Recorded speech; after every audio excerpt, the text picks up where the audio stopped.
experience.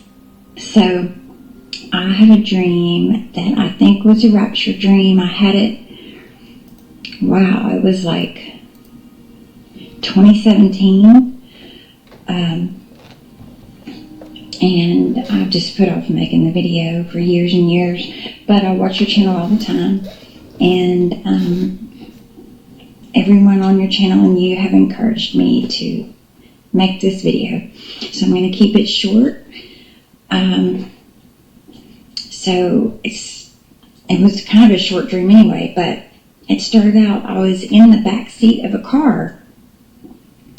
And I don't know if there was anybody in there with me. I don't know who was driving the car. But I had turned around and I was looking out of the back windshield of the car. And the car was moving up through the sky. And I was looking down below through the back windshield. And everything was just desolate and gray, and like destruction had happened at some point, and there were just people everywhere in lines down there, and I kept getting further away, and I was just watching, and nobody was really fighting or anything. Everybody was just standing in these lines everywhere.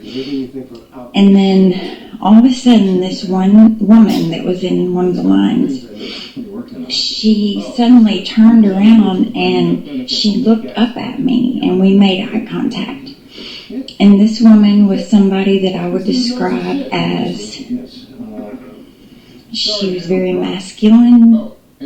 She had she looked dirty. She had chopped off hair, and her eyes were really, really dark. And when we made eye contact, it was like I heard her thoughts.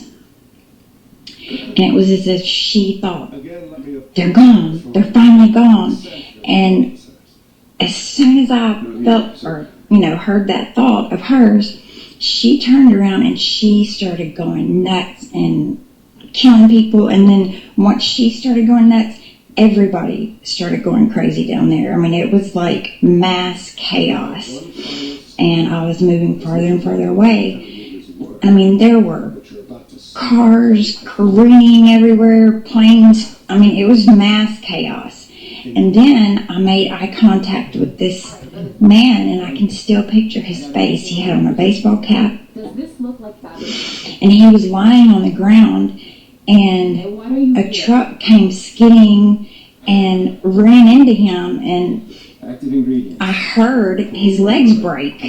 It's the craziest thing. I can't even describe it, but I heard his legs break when the truck hit him.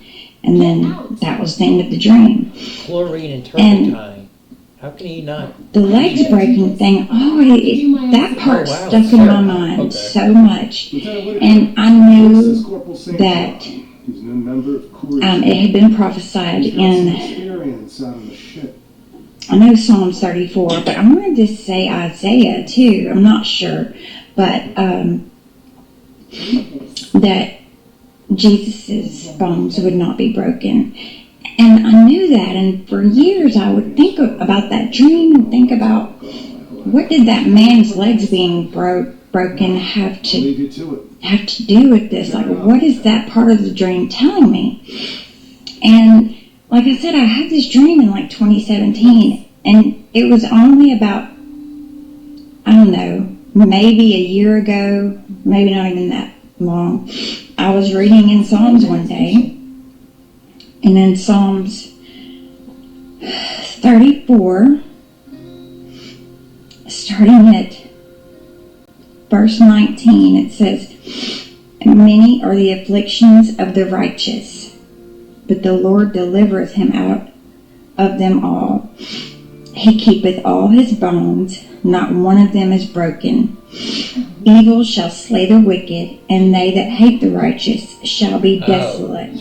The Lord redeemeth the soul of his servants, and none of them that trust in him shall be desolate." And I remember the day I read that, it just all hit me, and I was like, that's why the man's legs were broken. righteous had been left on the earth, and the legs being broken of that man and the masculine woman. It is what it is, you know. They're the unrighteous.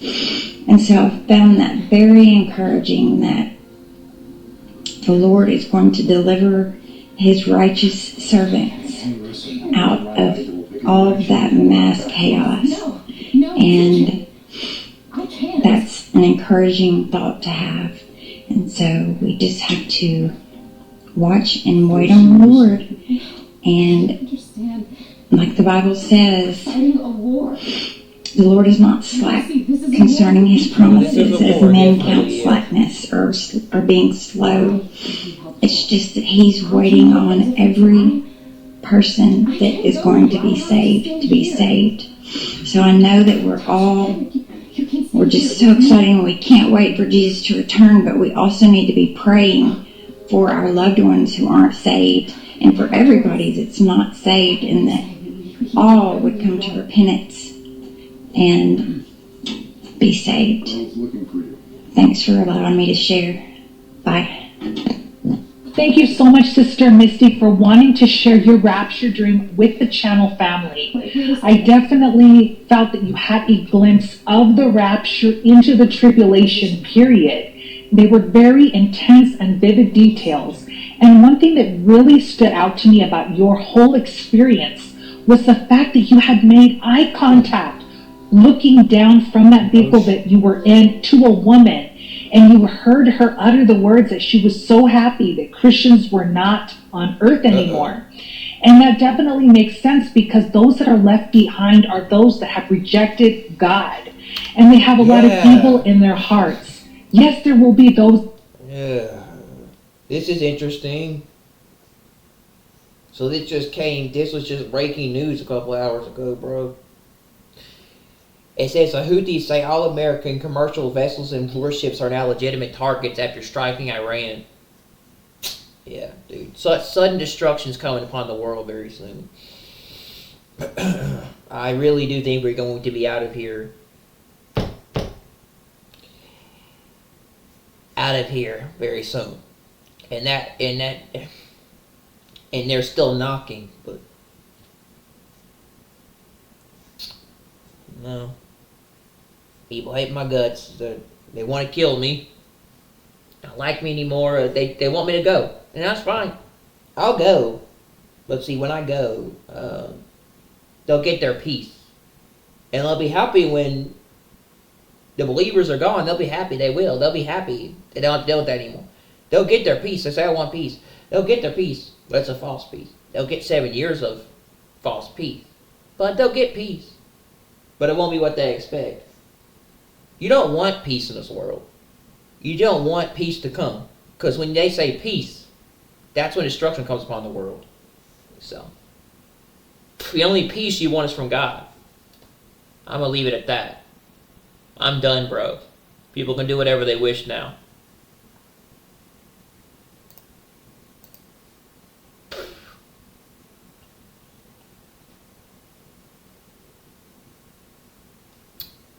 But that's interesting how that just broke.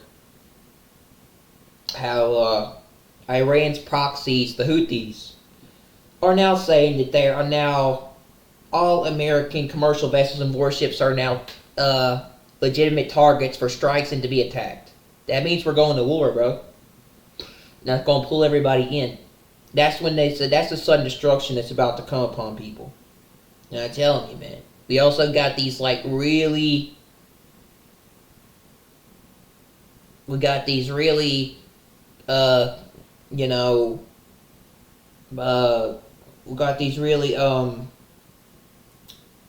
powerful heat waves coming from the 22nd to the 23rd, and everything. We got this like extreme heat coming in the next couple of days, so it makes me believe that, like I said, and the fact that U.S. just struck Iran, dude, that's in biblical prophecy, whether people want to admit it or not.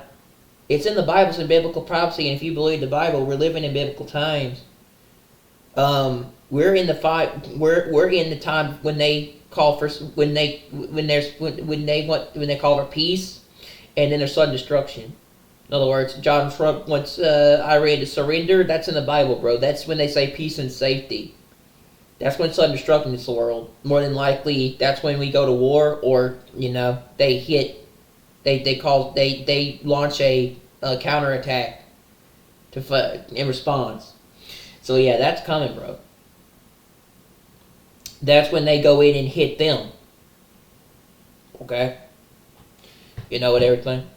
That's when Iran's and everybody responds back to the U.S. Okay, bro, that's coming. There is no peace. There's no peace coming to this world. There's just destruction. It's in the Bible. It's biblical prophecy. We are living in the end times. We're in the last days. We're in the last moments. People may hate my guts and want me dead. I don't care anymore. But it is the truth. God is knocking on the door, getting ready to come back and get us soon. We're leaving. Okay? But for the world, they're going to get their peace. But they're going to get destruction when they say peace and safety. So, this world can do whatever they want. They can do whatever they want, but they're going to have to face judgment. But let them do whatever they want. They cry peace, then destruction come upon them. They cry for peace. People want peace. And then destruction. So, you take your pick. You either go with the rapture, or you ask for peace in this world. But when you ask for peace, you're going to get it. And you're going to see what's going to happen. But you're going to be left here for 7 years. So it's your choice. Whatever you want to do. You'll get a false peace. People say this all the time, I just want peace, I just want peace, I just want peace. I don't want any of this anymore told toward me, or you do any of this anymore. That's fine. They will get what they want, because we'll be gone soon. But it will be a false peace for 7 years. The world will get what they want. They will get what they want. They'll finally have this stuff out of their face, no longer being told to them, no longer being said, no longer having to listen to this, no longer having to do this every day. They'll have the true believers and the born again and the saved and the people of God. They'll have the Christ followers gone. They'll finally have the believers gone. And they'll have their peace. But it'll be destruction and a false peace. It will be. They will finally get what they want.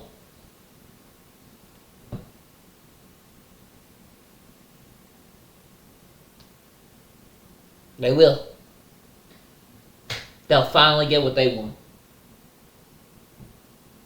They'll have nobody telling them what to do with their lives. They'll have nobody in their face. They'll have no one constantly telling them about the end times or God or the rapture. They'll have nobody telling them stuff anymore. They'll all be gone. The world will get what they want. They'll have the true believers gone out of their face, and then they're going to say, "We're finally happy they're gone. We don't got to deal with this anymore. We can go on with our lives, and they're no longer here." Everything will be better when they're gone. You think that, but it's probably not. It's probably not going to be what you think it is. It's not going to be good when we're gone. It's not. They think that. They think it's going to be better when we're gone, because they can go on with their lives and act like everything's okay, and it's normal, or they can go on living the way they do, and everything. When we're gone, they don't got to deal with anything. They can just have pure bliss and peace. They don't have any of this anymore. And they can just go on to the world. They can go living in the world like like nothing ever happened and whatever they want. See, the world thinks that. They think when we're gone and we get out of their hair and we're out, and they're no longer around, or we're no longer here, they get their peace, they get their tranquility. They get their world. They get their they get their world they live in. They get their utopian world that they live in, that they don't, that they think they're going to get when we're gone. And this concept of peace. In other words, the world gets a piece of the people that no longer do what they do. In other words, the true believers of God are gone. They don't have to deal with those people anymore because they hate them. So they want them dead. Okay, and everything. But see, they believe once we're gone and we leave, the world's gonna be a much better place. Once the true believers in us, and everything, it's like, I'm so happy now, and everything. The world's gonna be happy. They're gonna, and a better place. And then we finally happen, I don't got to deal with no Bible-believing, Christian, godly, rapture end times people anymore. I don't got to deal with any of these people on this earth. I don't got to deal with them telling me about this stuff anymore, and everything. Or I don't got to deal with these people constantly in my face trying to tell me about Jesus and God and to be saved, and all this stuff, right?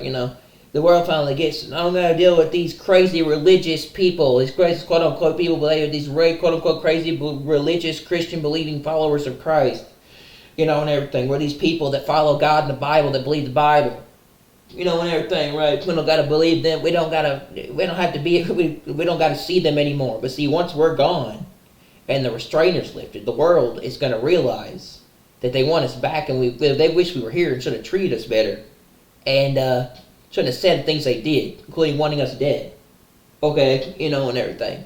And they're gonna wish we were still here, but no, we're gone. And everything. And they're the ones that are gonna go crazy. See, right now, they're in a state of bliss, like nothing's happening and it's all normal. They're the ones that are gonna go crazy, and they're the ones that are gonna look stupid. They're the ones that are going to go crazy, and they're the ones going to look stupid. They're the ones that are going to lose their minds when we're gone. See, and everything. All right. They're the ones that will look. They're the ones that will look like. They're the ones that will go crazy when we told them what we did. The world looks at us like we're crazy, and everything. No, we're the sane ones. See, we're the sane ones in a sense, because we're trying to be sane, but then they get angry and rage at us and get mad at us and hate on us and attack us and all that stuff. This is because the world is under the influence of the devil. A demonic influence. A demon. Spirit. Something possessing that person. That individual or the person in their life. That's why they attack you. The devil has sent them into your life to destroy you. They're a demon. See? And that thing's going to go to hell. But the concept of it is that the world's in their final hours. They think that when everything happens, there's going to be a utopia, and they're going to get peace. The world cries for peace. Why wouldn't they want peace? And you have a right to peace, sure. I wouldn't want war, but you're not going to get it, because you're not going to get a real peace. Because if you read the Bible, we know what's coming. They don't. We know what's coming. They don't. We know what's going to happen in this world. They don't, because they don't believe in God. They don't study Scripture. They don't read the Bible. They don't understand the concept with Christ. They're not saved, and everything. And they don't see what's coming. They don't have discernment to know, and everything, right? They're going to be the ones left behind and in shock when we're gone. And they're going to go crazy and lose their minds and realize we were right all along. See, we're the same ones. We're sane. We try to say sane. We try to say sane when we're explaining this stuff to someone else. They go crazy and insane and lose their minds, and they get angry and rageful and violent and try to attack us and say they want us dead and to kill us. Okay, we stay calm and we stay sane and we stay perfect fine. We don't, everything and stuff, and we explain and calmly do what we do and do what we do to back up what we believe. In other words, we try to explain to somebody calmly or in a manner, a perfectly good manner to that individual, and everything to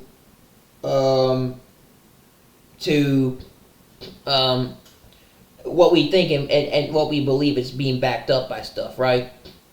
And things. So we understand what's coming. We do. Okay.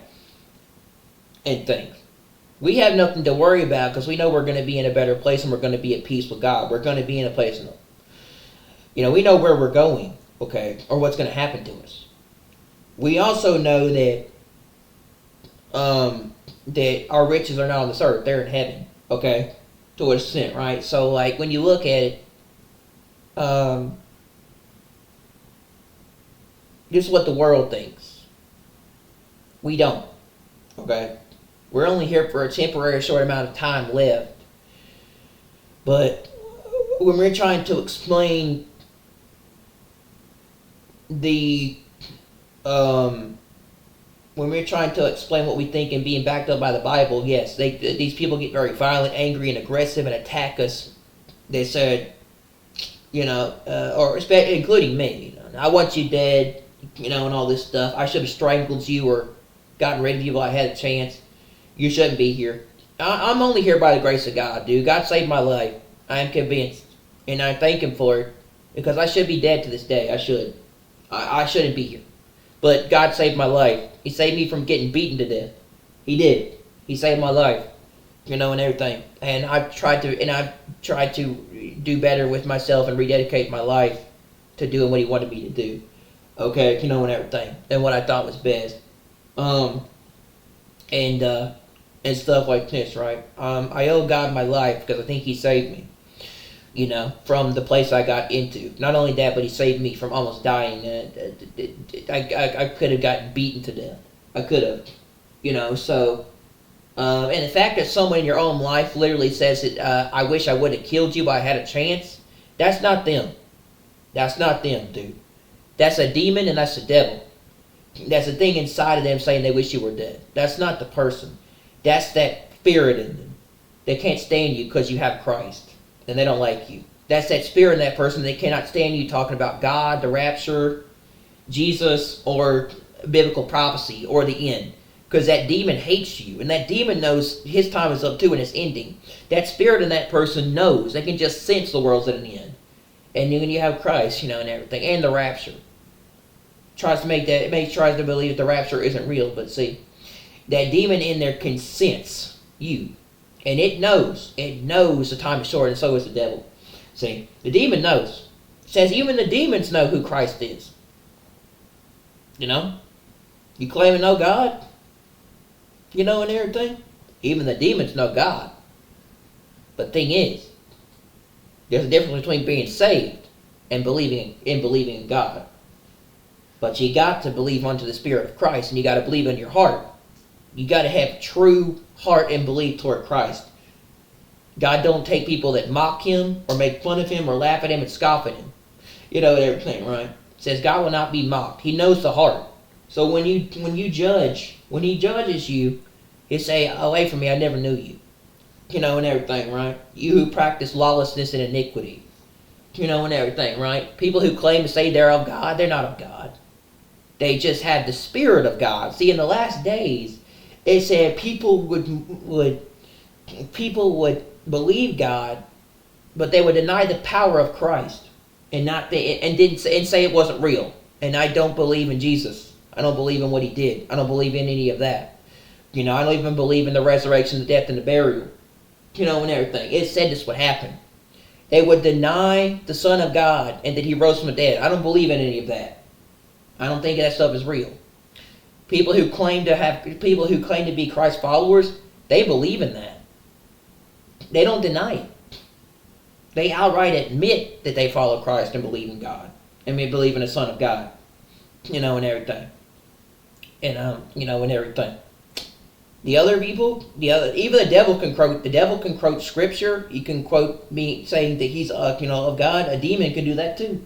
A demon can say himself God. He knows who God is and quote to British range, wrap himself in an angel of light, and say and all this stuff, and also say that quote unquote he can do the same things the devil can do, and twist them to make you think and everything, and say I'm just like that too, and everything. And, and I get those same things, and he can mock you, and he can lie.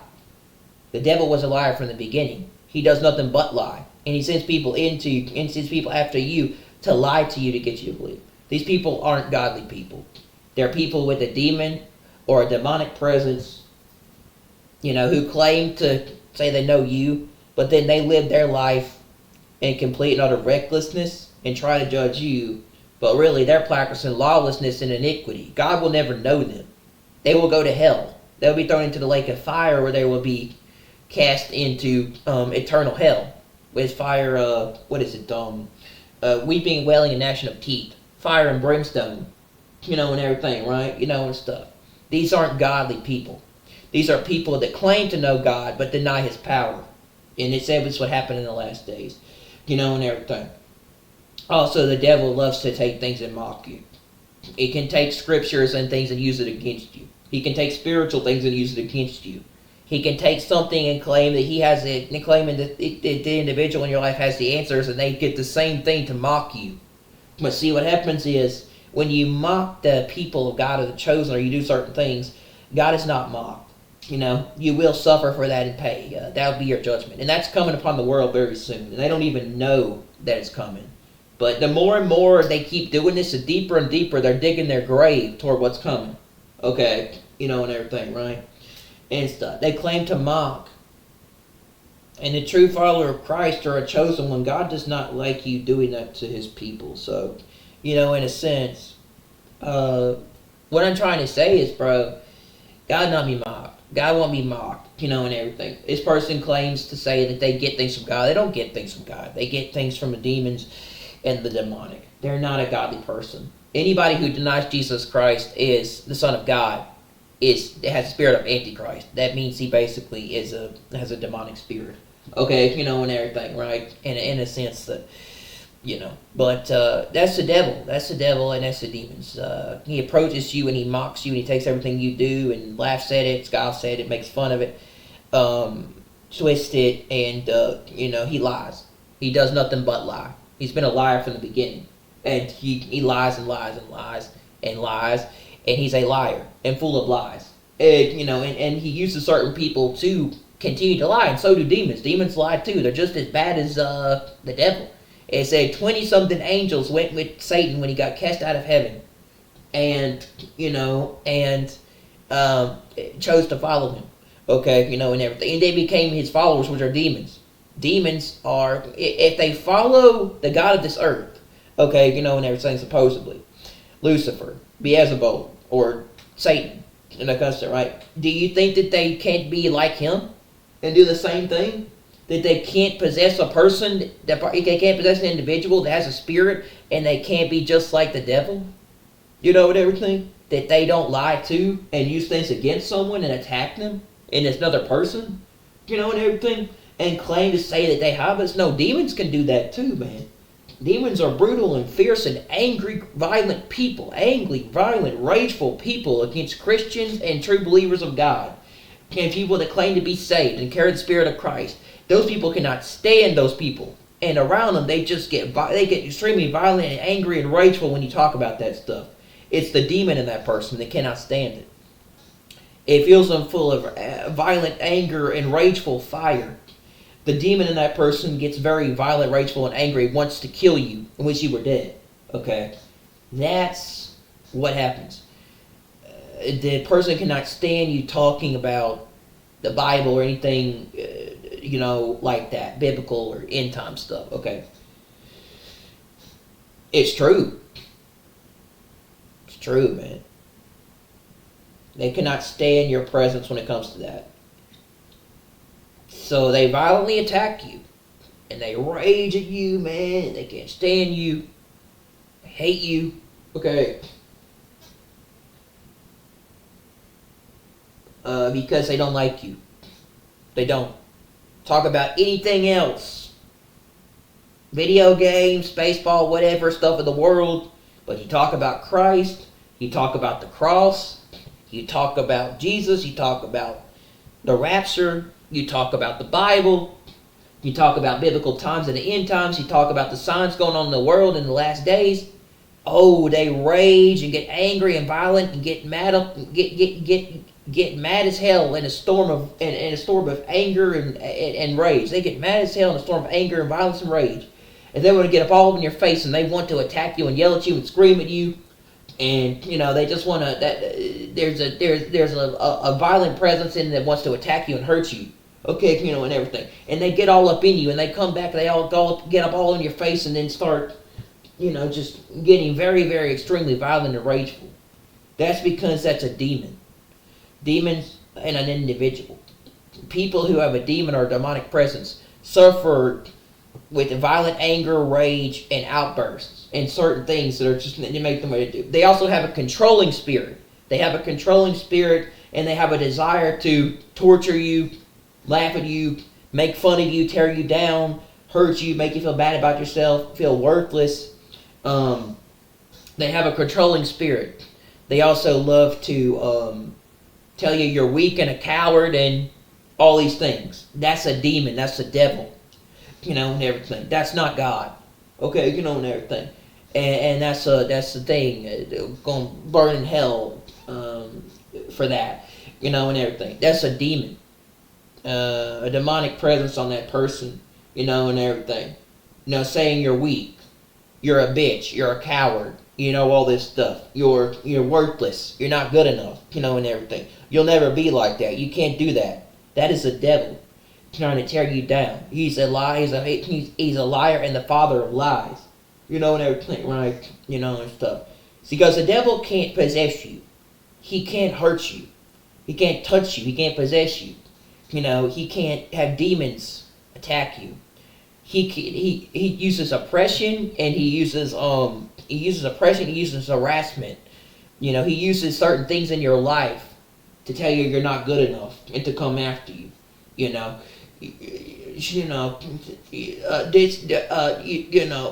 This person would have been disappointed in you. Even take a role model. Yes, I like Eminem, but it's like, and everything. You take a role model of yours or a person you like and say, oh, and everything. They disappointed in you, or, you're a coward. You can't do any of that. You're not strong enough to handle stuff, and everything. Tear you down, hit you at, weak points, and everything. But nothing can do anything to you with the Spirit of Christ and the armor of God. No weapon against me shall prosper. And everything. That's the whole point of it is. But like that's the thing. The devil loves to come at you and make you weak. That is the devil. That's not a person. That's a demon. That's the devil. That's everything. And everything. And stuff. Saying loves to hit you the hardest when you're the weakest. It's funny. My brother claims to, say all these things about me, but he's worse than me. He doesn't even have God. And I've been trying very hard not to go back to my old ways, but it's been extremely difficult, and I've been asking God to help me with that. But it's funny if someone else attacks you, but yet they're a hypocrite, because it says, take the speck out of your brother's eye before you can take the speck out of your own eye before you go after someone else. If you don't take the speck out of your own mind, you can't see what you're doing. How are you supposed to judge someone else? And everything, and tell about him. The thing is, Christians don't judge people. The devil judges people, and so do demons. Demons attack people and start stuff first. Division, conflict, drama, steal, kill, and destroy. Believers, we don't go attack people. We just express to what we think and we move on. And everything. We don't hate on other people. That's a demonic spirit or a demon is who attacks another person or comes after someone or oppresses that individual. In other words, they start hitting them with insults and all sorts of bad stuff. These people do not know what they do because they're possessed, and they don't even understand that's what's going on with them. And only you can see it because you have Christ. Okay, and everything. You truly have Christ. And everything. You're saved. You're a born again believer. And everything. But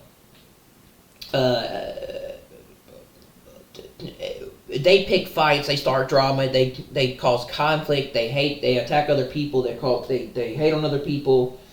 They insult other people. They tear people down. They do everything demonic and wicked because they have a demon or they have the devil. Okay, that's the devil. And everything.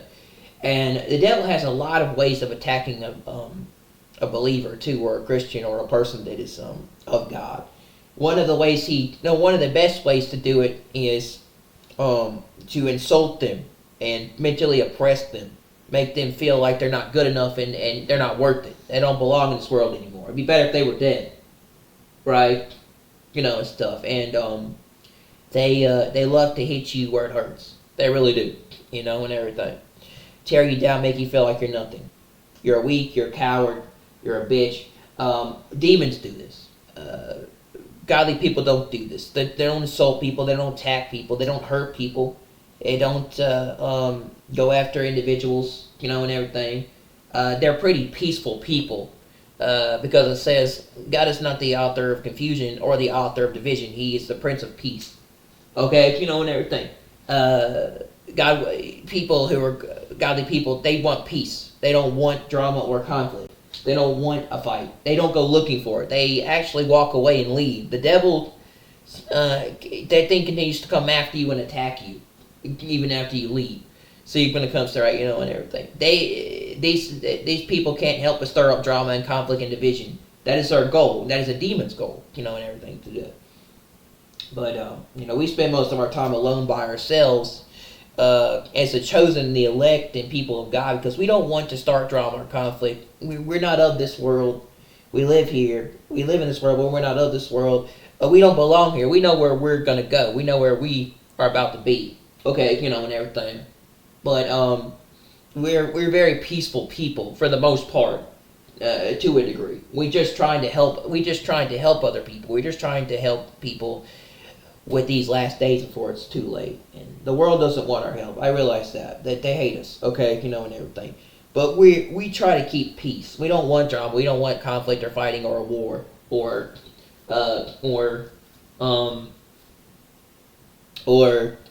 conflict. See, but we're no cowards. We're not cowards. We're not weak. We're not bitches, as I say. We're strong, and we're warriors, and we're tough in these last days. And we're very godly people. We're very nice godly people, but we're not cowards. We don't kill over and bow down to the devil and his demons and the people that comes to it and everything. We wage war against these things, spiritual warfare. It says we don't struggle against flesh and blood, but principalities and powers, spirits in this dark and evil world. Okay, and everything, right? And stuff. And we don't back down. We're told to fight.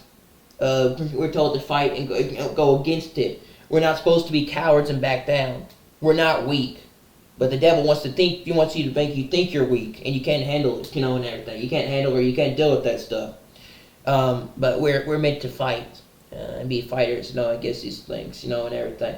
You'd be surprised. The people in your life, the most, are the ones that have demons and have a demonic presence to them, and you don't even know. The reason why people don't even know in their own lives is because they don't carry the Holy Spirit or the Spirit of God. They're not saved and born again to see it, to have this discernment to know that is the devil sending that person into your life to destroy you, and everything, to steal, kill, and destroy. See, and everything. There's a difference between a person that's demon possessed and having a demonic spirit, and then there's a person of Christ. Christ people, most, not all, but most people that are saved Christian, most people that are saved Christ believers are pretty peaceful, nice, friendly people. And they're some of the nice people you'll ever meet.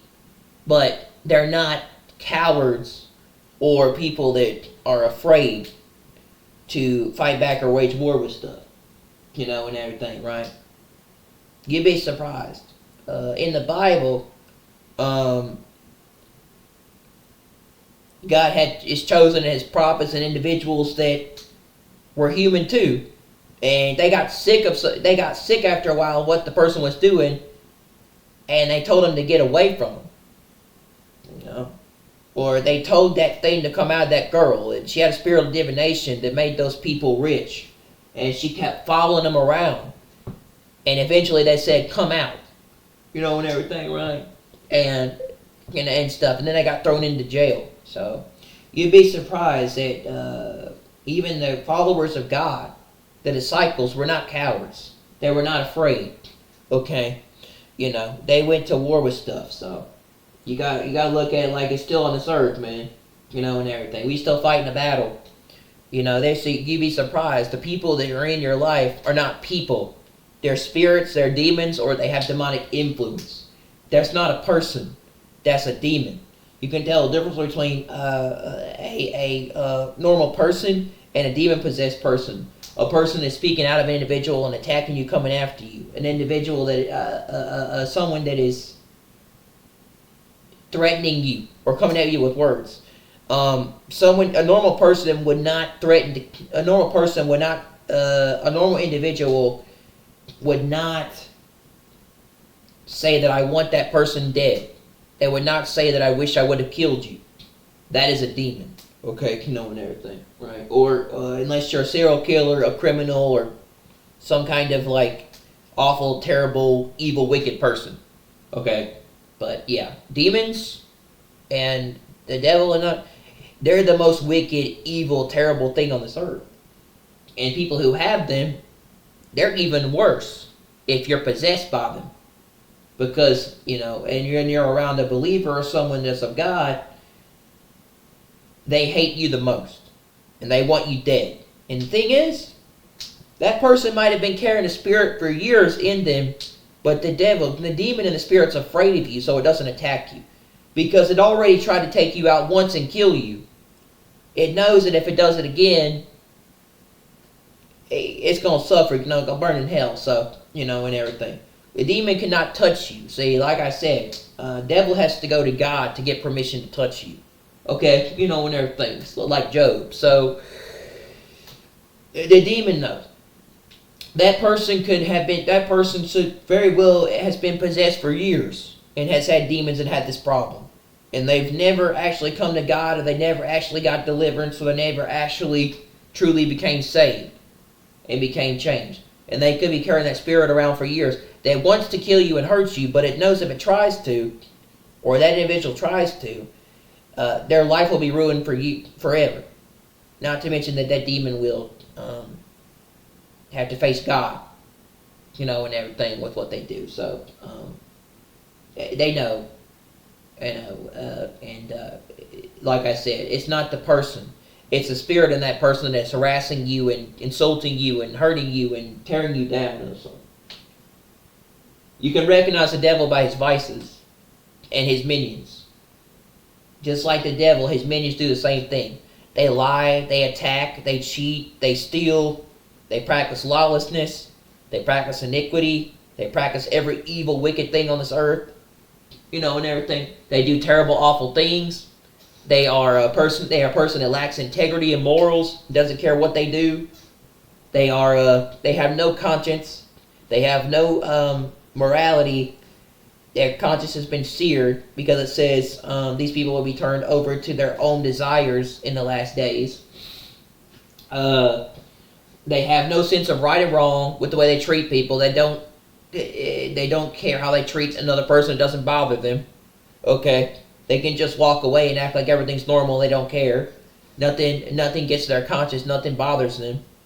Okay, they don't actually care how they treat another person or what they say to another person.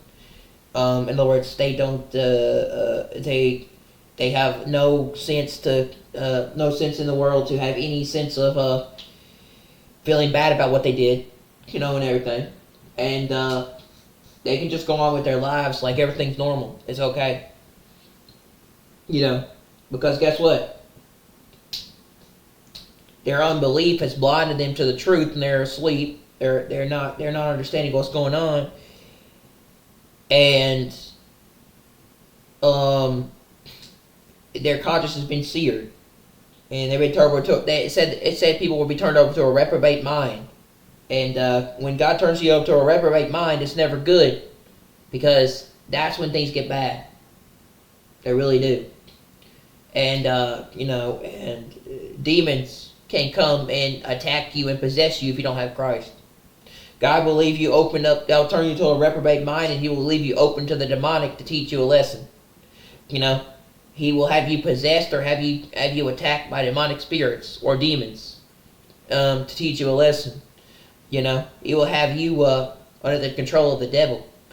But they don't even know they're under the control of the devil and what they do. says they not, Lord, forgive them for they do not know what they do, and stuff, because they have no idea, and everything. This world does not know what they do because they're under the control of spirits and demons and powers in other places and everything and things. And those things in them use things to attack you. Notice how they don't attack other unbelievers or people of the world. They only attack Christ followers or people that are Christians or people that are saved. Demons hate God. They hate humanity. They hate the Jews. They hate me and you because we're made in the image of God. Okay? Okay, they are. They hate me and you because we're made in the image of God. And they also hate humans. They also hate demons also hate the cross, Jesus, and anything. They deny all that. But yet they believe Christ, yes. Because even the demons believe in God. Okay? But they hate. They're afraid. They're scared. They rage. They get angry. They fear the cross, the death, the burial, and the resurrection of Christ. And they fear Jesus. The demons fear Jesus. They don't even want to mention his name, much less they will have anything to do with him. They fear him. They're scared of him. Okay? Demons fear Christ in the crucifixion. They don't want to talk about that. They don't want anything to do with that. They don't want to even believe it exists. They don't want to acknowledge that God rose from the dead. They don't. You want to know why? Because they fear Jesus. Because he can cast out demons. He can get rid of spirits. He can deliver people. He can save people. These people don't want to be saved. They don't. And everything. Because they don't want to be saved, not because it's not that they don't want to be saved. It's not that the person wants to be saved. The demon in the person doesn't want you to. The individual doesn't want you to help it because they have a demon inside of them, and that demon refuses to get help or come to God or Christ or to get saved. The demon doesn't want to lose the person they have. Okay, and everything. That's why they did. That's why they did that to the demoniac. And everything. So, yes. See, there's a difference between a person who comes to God and gets saved and is already a believer, but they come saved, and everything. But then there's a demon-possessed person. See, when a person has a demon, they want to get as far away from anybody that has to do with Christ, anything sacred, anything holy, anything of God, anything about the Bible, the crucifixion, the cross, Jesus, the death, the burial, and the resurrection of the Son of God, or anything. They don't want to believe any of that, much less mention it, not much less want to talk about it or have anything to do with it. It makes them angry. Okay, and everything. They want to get as far away from somebody like that as possible. Okay. So they spend majority of their time in a dark area or in the dark or in an area that's like, deep,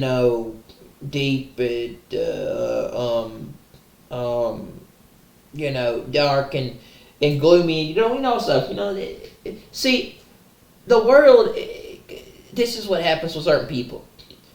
The world doesn't like the light because their deeds were wicked. That's what it says. It says the world refused to come to the light because they were afraid of the light because it would expose their evil deeds. And everything. And around the person that carries the light of Christ, they hate them. Okay? Everything, right? The world refused to come to the light because they knew their deeds were wicked, their evil deeds. Okay? They love to stay in the dark. See, most people that have a demon or a demonic presence, they love to stay in a very dark area. Okay? In a perspective like down alone. Demons love to hide in certain places. Okay? And everything, right? And stuff. They don't like light. They don't like light. They don't like anything that has to do with nothing. They like pure, complete darkness. Okay? In a sense. Alright, so, because their soul is black. Their heart is black. Them as a person is all black and evil and demonic. They have no care for anyone else but what they want, and everything. They will tear a person down just to feel good about themselves and to hurt others. Okay? You know? They're just pure black. Pure black. Darkness and evil and wicked. And everything. And a demon possessed person or a devil, those things are the most evil, wicked, demonic. They do the most evil, wicked, demonic things in this world. Those are as pure evil and wicked and terrible as you can get. Those people do some very awful things. Okay, and everything. And they don't care. Because demons hate humanity, they hate humans, they hate godly people and Christians.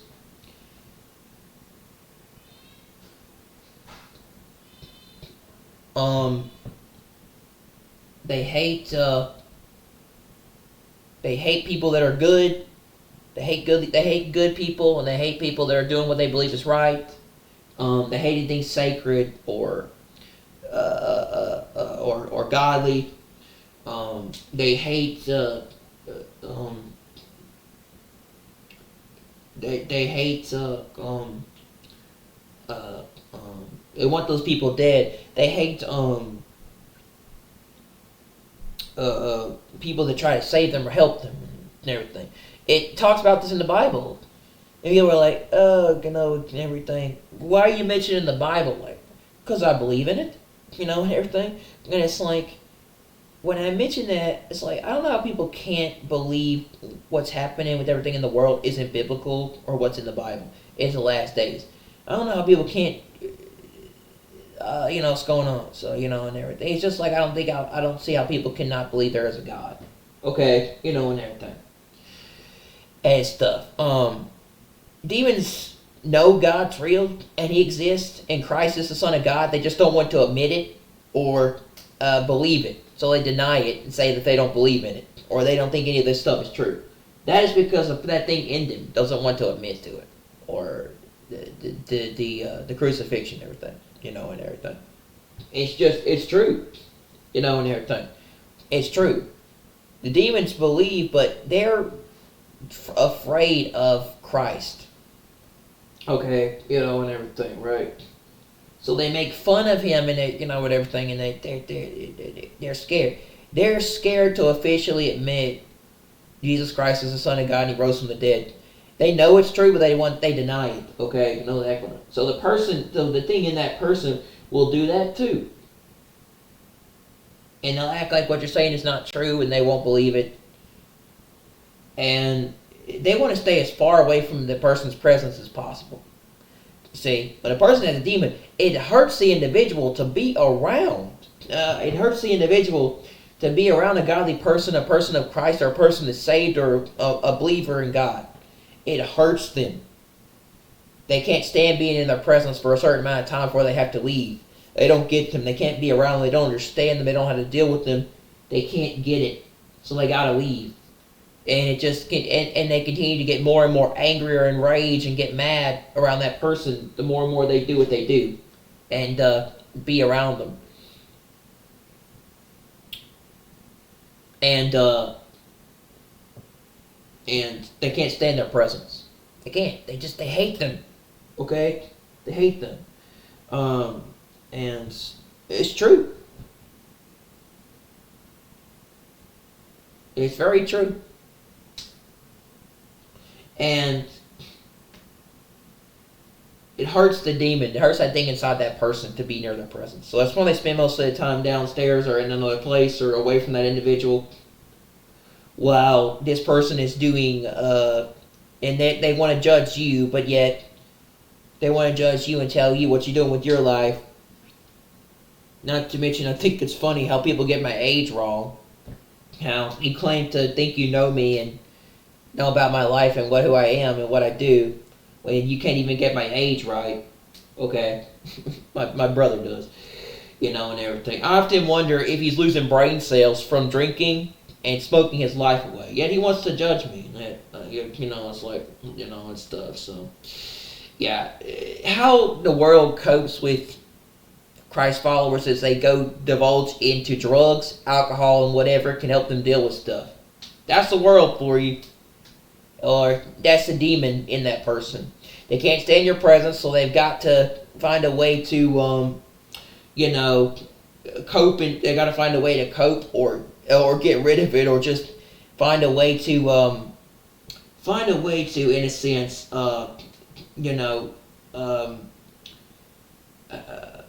get away from that feeling, or in the world is like, in other words, they use some kind of substance or something to escape reality. In other words, yeah, they use it to dull the senses so they don't have to think about anything. And it's funny because that's exactly what a demon does to you. It makes you feel pleasure and feel great and do all these things to you, but in the end it latches on you, takes over, eventually it possesses you in full, and it makes you do things you never did before, and then you get addicted to it, and yeah, that's how it works. That's how it works. The demon literally will be in you for years, and it will pretty much make you, become addicted to these things, and you eventually start living a lifestyle of the world where you never want to admit it, but you're trapped, and this is how you're living now, because you gave yourself to Satan and the devil. So yeah, in a sense, you just gave yourself over to a demon, because you're indulging in the world's pleasures that will only last for a certain amount of time and then pass away. So yeah, the only way the world copes with a person like that is they go indulge in, they go and indulge all these things to escape from the world. They go and indulge in all the things to numb the senses and numb themselves from the world of reality. See, these individuals don't want to admit to this stuff because either one, they don't understand, two, they're blind, or three, they have a demon in that thing in them, just doesn't want them to know the truth, so they blind them. And they have, and they pretty much have those people continue to indulge in stuff of the world, and they have that individual continue to be under control of the demonic spirit that tells them what to do and everything. Pull away. So, in a sense, yes, that's exactly what it is. They go and they use other methods to cope or to deal with the world. So, and everything. So, that, when they can't deal with something, they turn to alcohol and drugs or whatever. They don't turn to God. They don't turn to God because they're afraid of God. They hate God. And with a demon, that thing wants to stay as far away from Christ as possible. They don't like anything that has to do with any of that. And they rage and they get angry and they hate stuff like that. So that is the truth. When you give yourself over to a demonic spirit or demonic presence or, evil stuff like that, and you continue to indulge in that type of stuff, you eventually become addicted. It becomes a problem. And sometimes the demon can come out of that and control you and take over. And that's your lifestyle. It continues to keep you doing that for years. And it's the only way you know how to deal with things. But there is a way to be set free and to get away from all that and to save you from living like that in the world. You have to come to Christ. And everything. You do.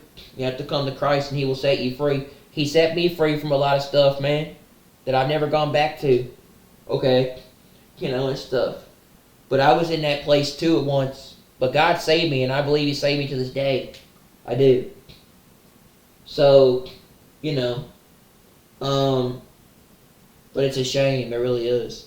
It's a shame that these people it's a shame that they don't know how to deal with stuff and around an individual person. So the only way they know of how to deal with reality is smoking, drinking, and taking substances, which is very bad. So it's eventually going to kill them one day, but they don't want to admit to the fact that they got a problem, and that's how they deal with things. They don't want to admit that they've got an issue, and they're basically killing themselves slowly every day, including drinking, and everything. My brother especially, but yeah, they don't want to admit to it. They don't admit they got a problem, and everything. That's because that's because the demon in them doesn't want them to know. They're blinding them. And making it where they can't see. And guess what? The devil cannot kill you. A demon cannot kill you, but he can cause you to cause. He can make you. He can push you to suicide. And guess what? It doesn't always have to be.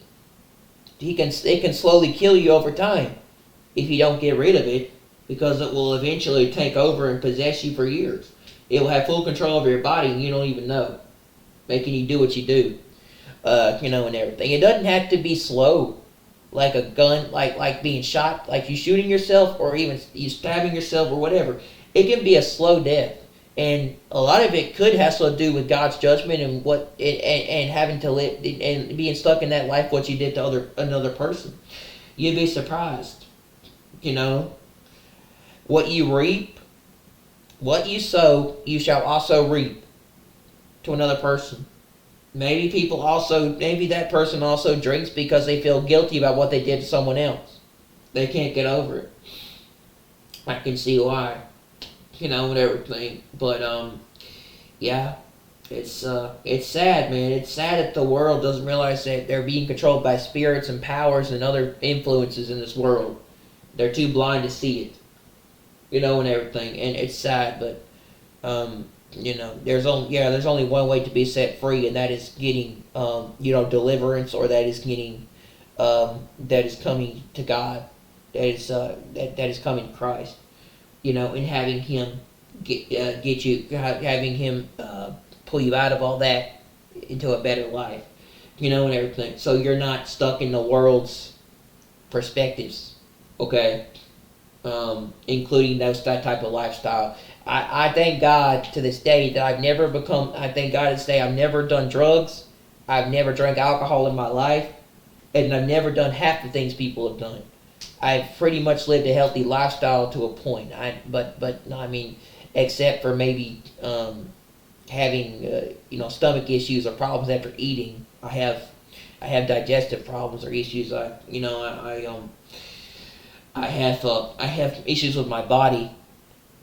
But nothing like in that state. I never smoked, and everything. I thank God I've never fallen into those things, and everything. I'm not saying that I'm perfect in the slightest, but God has helped me, saved me from a lot of things that I was into, and everything. And I thank Him to this day. He saved my life, like I said, not only did He save my life from stuff, but He saved my life from almost being beaten up, almost being beaten to death and killed, okay, and everything. So I owe my life to God, I really do. He's done a lot for me, okay, and everything.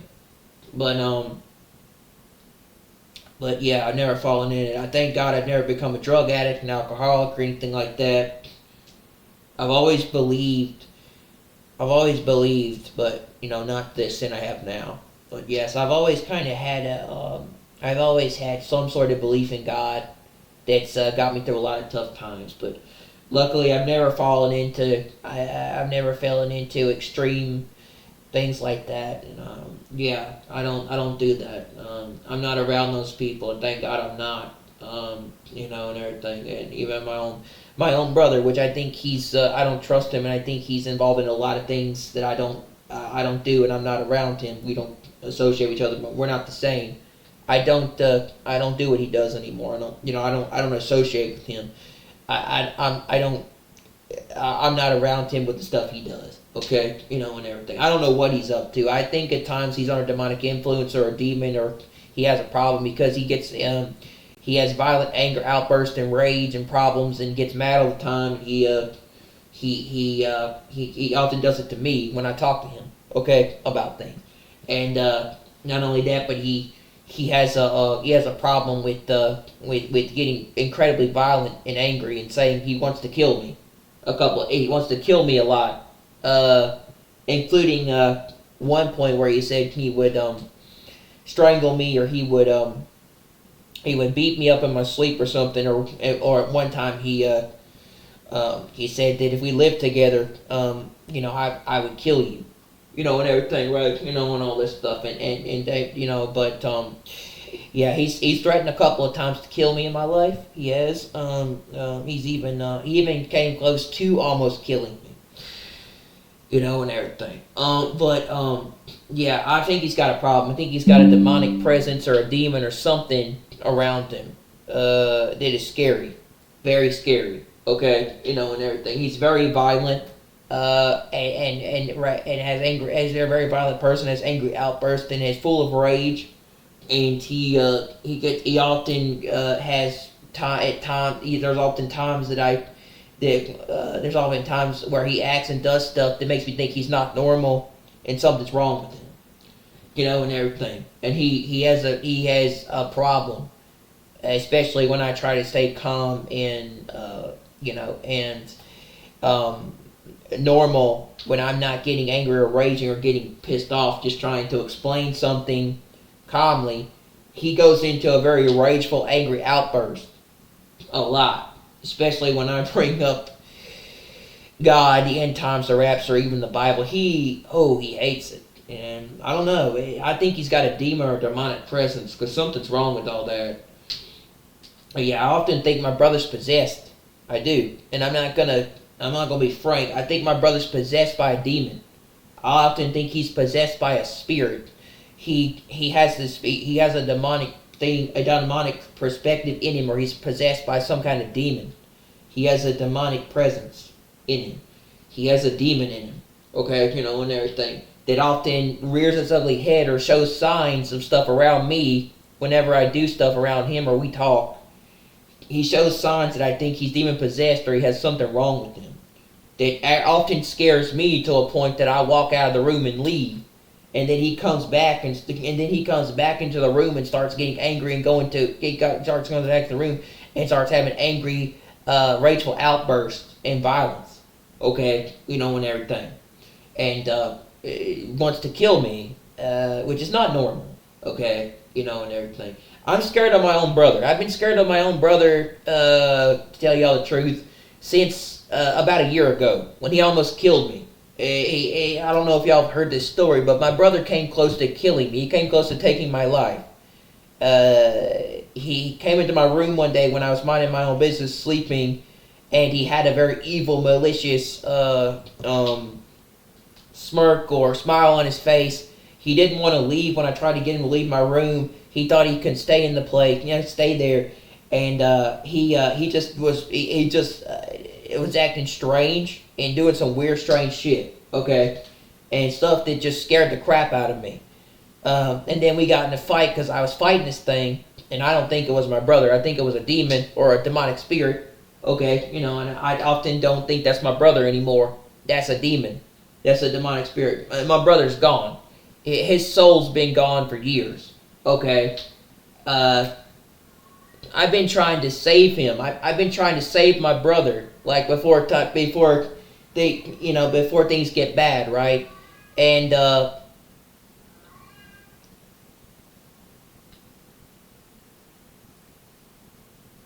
I've been trying to save my brother before things bad. He doesn't want me to save, but I understand why. But I think my brother's been gone for 3 years. He's not all there. When I changed 3 years ago, he got worse. He did. Okay, he got worse the last 2 years. Okay, and everything. I don't think that's him anymore. I think that's a demon or a demonic presence. My brother's gone. He's pretty much given himself away to the devil in this world, and his soul. He don't have a soul. Okay, he don't have a soul. He has no soul. Okay, everything about him is different. Okay, especially around me. My brother, he has no soul. I think he has demons. Okay, I think he has demons or he has something around him with the way he is. Okay, he scares me. He scares me with the way he acts. I'm afraid of him. I'm fearful of him. Something's wrong with him. I get a little bit nervous and anxious around him, so I leave and walk away from his presence. He often goes into very rageful, angry outbursts and violence. And stuff like I've never seen like there's normal human emotion and people getting mad, and then there's what he does. Okay, and it's often scary what he does. So I leave. I walk away and I go somewhere else. But he follows me literally into another room and does the exact. He follows me. He follows me into the room and does the same thing again. And then I walk out and leave, and he follows me again. Something's wrong with him. Okay, you know, and everything.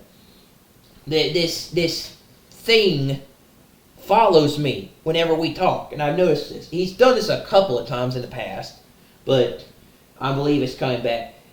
He carries a demonic spirit or a demon in him. Something that haunts me, you know, and everything. That tries to continue to destroy my life and tear me down and hurt me. I don't think, you know, God doesn't want me around that, okay, you know, and everything. But anytime me and him get together and talk, he is not a normal, he doesn't act like a normal individual. Something about him, something in him just triggers. Something in him just triggers, and he gets angry and goes into extreme, angry, violent outburst and rage. Like I have never seen from a normal person. That's a demon or something. That's not my brother. I feel like he's lost his soul, man, with what he's done. Whatever he's participated in this world, or whatever he's doing, has opened himself up to demons and demonic presence. Okay, you know, and everything. I don't know what he's up to, but, you know, he acts strange around me. I know that for a fact. He said a couple of times he wants me dead and wishes I was never here. Okay, you know, and everything. He's extremely violent and angry, and he has murder fantasies and homicidal stuff. He has a lot of weird things about him. He's weird. I don't know, you know, and everything. And around me, he acts even more strange, okay, and stuff to a point, okay, you know, because he scares me. He scares me with the way he is. He does, you know. There's been a couple of times where I tried to leave, and he comes back and follows me and does the exact same thing. And then when I call him out on it and say he did it, he doesn't even remember he did it. Which again, that's another sign of a person that's possessed by a demon or has a demonic spirit. They don't remember what they did when they come to, okay? Because they can either, one, be under the influence of drugs, two, be under the influence of alcohol, or three, be under the influence of substances, okay? You know, stuff. You got to look at it like that. And this stuff can open you up to demons and demonic stuff. It can. I've heard people that say that they've been involved with substances that can open you up to demons, okay? And the spirit world. People say that they somehow were able to see the spirit world when they did things they did, okay? So I don't know. It's weird. But, yeah. My brother's often on stuff I have no idea about. So he gets extremely violent and rageful and angry. You know, and even when he's not, he still gets angry. I don't know. You know, and everything. And he says, "You're crazy." He tells me I'm crazy. You're the most craziest sane person I've ever talked to. And you don't even do drugs. You know, and everything. Yeah, I may be a little crazy, but I know I'm not. I know I'm not a person that. In the past, I might have had that, but I know in recent years I don't have angry, violent, rageful. Angry,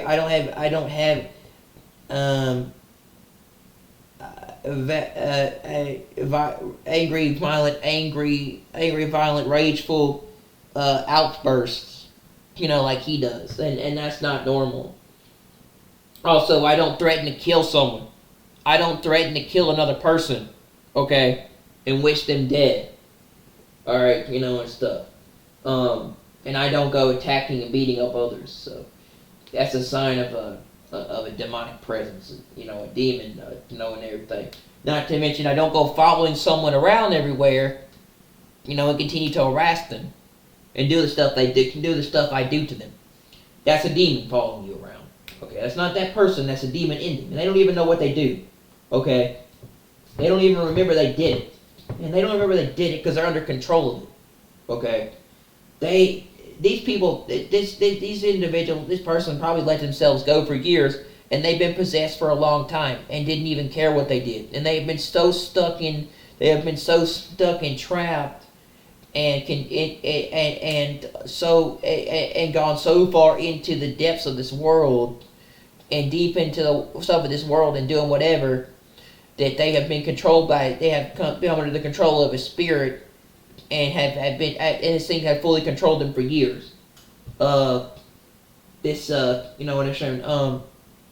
This thing has had full control of them for years, you know, and everything. They've probably been under control of this spirit for a lot of years, and you know, and they never decided to come to Christ. So, you know, and everything. They've probably been controlled under this spirit for you know, a long time. It's been controlling them, you know, and everything, and they're stuck in bondage, and you know, all these things, right? And you just you don't know, spiritual bondage in chains by a demon, you know, and the only way to get set free from that, or to get that out, is to have someone to cast it out or get rid of it, you know, and everything. So you can actually see, you can actually have the eyes to actually see what's going on and what you did.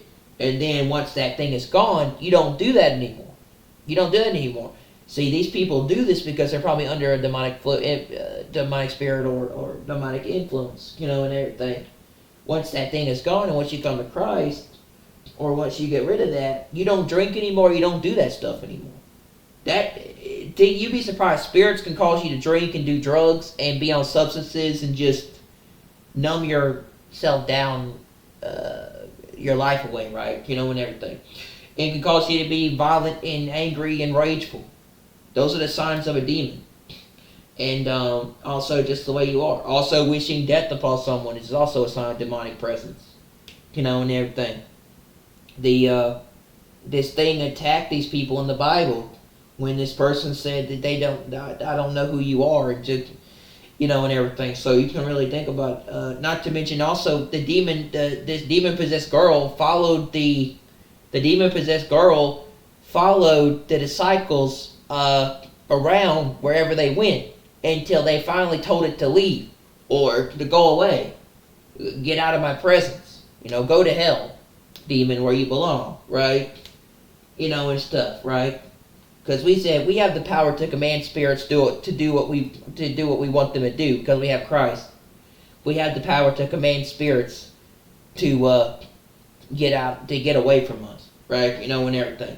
Or we can bind and loose spirits. Okay? It says whatever you bind in heaven whatever you bind on earth will be loosed in heaven. You know, and everything. So yes, you know, and everything. We can tell things to get out of our presence. Okay, and everything, right? So, like, you know, it's true, all right. But the disciples got so annoyed being followed around and being harassed, and this girl doing whatever. They told the thing to come out. They said, "Go." You know, he turned around and said, "Leave." Okay, you know, and everything, and that was it, and stuff. So, yes, demons often can follow you around and harass you. In a person, you know, and they won't leave you alone. And sometimes somebody's got to tell that individual to leave, to stop doing what you're doing, because of what you know and everything, right? That's a demon. You gotta. That person will refuse to quit if you don't stop, you know, and everything. And a demon will enjoy harassing you and following you around and bothering you until you get angry and annoyed. And that person will do that stuff not even knowing they do it. They won't. Because they're under that heavy of demonic influence. Okay? So you have to look at, like, yeah, that's how that is. Alright? And one of the things is that, yeah, if you don't read the Bible and really understand it, you won't know how demons really work. You will understand it if you read the Bible and kind of understand where it comes from. Okay? You know, and stuff. Not to mention, demons also recognize things about you never knew about yourself, or stuff that they recognize things you never knew they knew about you, or that you didn't even think they knew. Where they have supernatural knowledge, or they have supernatural hidden knowledge, or they have hidden knowledge or supernatural things about you that they knew. Like they tell you stuff they knew about you that you didn't even think they knew. And that's a demon. Okay? A person that claims to have hidden knowledge about you or something else that you didn't think they even knew, that's demon. That is a demon. It is. Okay. And stuff. So, that's a sign of a demonic presence in someone. When they speak and they tell you things about you or something else that they do not, that they don't, that they usually don't know, yeah, that's a demon. It is. Okay. And stuff. So you gotta watch for those signs, man. You gotta look at those things, man. Harass. And when they finally come to, they don't even remember they did it. They twist everything and say it's your fault and you're not telling the truth and that's not true and that's a lie and you're losing it. You're not what you're saying is not really true, but I see what I see through the sermon and I know what you did. So you can't lie to me. You can't. Okay, and stuff. I have the Spirit of Christ. He allows me to see the truth. I see through a person. I know they're lying and twisting things. So they try to make you look like you're the one that's in the wrong. See, that's a narcissist. That's a person who tries to claim that you're the one, that you're actually in the wrong, and you're the one in the wrong, and you do everything bad, and they never do anything. They never do anything bad. They try to turn it on you.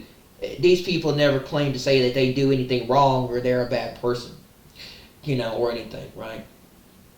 These individuals claim to think that I'm the smart one, I'm smarter than you, and you're the idiot. And they claim to say, I've had a lot of idiots in my life, and you're what you think is pretty stupid compared to other people, and everything. Insults is another way the devil uses to attack you. That's another sign of a demon in the devil. Insulting someone. Demonic forces. So, and everything. I never met someone as stupid as you. Okay? And everything, right? So, yeah. You gotta look at those signs, man. These people aren't people. They're spirits inside of these people. They're using them as vessels and things for the devil's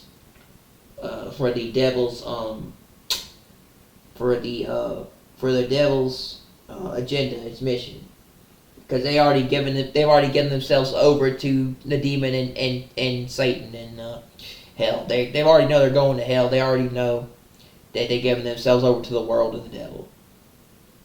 Okay, these are the people that when the time comes and they're left behind in tribulation, they will take the mark and they will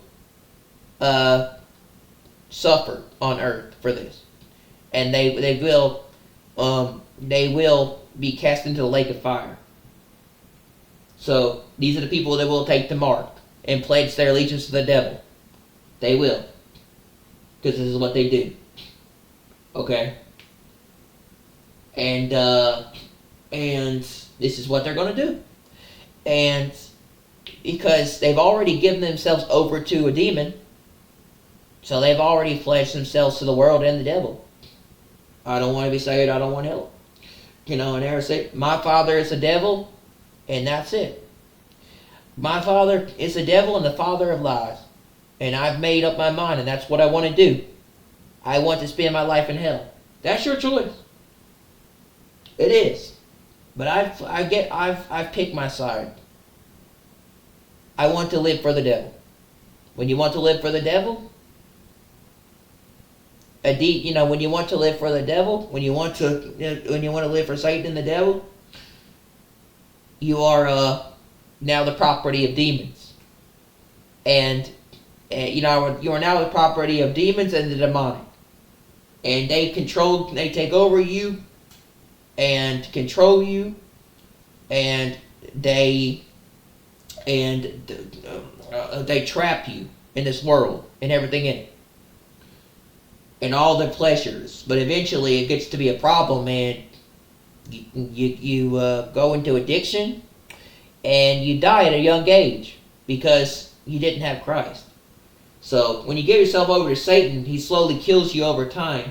When you decide to say that you're pledging with the devil, and I want to go, I've already decided my fate. I want to go to hell.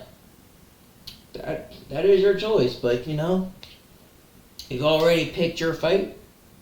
Your fate is to suffer forever in the lake of fire, where weeping, wailing, and gnashing of teeth. And I've sided with my father, the devil, and the father of lies. When you do that, that opens you up to the demonic, and demons, and that gives the devil full reign to have you possessed by demons. The devil doesn't love you. He doesn't care for you. He doesn't want anything to do with you. He wants to destroy you and kill you over time and get rid of you, because you are a part of God's creation. You are. But when you give yourself to the devil does nothing but destroy your life, slowly kill you over time, and then destroy you. That is his goal. And it eventually causes a lot of problems for your life. You get stuck in bondage. You get addicted. You fall into addiction. And the only way to deal with life is to drink and use substances and turn to these things. The only way to deal with this. And as more and more slowly you do that, the more and more the demon takes a hold and then fully controls you over time, and you don't even know what you do. So yes, in a sense, that's what happens. And these will be the people, depending on if if they're still possessed, or they still have a demon on this earth after the rapture occurs, and they're still here during tribulation. If they get rid of that thing and come to Christ, and everything, right, and stuff or whatnot, they will still be the people that will pledge their life to Satan and take 666 in the mark. They will. Only the true people that choose to die for their beliefs and are in Christ, who will go to heaven when they die, and everything, if they're still here, and 666, and everything, and will be beheaded, but they'll be in a better place, and everything. But yeah, these are the people, unfortunately, that will side with the devil in the end times, and they will take the mark, and they will do that to gain the riches of the world and to continue to be here and enjoy the pleasures of what's in this world. But unfortunately, that's going to pass. And it says those who take the mark in 666 and dedicate themselves to the Antichrist and this world leader coming with the whole, when they say peace and safety thing, they will have their life, they will suffer a terrible fate on this earth for taking the mark. So, and everything. So, it's very sad that people want to choose to side with the devil in hell, and they want to go to hell, saying that they wish they could go to hell because it will be a better place than believing it. It'll be a better place than coming to Christ and putting their trust in God. And everything. And I feel sorry for them, and that makes me sad. But they said they don't want to be saved. They wish to go to hell. And if you wish to go to hell, you're going to regret it, because it's a horrible place. But people, for some reason in this world, have an idea that think that hell will be better than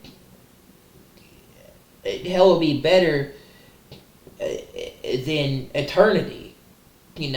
When you die, it's they have a song that hell will be a better place for me than having anything to do with Christ. And I don't know if that's the demon in that person or the individual, because I don't think like an actual person would say they would want to go to hell, okay, because they know how bad it is, and everything. The people that are demon possessed or have a demon, they don't have anything to do with Christ. They already know they're going to hell. But I think if you ask an actual person, where do you think you would go when you die? A lot of them would probably say, I want to go to heaven. Okay, and everything. Alright, most of them would say, I believe in God. And they would say, I believe I'm going to go to heaven. Okay, and everything. A lot of people would not, most people would say they don't wish to go to hell. They don't want to go to hell. Most people would say that, a lot of people don't mind. A lot of individuals want you to help them because they're struggling, they don't know what to do, and they need someone, to lead them to stuff. Other people, don't. But most people would accept the help and would say that, would appreciate someone trying to lead them to what's to come so they could become saved, and everything. I think the world's lost, and I think to a degree they're trying to figure out what's going on in these times and what's happening. And a lot of people are looking for answers and trying to have someone lead them to what's going on or help them. So, I think a lot of people in this world are are coming to Christ and getting saved and becoming a believer and getting baptized. They're also getting Bibles to understand what's going on. So I think most of this world does believe there a God, and it does believe there is a God, and they do believe in the Bible or to an extent the gospel, and everything, and they believe in heaven and hell, that they and that heaven and hell is real, and everything. I think most people would say they'd rather when they die they'd rather go to heaven, or they would rather go to a better place when they die than hell. I think most people would say that. If they ask the question, how sure would you be if you went, if you die right now, would you go to heaven, and everything? They'd be, probably, and everything and stuff. I think so. Most people would say I'm a good person. I don't do a lot of bad things on this earth, and everything. But a good person cannot get you into eternity, much less can works get you into eternity, and everything, right? And stuff. I'm not wicked and evil like most people on this earth, and everything. I think I'm going to go to heaven because I've been a good person. I've done a lot of good things on this earth, okay, and everything. Works and everything for eternity, but I don't know, a lot of people would say I would want to, don't save me, I want to go to hell, and everything. And I'm like, you don't want to go to hell, bro. Hell's a horrible place. The lake of fire is a horrible place, and everything. It's weeping and wailing and gnashing of teeth. That doesn't sound to me like that's a fun place to be. Much less would you want to go there. People think there's going to be a party in hell and all sorts of good stuff. It's not, bro, and everything. It's not. I don't know how people can say they don't want to be saved or go to hell. Because a lot of people think that godly people are religious, crazy zealots, okay, and everything, and they, and they have a problem with that, meaning that God is against all this stuff in the world. If you're a believer, and everything, you're just a religious, crazy nut who follows all these things and doesn't do all this stuff, and everything. The Bible, you're a crazy religious nut who is against, having fun and doing all these things. And there's a difference between having Christ and being religious, okay, and everything. It says God came to bring life, not religion, so, and everything. I think God has a plan for people, and He wants their lives to be good. And enjoyed the earth. It says He told them to. It says you will have a reign over the earth and everything and every creeping thing and all these things, and everything. It's go reward the earth. On the earth, go forth, and everything. Conquer the earth, multiply, do all these things, and everything. Male and female. So I don't think that necessarily that was what it was. Christ changed that when He died on the cross, right? So if you look at it, they don't understand the concept of what goes on with the world, okay, and everything, right? The world sees religion. We see God. We see the Son of God coming to die for us, to save us from all of our sins, and and to wash us. And everything. So when we did do something wrong, we have Christ that did that for us. So God came to, right the wrong. He sent His Son to right the wrongs, everything we did on this earth. In other words, we don't have to really worry about, messing up again because we have Christ. And He'll forgive us. He says He cast the he said he cast your sins as far as the east is from the west, and everything. So when you have the Son of God, you don't have anything to worry about. You be at peace, and everything. So even when you do sin, God does not recognize that, and He sees you as a new person, a new creation. Okay, you've been born again. So in a sense, that's what that is. The world doesn't understand that. They don't, and everything. And God does not see your past mistakes in your past. He overlooks that, and everything. The Son of God does not. Jesus Christ does not, man. And everything. He came into the world to undo that, to die, and now we don't have to worry about that. So we don't live under that perspective of religion. We live under the concept of Jesus Christ. We live under what Christ did for us on the cross, and everything, and what He stood for. So, and everything. So, we don't have to worry about that. God came to bring us life, and everything, and to give us stuff on this earth while we're still here, and everything. Jesus Christ was sent to the cross to die to save that. He didn't come for religion. He came for a world. He came to save a world of people that were broken and sinners. Okay, and everything. All right, and stuff. And to remind them that He loves this world and cares about you. And He wants a life with you. Okay, and everything, for you to accept Him. He has a plan for you and me. And everything. When we leave, He says, "I go to prepare a place for you." So, and everything, and stuff. So that is the truth. And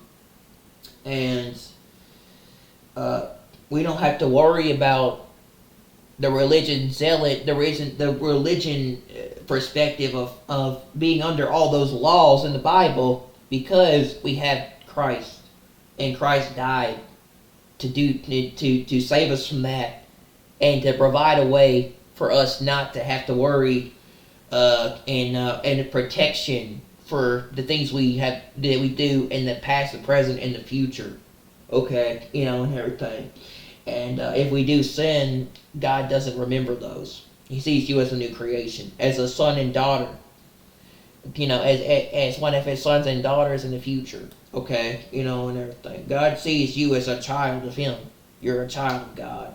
And everything, in a sense. So He sent Jesus to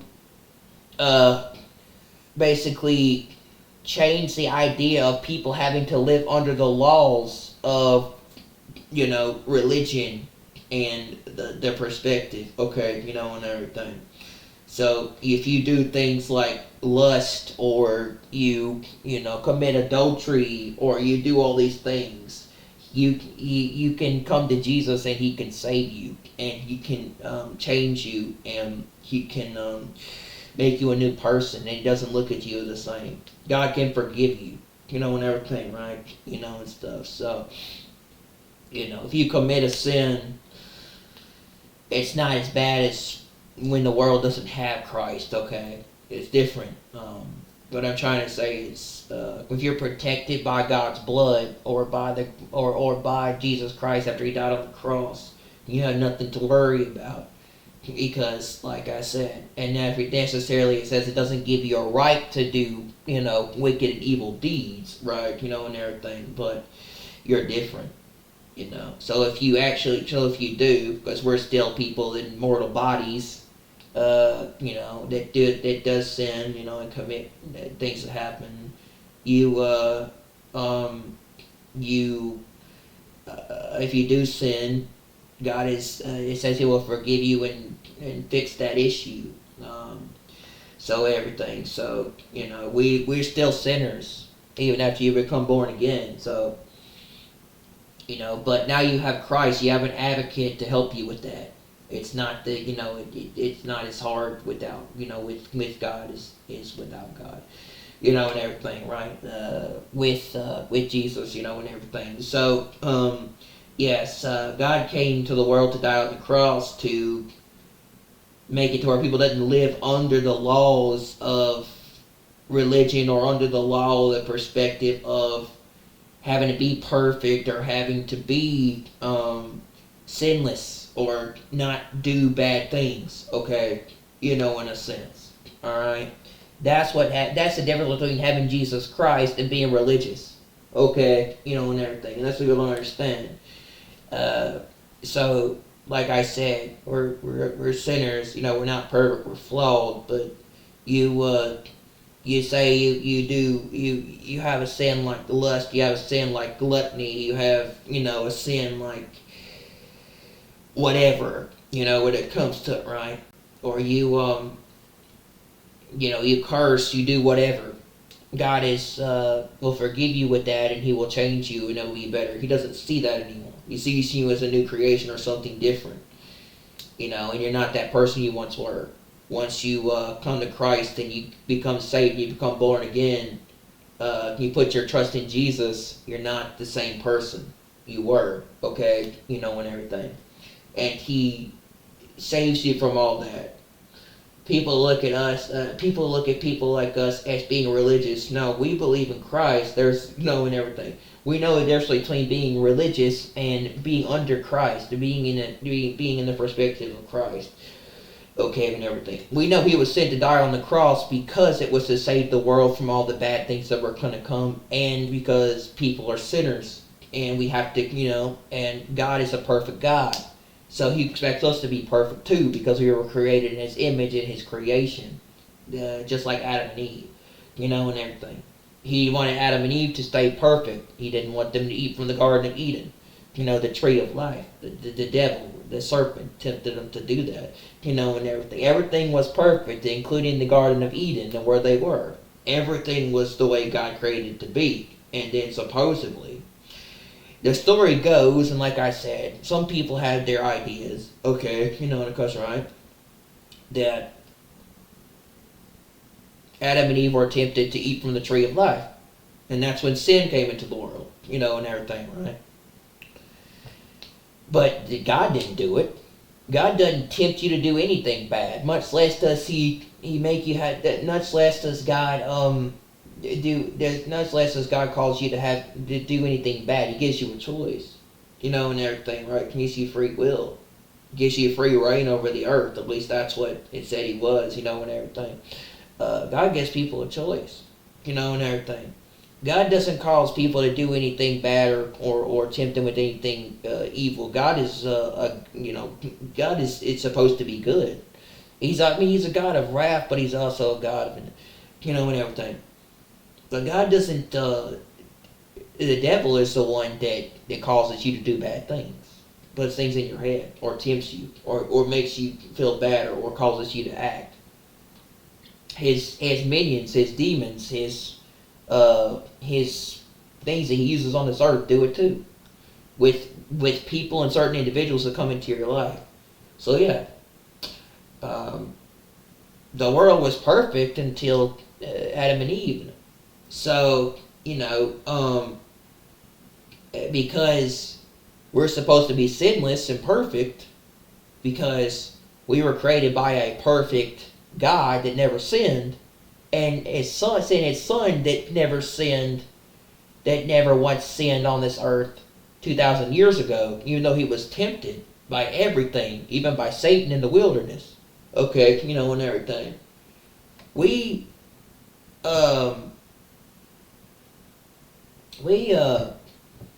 We're sinners, man, and everything. We're flawed people. Okay, and everything. So, God expected us to be perfect and be sinless. He expects a perfect, sinless creation. Not once. The Bible does say if you if you look at another woman, you technically committed adultery, and everything, or you've already kind of lusted, okay, and everything, right? And that's just not that's a normal thing that's a normal thing in this world. That's all that stuff is normal, okay, and everything. Not saying it's bad. The church and other religious people love to look at anything having to do with sexual stuff to be evil. Okay, comes to right and things like that. But I believe in my mind, God created male and female sexual attraction for a reason, and it's normal. And He expected you to have someone that you can be with, to marry and have a partner. He said that it's not good for man to be alone.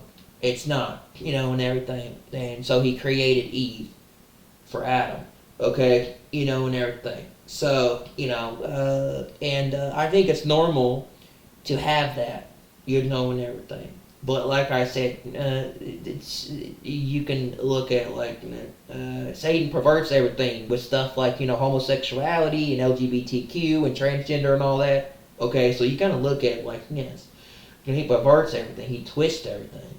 Okay, and stuff. And God's creation, meaning it's the same thing as there's two genders. So and everything, right? And the male-female perspective. So, like I said, I don't think God would have created us the way we did and made us the way we did, and put us like that if He didn't want us to have that on this earth, and everything, and to be able to do this in creation and having that thing. So, and everything. It's all about God's design, and He created it, and everything, and having that attraction, having that thing. He told people to go multiply on the earth. I don't think He would have given them parts and things like that to create life or a child, procreate, or to make a baby if that wasn't the case. Okay, and everything, right? So, this is all like God's design. You have a male and a female, and it's so like what I'm trying to say is it's just normal, and everything, and stuff like this. It's normal to want somebody do all that, and everything. You're alone, you reach a certain age where you get to a maturity level where you want that in your life. So I think it's normal that eventually a person grows up and they want to have a partner or someone in their life and attraction. So because God made it like that, and everything. And we we're human beings, man. We're flawed. We want that, okay? I don't know one person that will say no to, I don't want that. I don't want, that type of thing as an individual. It's like that there are times when, I have that happens to me too. And it's like, yeah, okay. I was like, I don't want that. Like, yeah, you don't get to, it's like, I don't know, one person wanted to raise their hand and say, I don't want that thing as a person. Okay. And everything. Right? I don't want someone that I like, that I'm attracted to be with, to do stuff because, I'm a normal human person who has wants and needs and things that I have on this earth, okay, and everything. Including, just, wanting that, okay, and everything. Basically, sex. But yeah, it's just, it's just like, people are taboo about that, but I think God created that, and He made it for a reason, and He gave people hormones, and all that, and whatever, and made them that way for a reason, I think. And so you have females that are all have different, have an idea different from a guy, but a woman different from a female different from a male, but I just like, I don't see how being that way is normal. It is normal, and everything, right? So people love to pervert it, they do, and they love to say it's bad, and I don't know, it's hard being alone sometimes, but like, yeah, I think God made creation for you to have a partner and to be with someone, to be in marriage, or to be together with somebody, okay, and everything. I don't think we were meant to be alone. We were meant to be social people and have a partner, and everything, and we were meant to have someone in our life. I don't know. And everything. With the internet nowadays, it's hard to find someone, but yeah, it's just, I think it's the truth, and everything. It's the truth. And God gave Adam Eve, and and King David, and all these other people in the Bible. They had those things too, man. They had those things, and they got caught doing it. King David like had where he had a relationship where he was I think married, and he slept with Bathsheba, and everything, and a lot of the other people in the Bible, they were sinners, and everything, and they struggled with stuff, and everything. But even though they were God's chosen people, or people that God used, and everything, even though they were flawed, and same thing for, I think, Trump, right? Trump has a lot of issues, but I think he is definitely someone being used by God. Okay, he may not be a person, may not be a godly person, but he's being used by God for some reason. Could he be the Antichrist? Maybe. People are beginning to wonder that. Okay, but look, he's definitely used by God. Especially Trump's definitely being used by God for something. Okay, and everything. But yeah, these people had sins. I think. I think Samson, well, had a problem with being arrogant, cocky, and thought highly of himself with his hair, because it gave him like magical powers and stuff like this and stuff. And he had incredible strength. And then one night when he was sleeping, his hair was cut. Okay, and everything. And something happened, and this woman seduced Samson, I think. So, like, yeah, something like that. And so it was like, okay, and if people in the Bible, they had problems, and everything. So I think even back in the old days, some of the prophets and some of the people that were picked by God or used by God even had their fair share of struggles and problems. Okay, they had an issue with things. Okay, because they were human, and they probably struggle with that stuff. They probably struggle with those things too, including being alone. And basic wants and needs. Right, so Jesus did too, man. Like I said, Jesus, when he came on this earth, he had everything thrown at him, but he never once committed a sin, and everything. He was a sinless, flawless God in flesh that never that went to die on the cross. It was basically a person that was basically an honest man who died for the belief, who died to save the world for everything, and didn't do anything wrong, but yet they crucified him, put him on a cross. Okay, and everything. So, but it was actually, I think maybe the Romans didn't like Jesus because he was kind of against a lot of things. But seriously, I don't know. But like, yeah, he was God. He was God in the flesh. Okay, in a sense, to a degree. So like when you look at it, the concept of it is that Jesus was throwing out all that stuff. Had all that stuff thrown in, and I'm pretty sure as a man on this earth, at his age, I'm sure he probably was. I'm sure he probably had those same things. Okay, and everything. Jesus might have even been married. We don't even know, and everything. Probably not, because he was always walking around with his followers. But people say, oh, he never slept either. Yeah, no, he slept, but Jesus had a problem with being around a ton of people, and after a while, he had to retreat to a secret place. Where he had to, retreat to a place to be alone to pray.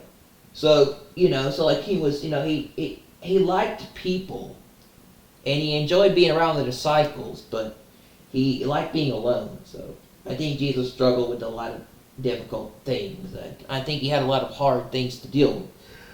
Yeah, he was tempted and had anything thrown at him and had to deal with all this stuff as a person. Okay, not only that, but the devil tried to give him whatever he wanted. The devil tried to give him everything in the world. So Jesus kind of, and everything.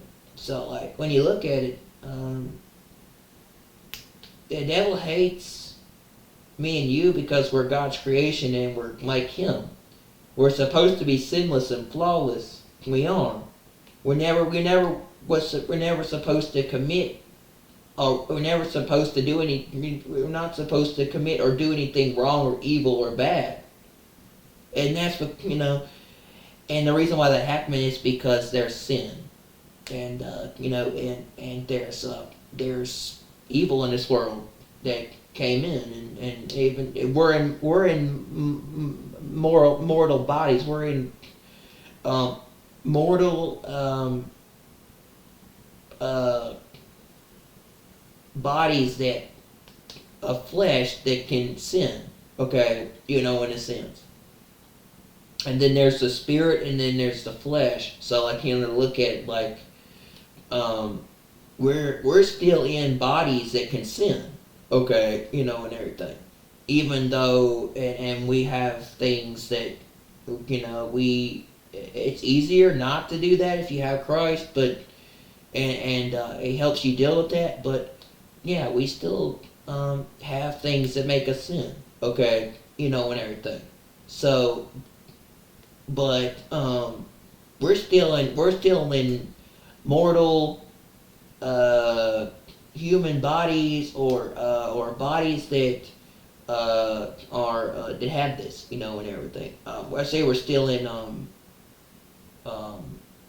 bodies that can sin. See, when you leave this world, if you're a true believer and you have Christ, when you go with the rapture, they call it the rapture resurrection event. Okay, the dead in Christ rise first. They're resurrected, kind of like Lazarus, where when Lazarus died, God, Christ raised Lazarus from the dead. See, there has only been one individual that's been able to raise the dead. That's God, and Jesus actually managed to raise Lazarus from the dead. Okay, and everything. So there was only one time. There was only two times where people were raised from the dead or brought back to life, and that was done by God. God, the creator of the universe, right? God, the omnipotent, omnipresent, omniscient, all at once God, the one that knows the universe, right? And then there was the Son of God, okay, which was Jesus, who raised Lazarus from the dead. And he told Lazarus to come out, and he came back to life. Raised Lazarus, okay, and everything. And Lazarus was brought back from the dead, and God saved Lazarus, okay, and everything. And I think there was another time when someone else was raised from the dead and taken up to heaven, because I heard the story about one of the people that actually did see heaven, but I don't know, but yeah, the whole thing about Lazarus is very famous. It's a very famous story about raising the dead. So, and everything. So they call it the rapture resurrection event. And what what it talks about is the dead rising first and they come back to life. And everything. They're resurrected. It says at the voice of it says at the with the voice of an archangel and the trumpet of God, the dead will rise first, and we will be, who remain alive, will meet them up in the clouds. Okay, and everything, right? People determine that to be as when we get raptured, we're changed. The Bible says that we're changed. We will not all sleep, but we'll be changed in a certain amount of time. We'll all be changed, okay? Which means people determine that is as when we get raptured and we get taken up to heaven, we get white clothes, or we get this new perspective. We go into, when we get there, we all get judged, and everything for what we did, and then we're the ones that did not have God, Christ, or did not have the name written in the Lamb's Book of Life, get cast into the lake of fire, or get cast into hell, which is weeping and wailing and gnashing of teeth. And the ones that did have the Lamb's Book of Life and did believe onto the Son of God receive eternal life, and they get get accepted into the kingdom of God and live in a mansion or a place, there. They get like a white robe, or they get restored, and everything. In other words, they get this like presence of being eternal, like an angel or something, right? Where they become different. Not only that, but we get new bodies when we leave this earth that are sinless, and no, there's no more terrible things there compared to this earth, and and they say that the pleasure that you, I was reading, like, is there any, how does pleasure work in heaven, right? And everything. I don't know. For some reason, I was interested in, like, if when you get to heaven, do you still get this same? Do you still experience the pleasure you do in things on this earth? Like, if you have a body, right? And everything. So it's like, it's that interesting. So I was reading that one night, and and everything, and I found it kind of interesting to me personally. And it says you will receive. It says you will experience pleasure and stuff like you never had before in heaven compared to the earth. It will be something you never experienced. It will be 10 times better than on this earth. It will be something. It will be way better than on this earth. So. Yeah, people determine that as, there's no same-sex attraction, there's no, male and female, there's no procreating or multiplying in heaven. There's no, I find that hard to believe, considering Adam and Eve were the first creation to, do that, and then she had a baby, and like I said, the whole thing started with the whole birthing thing. But like I said, if Adam and Eve did that in the Garden of Eden, right? Who's to say that won't happen in heaven or with another partner or spouse, right? Female, male, whatever, and everything. Or maybe when we get to heaven, if we're still single here, right? We find our partner there. Maybe God has a special partner for us when we get there. Maybe it's not here on this earth. For the chosen few, for the chosen, right? Or for the people that maybe He's using for a purpose while on earth, but when we get there, He'll have a much better life for us and a partner or someone better. So, and everything, right? And we'll be way happier in heaven than we will on earth, right? And stuff. And we'll no longer be sad or alone, and stuff like this, and live in a better place. So, and everything. But they says that there will be, there will be, did I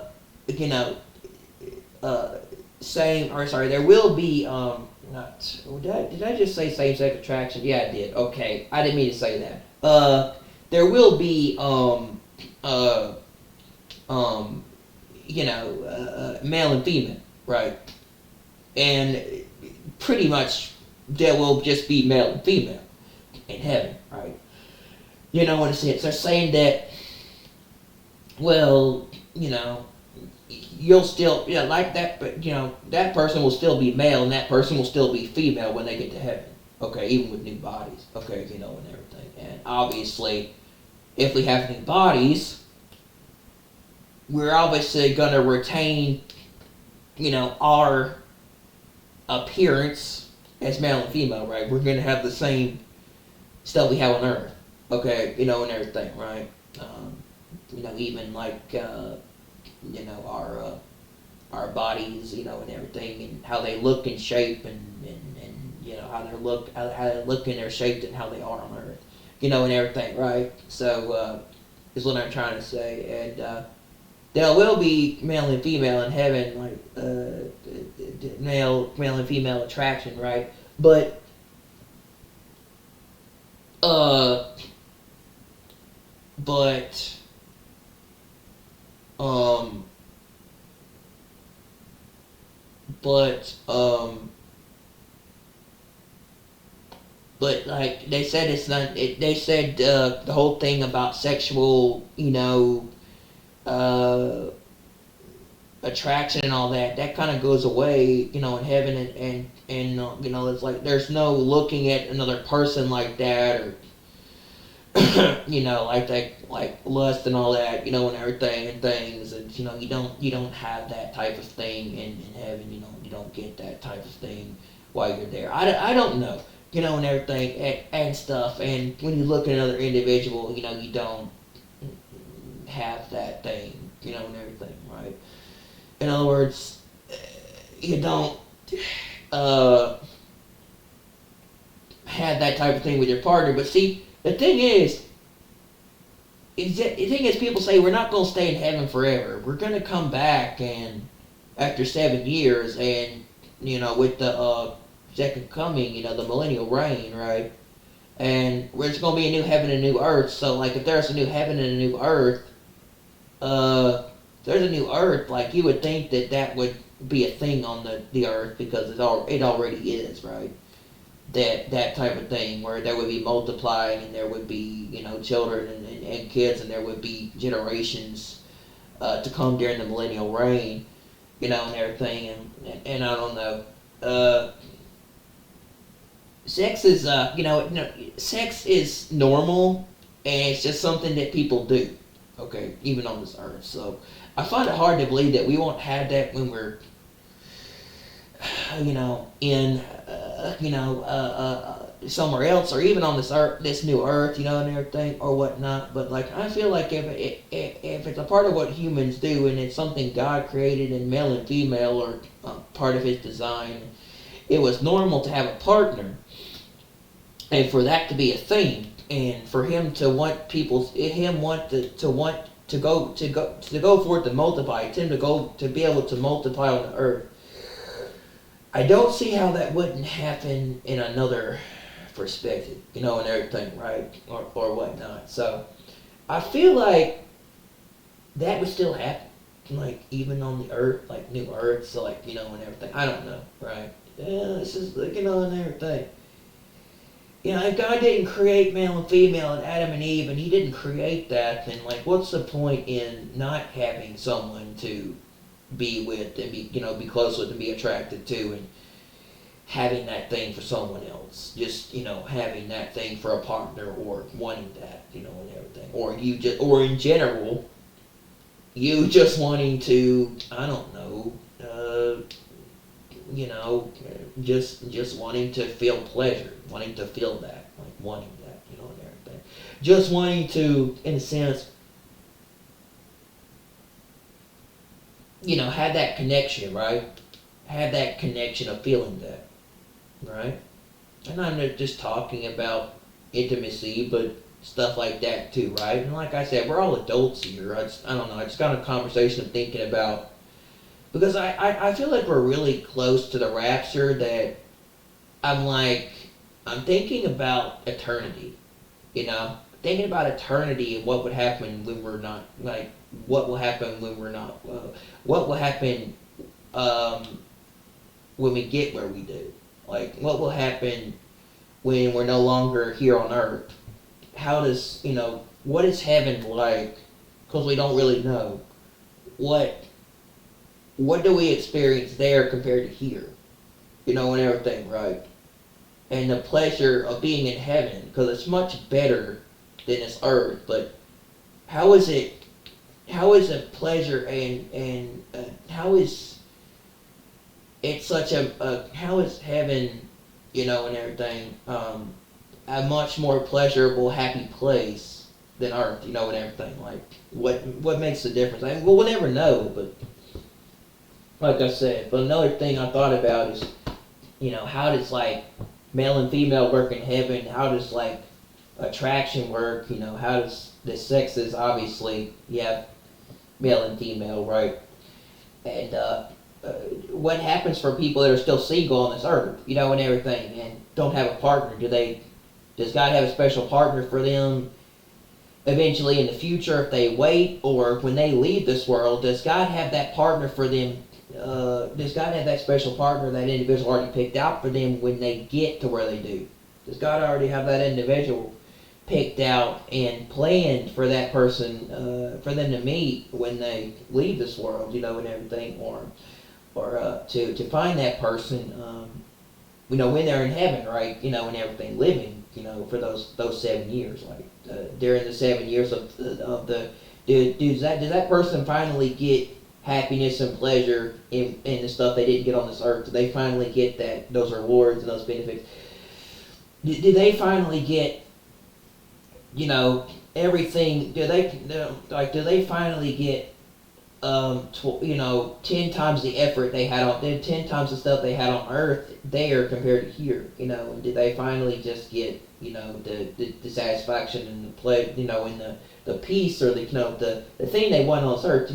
Does God reward them with what they did here on this earth with the things of, with things in heaven? Obviously, yes, but like I'm saying, like, do we meet people? Do we meet that person when we go with the rapture, when we get to heaven, compared to, and everything? Say, compared to, say, like, while we're single here on earth, or we're alone, right? It says you're no longer alone in heaven anymore, right? All that goes away.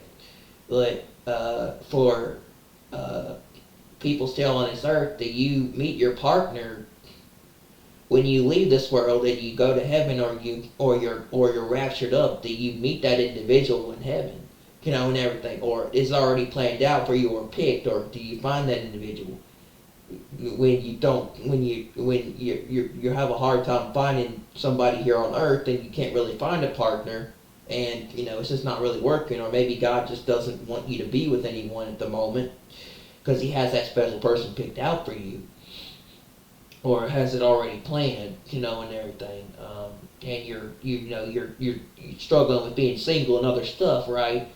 To a degree, you can't find someone to be with. You're alone, right? And God has you separated from other people for His purpose and what's coming. Obviously, that's the rapture, or when you leave, right? And everything. But once God does that, and you leave this world and you're still single, are you still single in heaven, or do you meet that person, and everything, or He has that person for you, and everything, right? That you didn't get here on earth, or you never met, and if you never met someone, if the rapture occurs, let's say this year, or it comes, do you meet that person while you're in heaven, and everything, and that goes away, and everything. When you can't find a partner here on earth, right? Obviously, because it's kind of hard to find someone here today like that, and everything. So, like, and everything. So, for a lot of the people that are single, like a lot of people that are single dudes or single guys, right? Did they meet those people? Did they meet that person, or their spouse, or their partner in heaven? Like, is it like an Adam and Eve type thing where, somehow there's a person for that individual, for a lot of those individuals, right? And everything. They call it the wise virgins, right? So, I don't know. There's a thing in the Bible called the wise virgins, keep their lamps filled with oil, so I don't know. Or what they call God's chosen. So, I don't know, and everything. I often wonder, there are days when I can't find somebody because God wants me to remain single and still be, and stay here for a purpose, and still be here for a purpose and a reason. He doesn't want me with a partner, or with another individual, another person, or having someone to be with, because he still, he has me here for a purpose before I leave, And he doesn't want me to be with someone because I would get distracted and I would turn away from what I was trying to do. So I often wonder if God wants me, still wants me single, uh, because He has a purpose for me to do stuff when I'm still here on this earth, and I can't find someone because of that exact reason. Okay, and everything. Um, because I'm made for a bigger purpose, and other things. So that's what I'm wondering.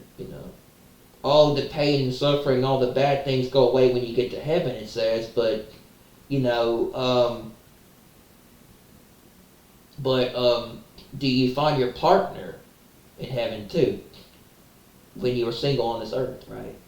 And to y'all live together in that mansion or that place that's built, that it says, "I'll go to prepare a place for you," and everything. And do you have this same idea? A lot of people believe also that we don't wear clothes in heaven. All our clothes go away when we're raptured, like the left behind. Okay, we leave our clothes behind, right? And everything. And people are saying, "Oh, we're naked in heaven." We see each other's, we see all shapes and sizes and attractions. Okay, we see each other in full. What am I trying to say? We see each other in the beauty of the way God had Adam and Eve. Because they were naked, but then they felt ashamed. And they said they had a leaf where they had things to cover themselves up, right? So, people believe we leave our clothes behind when we get raptured, kind of like left behind, right? And and when we're going up in the air, we're naked, right? Go up in the air, we're naked, and then the whole world is looking up at us. What I find funny is the whole world is looking up at us, right? And everything, and seeing us go up into the sky, flying into the air, being pulled up into the air, right? And we're naked. And when the trumpet's blown, or the shofar, and everything, the whole world's looking up at us because they're the ones left behind, and they're wanting to come with us, or they're outside too after they hear the trumpet, and they're watching us go up, and they know it's too late, but they're just seeing people go up in the air, and they have no idea what's going on, and they're confused. But I don't think that's how it works. I think it's going to be like Left Behind, but I don't know if we necessarily leave our clothes behind. I don't know about that. Maybe we do, but and everything. But I think we are going to be taken away in an instant. I don't think the world's going to see us. I think there's going to be a trumpet blown. We're going to be gone. We're going to be out of here, and then the whole world's going to go crazy. Okay, that's how I think it's going to happen. And in the blink of an eye, we're going to be taken away and snap. Okay, so I don't think we're going to be gone. I think that's how it's going to work. With everything. We're going to be taken up. Those Watchmen. I think it's like the Watchmen intro videos, right?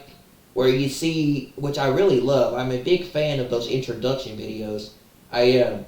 But I think it's like the Watchmen videos where you go up and you see the police officer guy. These people are fighting in the streets, or they're behind this thing, and then all of a sudden the trumpet blows and they go insane, and then all these people are taken up, and you see all these balls of light just launch into the air, and everything. You see all these balls of light, these small balls of light, just literally just get taken into the air, and you see all this stuff go up. Okay, and everything, because that's how I see it.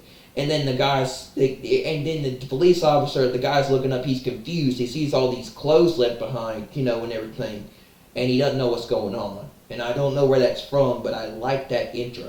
Okay, and everything. Goes up and everything. People get snatched up and taken to the air, into the sky, and they see all these balls of light as soon as people disappear. They disappear in an instant, and it's boom. You see all this stuff go into the air. So, and everything. I think that's what's going to happen. I don't know, but I don't think the world will see us. They'll hear the trumpet. They'll hear the shofar. They'll hear the trumpet. They'll wish they would have listened to us. with what we said, and not done the things they did, it'll be too late. But and the world will be fighting, and there'll be all sorts of bad things happening, and then boom, then everything will go out of control. The world will be going into chaos, and everything will happen, and a bunch of bad things will happen, like that movie, and then will disappear, and then the world will go into chaos. The world will completely collapse, and everything. So I look at it like,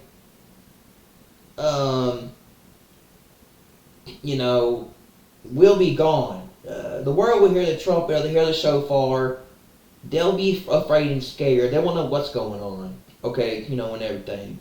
But we will know, the ones that have Christ, and we're prepared for that day, right? We're watching. But see, the thing is, I look at it like, they'll hear the trumpet, or they'll hear a loud blast. They might be sleeping, or they might be doing something that says, you may be at work, you may be asleep, you may be at church.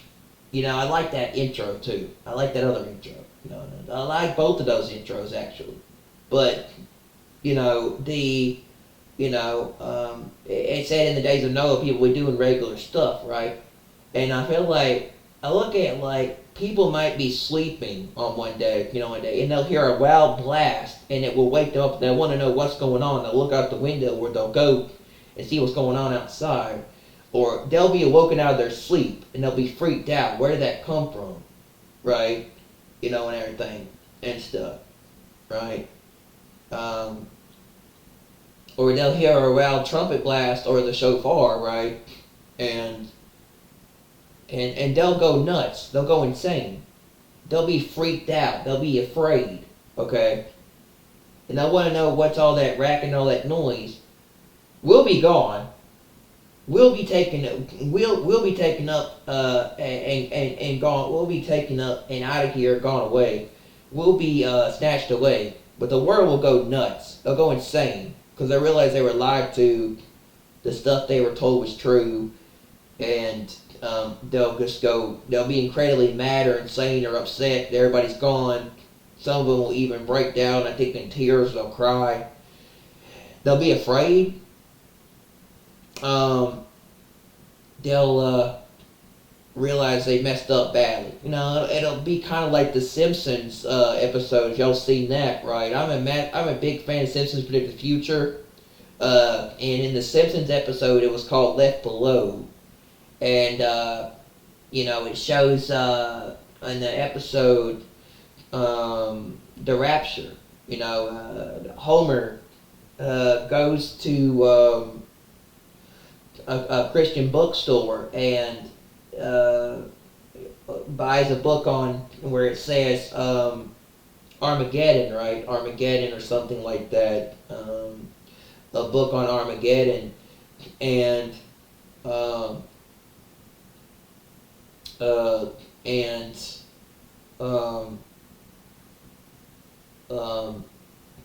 and everything, Armageddon 1980 or something, whatever, and he starts getting all these books and reading all this stuff on the rapture, and Marge says to him, Homer, you're reading books, word books, what's going on? And he says, Marge, the rapture is nigh. These books will help me determine how nigh. And then he writes all these things on a whiteboard, and he tries to come up with the date, and everything, and determine what's going on, and tries to get the whole town to say the rapture's coming, and get them to follow him, and they get to it, and he keeps guessing, but he keeps watching, but everybody's getting annoyed with him and tired of him after a while, and getting sick of it, and everything, and they're upset at him, and eventually they start hating on him and getting mad, and they leave, and everything, and he's alone, and then all of a sudden, on the day he doesn't expect, that's when it happens, because that's exactly what the Bible says it does, and everything. He gets taken up, and everything. And then it shows the rapture happening, and everything. In the movie Left Below that they watch, and it shows it shows a dude with another woman, like, committing adultery, right, and stuff, cheating on her husband, and everything. It shows the limo driver disappearing because he was he was a saved believer of Christ, everything. He was a Christian believer. He was a Christ believer. That lived a good, that lived a godly life, or did the best he could on this earth for Christ, right? Or he chose to live a good life, while following Christ, and he got raptured. Okay, and then it showed the guy getting on his knees and begging to God, or saying, and she say, "Mr. Thompson, what's going on? It's a rapture, Shauna. It's the rapture," and everything. Those of us that those of us that were righteous, and everything and stuff, went to heaven, and the others were left below, because with rejecting God and worshiping Satan, we have now chose our fate with what comes to the world, right? So, in a sense, it also shows people that were like Buddhists and worship other religions, because it says you shall worship no other gods before me, and that's a number one sign that will get God to say, "I never knew you," or turn you away. And say, "Why did I put my trust in technology and science, and everything?" Another one said, "Why did I choose to be gay?" Right? Then another one said, "Why did I do this?" And everything. It also shows fireballs hitting the earth like it said it would. Locusts and flies around people, a river of blood, all sorts of terrible, bad things. And he says, and Lisa said, "Why?" Lisa said, "We should have listened to Dad," and everything, right? And stuff and things, right? And then Homer is talking about the end of the world. He's reading the Bible to people and telling them stuff, and everything. And then he's wearing a sign outside to say the end is near, and everything. And they think he's nuts and crazy, because like, what made you decide to end up in this phase in the world, and everything. Homer says, it's the end of the world, he's gonna kill you, right? Talk about the Antichrist, everything, that's stuff like that, and all this stuff, and they're watching TV, which is interesting, which is a normal regular day, and they're watching TV, and Homer's wearing this sandwich sign. He has to take the sandwich sign off, and then he's sitting down to watch TV, and it's the Simpsons watching TV. They're watching a TV show, and on the blimp, Marge recognizes a sign that Homer said. She says, "The stars are falling." Says the stars will fall, and the moon will turn to blood before the second coming of Christ, before the coming day of God, and everything. The stars would fall from the sky, and the moon would turn to blood, and everything. The moon would give no light, in a sense, right? So the stars would fall, and everything. And she says the stars are falling. And then the neighbors show up to Homer's house, and they say, "Homer, you were right," and everything, right? And all this stuff. So it's a pretty interesting concept, but that's another way I look at the rapture. But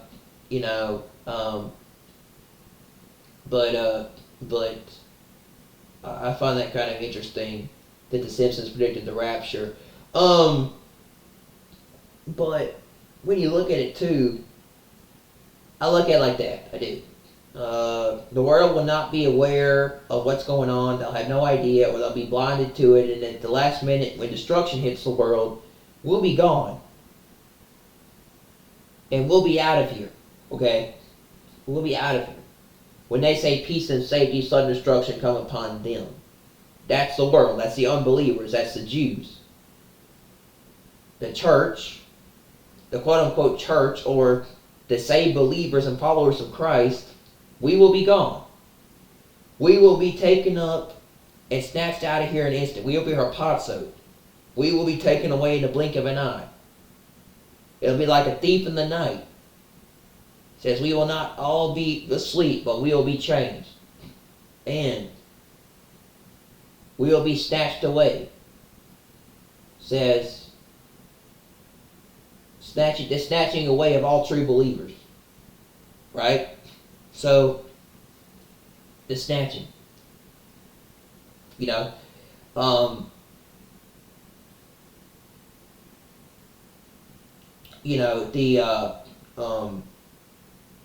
we will be taken away when destruction hits the world. When destruction hits the world, or bad things come to the world, or we go to war, or something happens, and like I said, which could happen soon, we are snatched away, and everything. We're taken away in the blink of an eye. We're lifted up in the blink of an eye. I like this guy's song here. If you never heard it, I think this is a good representation of what could happen. But this dude's name is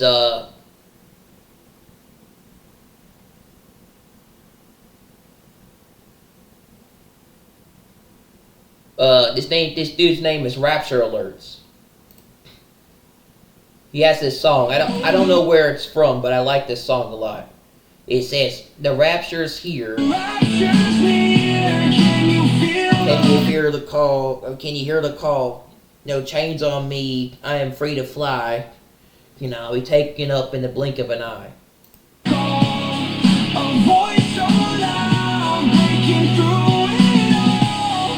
No chains on me, I am free to fly.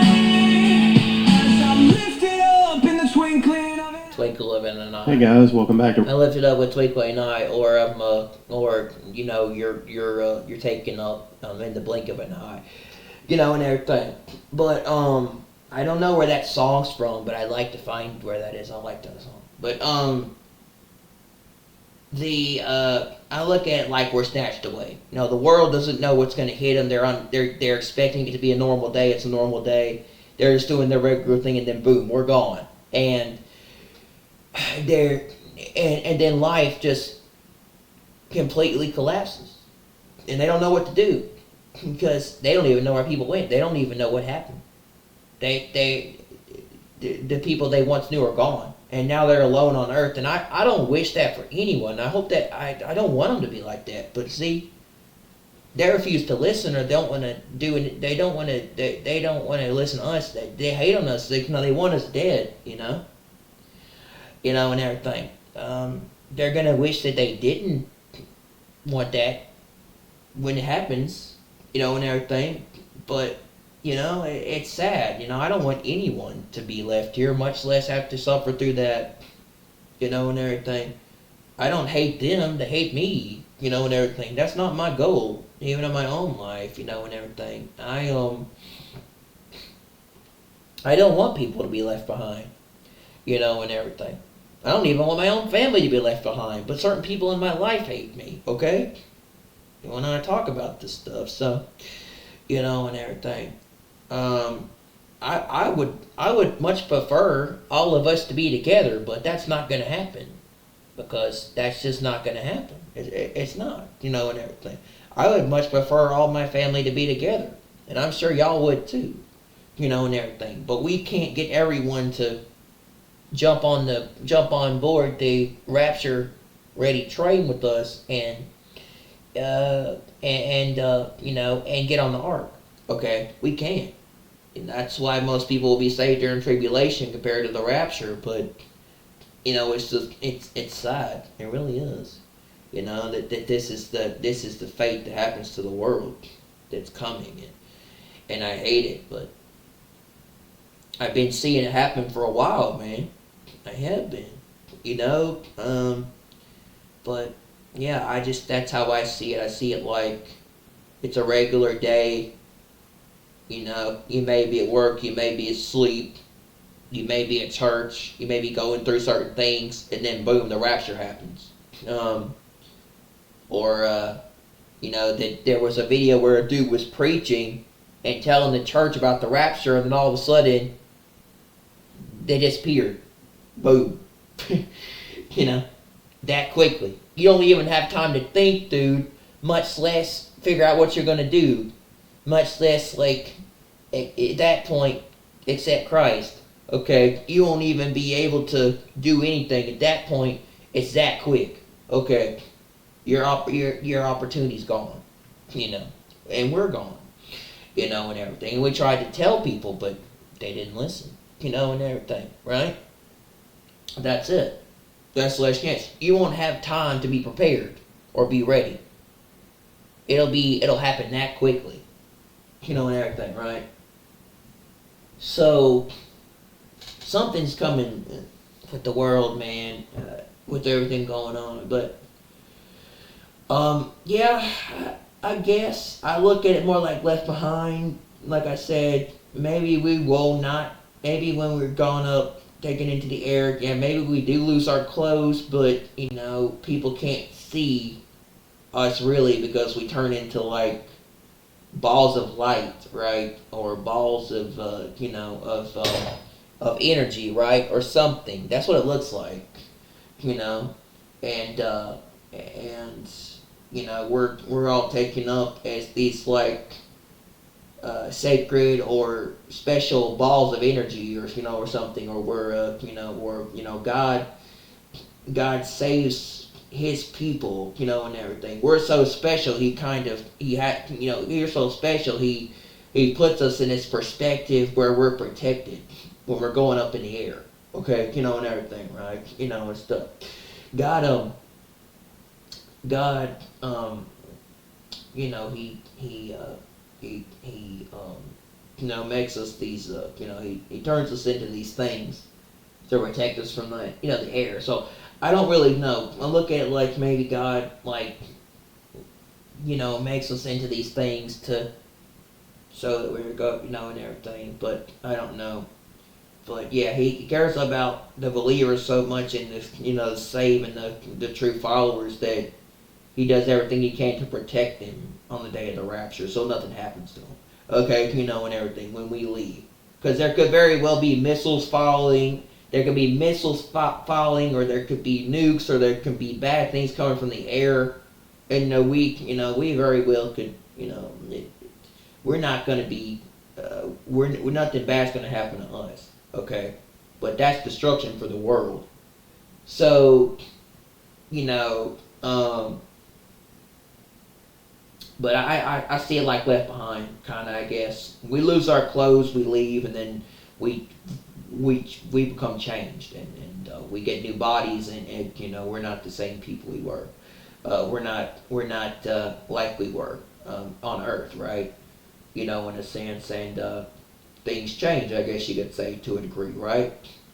Or The Simpsons, where the people just disappear out of nowhere. There's another part I forgot in that episode where the lady says, "My pious husband has gone missing." She said, another woman says, "The baby I had baptized is gone." Okay, so yeah, it's really interesting. Okay, but yeah, or baby I had choose to be baptized was gone.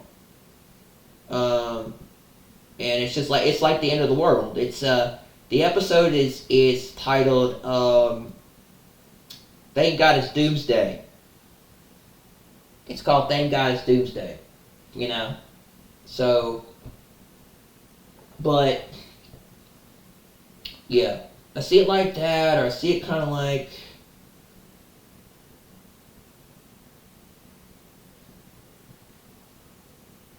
I see it like Left Behind, or I see it like those Watchmen intro channels. I do.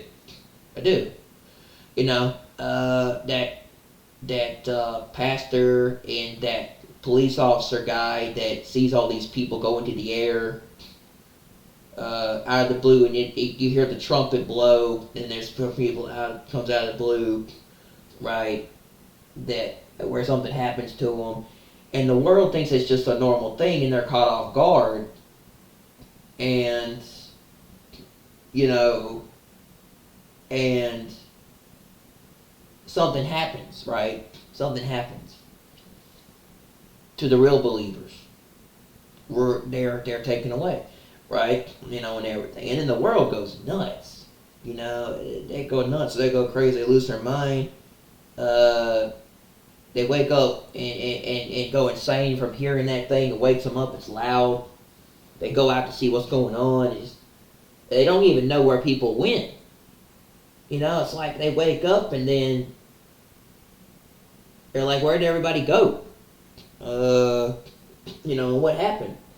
And they're just flabbergasted. And first, it's probably like the 3 stages of denial, right? The 3 stages of denial are first grief, the first stage is they don't understand, they're confused, okay? They don't, and everything. There are 3 stages of grief, okay, with a person, alright? The number 1 stage, the first one is confusion or don't understand. Second is desperation. Third is cry, tears of crying, anger and rage, and losing their mind, or they've gone insane, right? They go crazy. The third stage of grief is desperation, and not knowing what to do, and then finally, just completely just in awe or unaware or don't understand or have no idea, because they've never seen that happen before. They didn't think it was real and it would happen. They didn't think we would disappear or we would be here. We wouldn't be here. They didn't think this stuff was good. This was real. They made fun of it. They mocked it. They laughed at it. They thought it was a joke. And then all of a sudden, one day it happens, and then they wake up and they realize that they shouldn't have done it, and they should have listened to us. Okay? Right? One day they're going to wake up and they're going to be in so much pain, grief, and anger and rage that they're going to hate God. But it's not God. It's not God's fault that you didn't listen. He tried to tell you, okay, and everything. And stuff. So, they're going to be in total shock when they find out, that all this stuff was real and it was true. And I can't even imagine how bad it's going to, how people are going to react and how bad it's going to be for people that are left here. I can't imagine how much pain it's going to be stuck here. And realize now you're going to have to, and now you're going to turn on the news and you're about to be in the world of Antichrist for 7 years. You're about to be in a whole new world that you wake up to that you never thought possible or never thought would come or be or would see it or would understand it. You just woken up to a world that now has to take the mark of the beast. Yes, I can't imagine. I don't want to imagine, but I can't imagine how bad the world's going to be, or what people are going to be like when the believers are gone, man. And everything. I don't want to imagine. That sounds terrible. It does, and everything. But I can't imagine what people will act like when a lot of us are gone. Okay, and everything. When they lose everything they had in the world that was once here. And no one's here anymore for them. No one's here anymore in their lives and they're here by themselves, and we don't want them to be here by themselves. We want them to go with us. But see, that's the thing. We would rather them all come. We would rather them come with us, our family, right? I'm sure you want your family to. I'm sure you want all your family to be with you when you leave this world, go with the rapture, right? You want to be together, and you all want to be able to go together to see the people that died again, right? But you can't convince them. You can't. I don't hate people. See, I don't hate people in my life. They hate me. Okay. I wish the best for them. I want them. I watch all the best for them, and I wish, I want them to come with us. I want that to happen, right? So, I just can't imagine people's reaction or what people will be like or act like when the rapture occurs or when we're gone. I can't even put, I can't even put anything on it. I can't. I can't.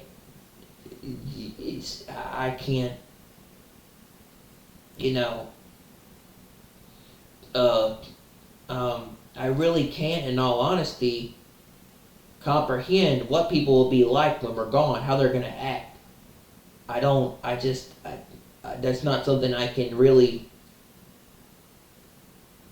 That's not something I can really begin to understand in my own head. I'm sure it will be horrible. I really do.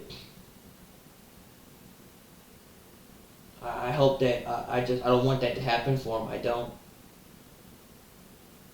But just imagining them being alone with half of their people, when half them being alone on this earth, and then thinking they're alone, and that they probably won't be alone. They'll probably find other people, sure, on this earth to deal with in life, but it's going to be tough to deal with that for 7 years. It is, especially under the Antichrist, and everything. But they're going to find out that the people that they cared about the most, that are believers maybe, that they try to tell them will be gone.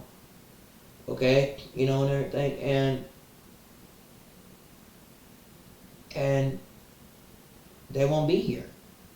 And 7 years is a long time, man. 7 years is a long time to see people you knew or you cared about that were true believers. It's 7 years is a long time, man. I can't imagine how people would cope with that on this earth. I can't. I can't imagine how they would cope with it, much less deal with it. I hope they don't have to. I really hope they don't have to, but I can't. But yeah, just imagine just getting up one day. Just imagine getting up one day and waking up and seeing half the world gone and into chaos. And then the Antichrist steps foot onto the world stage and promises peace. Promises to bring peace to the world or to fix everything. A lot of people have their theories that Trump might be the Antichrist because he promised to bring he said he promised a peaceful surrender to Iran, to surrender everything to Iran. He said he told Iran to lay down your arms and have a peaceful surrender. In other words, Trump says he wanted to have a peaceful negotiation process to end the war. He wanted to have a peaceful.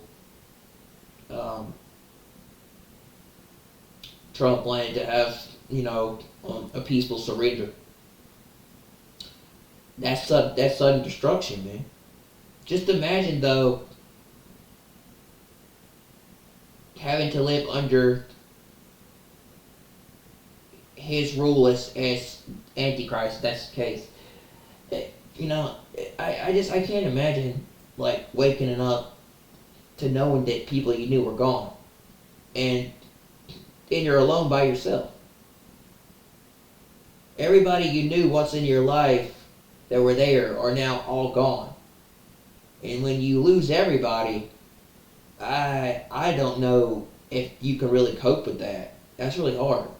I mean, I'm sure you'll find stuff again and be able to deal with it and do it. It'll be like The Walking Dead or the Apocalypse. It will be. It'll be like The Walking Dead. You know, like Rick Grimes when he lost his son. I don't know everything right. I'm trying to say that it's just, it'll be like The Walking Dead where like people wake up one day and they lose their family and that they're all gone. And it's like the apocalypse, right? And everything's been abandoned and you know, and it's just like wake up and they're by themselves. I just like, I can't imagine. They wake up and they're by themselves and they lose everybody they once knew. And we tried to tell them, man. And pretty much at this point, they laughed and mocked and scoffed and made fun of us. And now they're the ones left alone by themselves to have to deal with the suffering of this stuff on the earth for 7 years. And they're completely alone. While we had God, right? We're not really ever alone, even though we feel alone. Even though we have times where we feel alone a lot on this earth because we don't fit in with the world as much. We're not alone. We have God. But see, these people will be completely alone because restrainer will be lifted, the spirit will be gone, everything about what God is doing will be off the earth, and then it will go nuts. They will have no one, right? They will be completely alone. Maybe they might have some people that are still around, but you know, that's the thing. But look, maybe some of the family members will still be left there, and they'll be able to come together. But it's gonna be hard. So, what am I trying to say?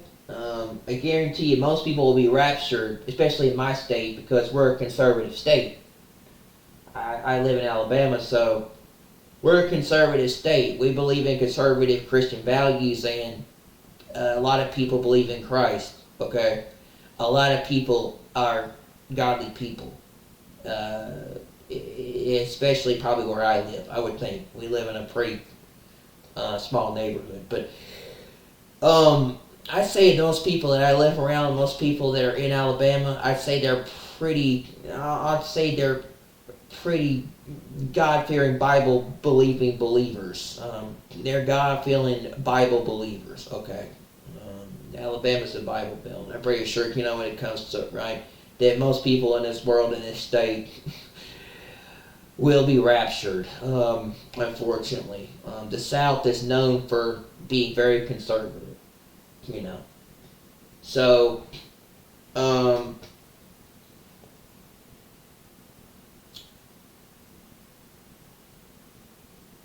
but what am I trying to say? I can't imagine. I can't imagine. You know, you being all alone. You know, losing everyone you ever knew. You know, and everything. It's like being alone, being by yourself sucks, yes, on this earth, but imagine what will happen. And that's what I fear the most and I worry about too, that I may be left here. I know I'm not going to be left here because I have Christ and I have given my life to God. I've accepted Him. I've asked God into my life. I become saved, you know, and everything. So I don't have anything to worry about. I've pretty much given my life to Christ. But I do fear that I'll be left here. And that's the thing. I don't think I will. God won't leave me here to go through what I go through. He knows. I don't know. God knows about my life before I do, and He knows what I need before I need it. You know,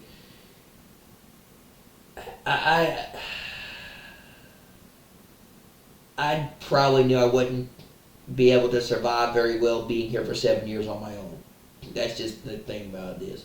That's why I trust in God. I'm not.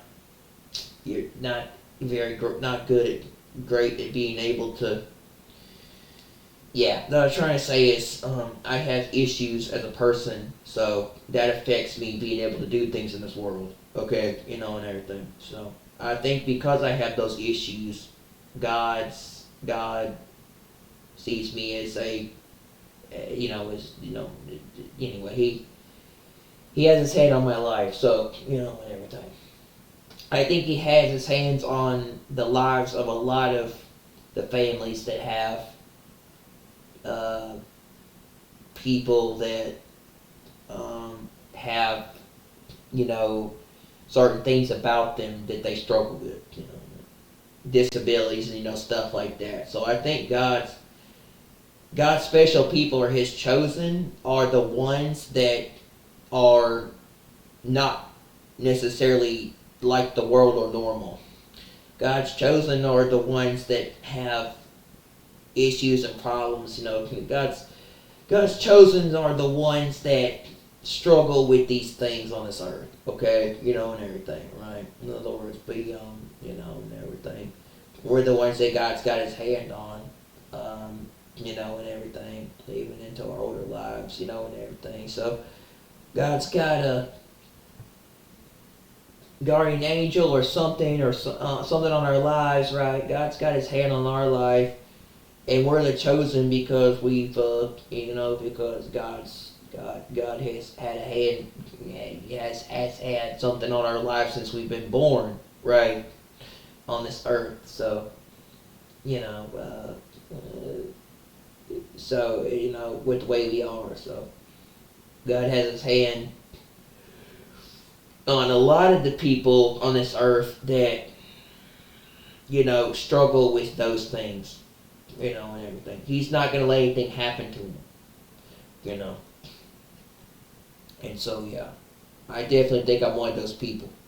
But, the thing is I fear for that, you know, and everything.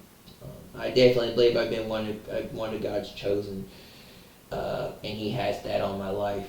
So I know I'm going to be leaving soon and be out of here. So, but I know that he's coming and we're going very soon. I don't know, you know, and everything. I just don't. I can't imagine the thing for people waking up one day when everybody's gone overnight, or whatever, when it happens, and finding out that nobody's here anymore, and they're alone, and then trying to find out what the heck's going on, and then they wake up to something one day saying, you know, there's peace in the world and prosperity and destruction, or they wake up to war, or they wake up to a draft, or they wake up to you know, having to take the mark of the beast, right? Or they're still here past 2026 and they wake up to a third temple being built in Jerusalem, and just dude, all that stuff, man. They wake up to biblical prophecy. They wake up to biblical prophecy finally being fulfilled right in front of their eyes, and they didn't get to see it, but now they get to see it for themselves. Right after we leave, you know, they get to see all this stuff coming to light that we told them, yet they laughed at it, right? So, you know, it's funny because we're going to have the last laugh, but the world is going to be scared and afraid and fear for their lives, and they're going to be running, and they're going to be nervous. The world is going to be scared and afraid as all get out. They're going to be running. Some of them might drop to their knees, and some of them might actually come to God and drop to their knees and accept Christ after we're gone, hopefully. Some of them might finally come to understanding God and become a believer. Some of them might finally get on their knees and ask Christ for forgiveness and ask him to come into their life and help them, right? But unfortunately, that might be when we leave, because they finally realize we were right.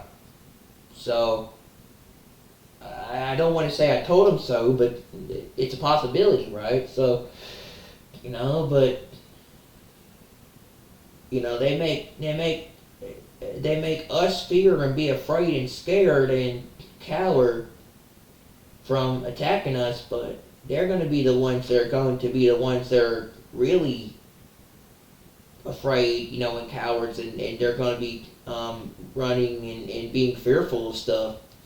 They're going to really be the ones when they have to face a 7-year tribulation, that are the cowards, right? They said, oh, we're cowards and we're all this, but I want to see how people would face a 7-year tribulation. I don't, but when you say it to me, I wonder.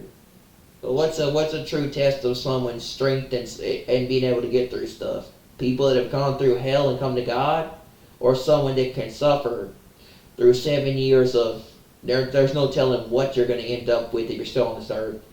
Okay, so you call us cowards, but we've already been through all the pain and suffering and the hardship. You have yet to face it, and that's coming to you for 7 years if you don't have God. So, or the way you treat, so, and everything. Our struggle's over. Our hard times are over. Our difficulties are over. Our suffering's over. Our time on this earth is over. God's going to take us away soon. Our difficulties and tribulations in this world are over. The days are being shortened for the elect and the chosen. We'll be out of here soon. The days of our struggles are over. Okay? When we know it. Our redemption's drawing nigh. We're about to be out of here. Our hardships are over. God is preparing us to leave. But for the world and the people that didn't listen, their judgment is just beginning, unfortunately. Their heart, they've never seen anything like this, and they never will again. Their hardships and struggles are just beginning. They think they've seen the worst of the worst. Wait till they have to be in tribulation. Okay? They think they've really seen the life and they know more than you, and they're smarter than you, and you're stupid. And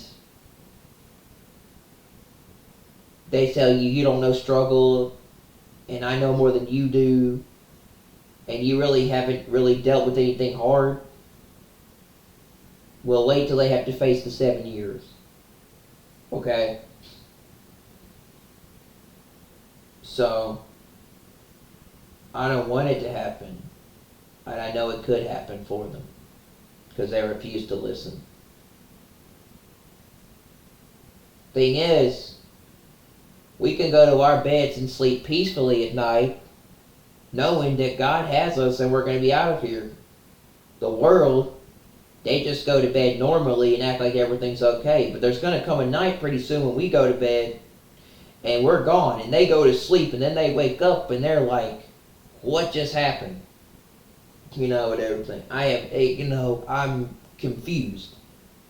I didn't believe any of this stuff, and now it happened and everything, and it's like, where did everybody go? It's like, I was just joking when I said that I didn't want you to be here anymore, and everything, and I wanted you dead, and and everything, and I was just playing around, man. I didn't want you to really leave, and everything. I didn't want you to really leave or go. And then they just start doing that, talking to themselves, and everything, right? And then they just start, they realize, and now they're gone. It'd be like Home Alone, right? It's like Home Alone, where Kevin from Home Alone said, I wish my family would disappear, and then they don't come back, and then he thinks that they're all gone. But this time, with this, it's going to be like, oh, but it'll be for real this time, right? They're like, oh, because I had a family disappear, and everything. And he said, I didn't really mean that, and they're gone. And, something happens to them when they're like, when they're, after they leave them behind, right? So, it's interesting because they start, people joke and they mock and they scoff and they say they don't want you here. They wish you were dead. They don't want you to be here anymore. And then they talk about, and then probably after the rapture, everyone will be like, I was just joking. I didn't mean for you to leave or to go. And it's like, okay, this isn't funny anymore, and everything. Where'd y'all go? And everything, right? And stuff. And I was just kidding when I said I didn't want you here. I didn't know, and everything, right? I just see that happening, unfortunately. And they're just shocked. They're in shock because they cannot find their lives do not normally function the way it does. They cannot find the people that were once there or you anymore, or the people here. Their lives. It's a sad day to know that. To just wake up one day and just people think to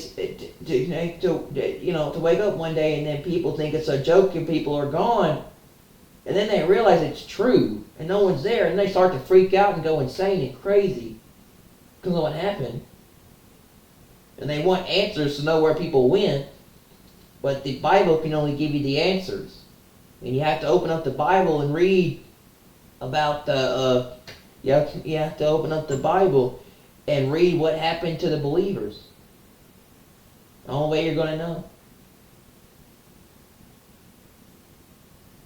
So, and everything. But, it's just sad, man. It's sad to know what people would think when you're gone, and if I had the option to choose to not go, I wouldn't, but I don't want to be in war. I don't want to be here to be drafted. I wouldn't probably be drafted, but, I don't want to be here to face all that.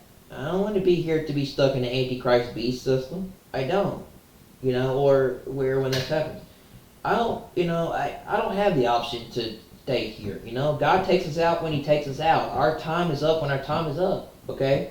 Just like when you die, you can't choose when you die. I can't stop God from doing what He does, and I can't, and I can't pause biblical prophecy or the end times events. They just happen. And everything. If I could put a pause on God, I would, but I can't. And everything. When we're done on this earth, we're done on this earth, and then we're gone. So, and everything. I can't say to God, do I have to really go? Can I stay here? And everything. That's not possible. Okay? Because if bad things hit this world, and we have we have missiles or something hit this world, or we have things that hit America, or there's destruction, or we have things that could destroy the world and us, God's not going to let that happen. He's going to pull us out, and everything. He's not going to let His people get hurt, okay, and everything, because He cares that much, and everything. God won't let anything happen to us, and everything. When God sees bad things, when God sees some terrible things come upon this world, or it gets to a point where He feels like we're in danger, or we're going to be hurt, or something's going to happen to us, He's going to pull us out. He's going to take us away. Okay, and everything like that. For the believers, and everything. Or the chosen and the elect. He's not going to let us get hurt. Especially the children, the babies, and certain individuals. He has His hand on their life, okay? And everything. Or the people that He has specially picked. He has specially is His chosen or His special people that He is watching over. Okay? So yeah, I don't see that happening. And if I could, I would, man. I could if I would. But I don't think I want to, with the way I'm treated. I don't think I want to be here to be with that individual, with the way they treat me, how bad they treat me. I don't. I don't want to be with them, and everything. And God is showing me that it's not a good idea to be with them. That your time is up. You're ready. You're ready to go. You're about to be out of here. Okay? In a sense, but I don't want to be with that individual that treats me badly. So, if I had the option to stay here, would I? No, I wouldn't. Because I don't want to be treated badly. Plus, I don't want to be in harm's way, and I don't want to be in harm's way, or I don't want to be in something where I can be killed for still being here with that person when that happens, right? I don't want to be here to be killed, right? So no, if I had the option to pause God and say I don't want to go yet, or I still want to be here, for that not to happen, I wouldn't. I wouldn't do it. Because, like, first off, I wouldn't want to be stuck in a situation where we go to nuclear war or something terrible hits the world and the world ends, or something bad happens. And two, I wouldn't want to be with the person that hates my guts and wants to kill me. Okay? So, yeah. And the other thing is, too,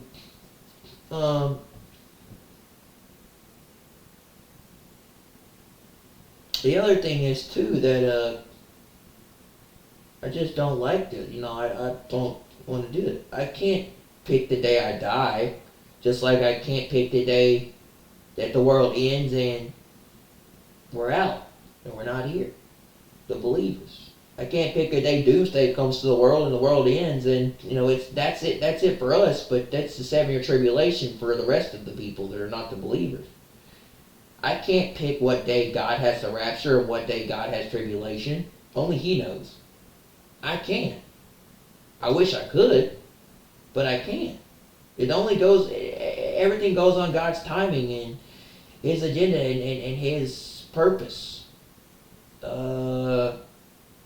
His biblical prophecy and His divine plan. The end times, you know, the last days. You know, all of that goes around God's will and His agenda. You know, you can't pause or stop or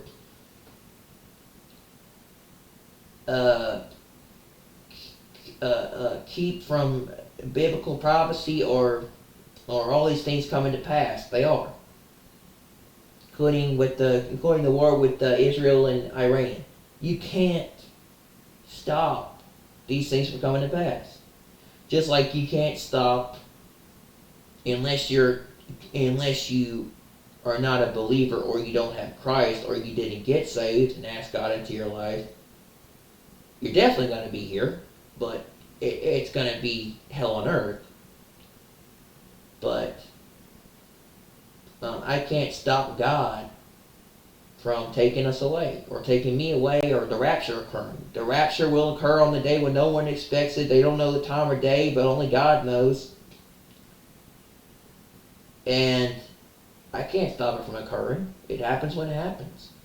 You know, if I could, I would, but I can't. And tribulation, and I don't believe I have control of my life as much as I think I do because of what's going on. God is shortening the days and I'm about to get here and prepare me to leave. He's telling me your time on earth is up. You're about to be out of here. You don't really need to be here much longer. Okay? And, but for the world, yeah, it's going to be way worse. Yeah, if I had the option to choose to stay and delay the rapture, would I? No, man, because it would just get worse for me, I think, okay? And that's it. Or, like, would it be like someone else gets taken away and then I'm still here? I ask God to still give me time to leave. I still ask God to give me time to stay here, to not have the rapture happen yet, to do what I gotta do. No, because like I said, we could have a nuke or we could have something devastating hit the world, and then God realizes, and at that point, God's gonna know the world's in danger. You know, the world's gonna be in danger, or we're gonna have a threat, and then it's gonna take us out.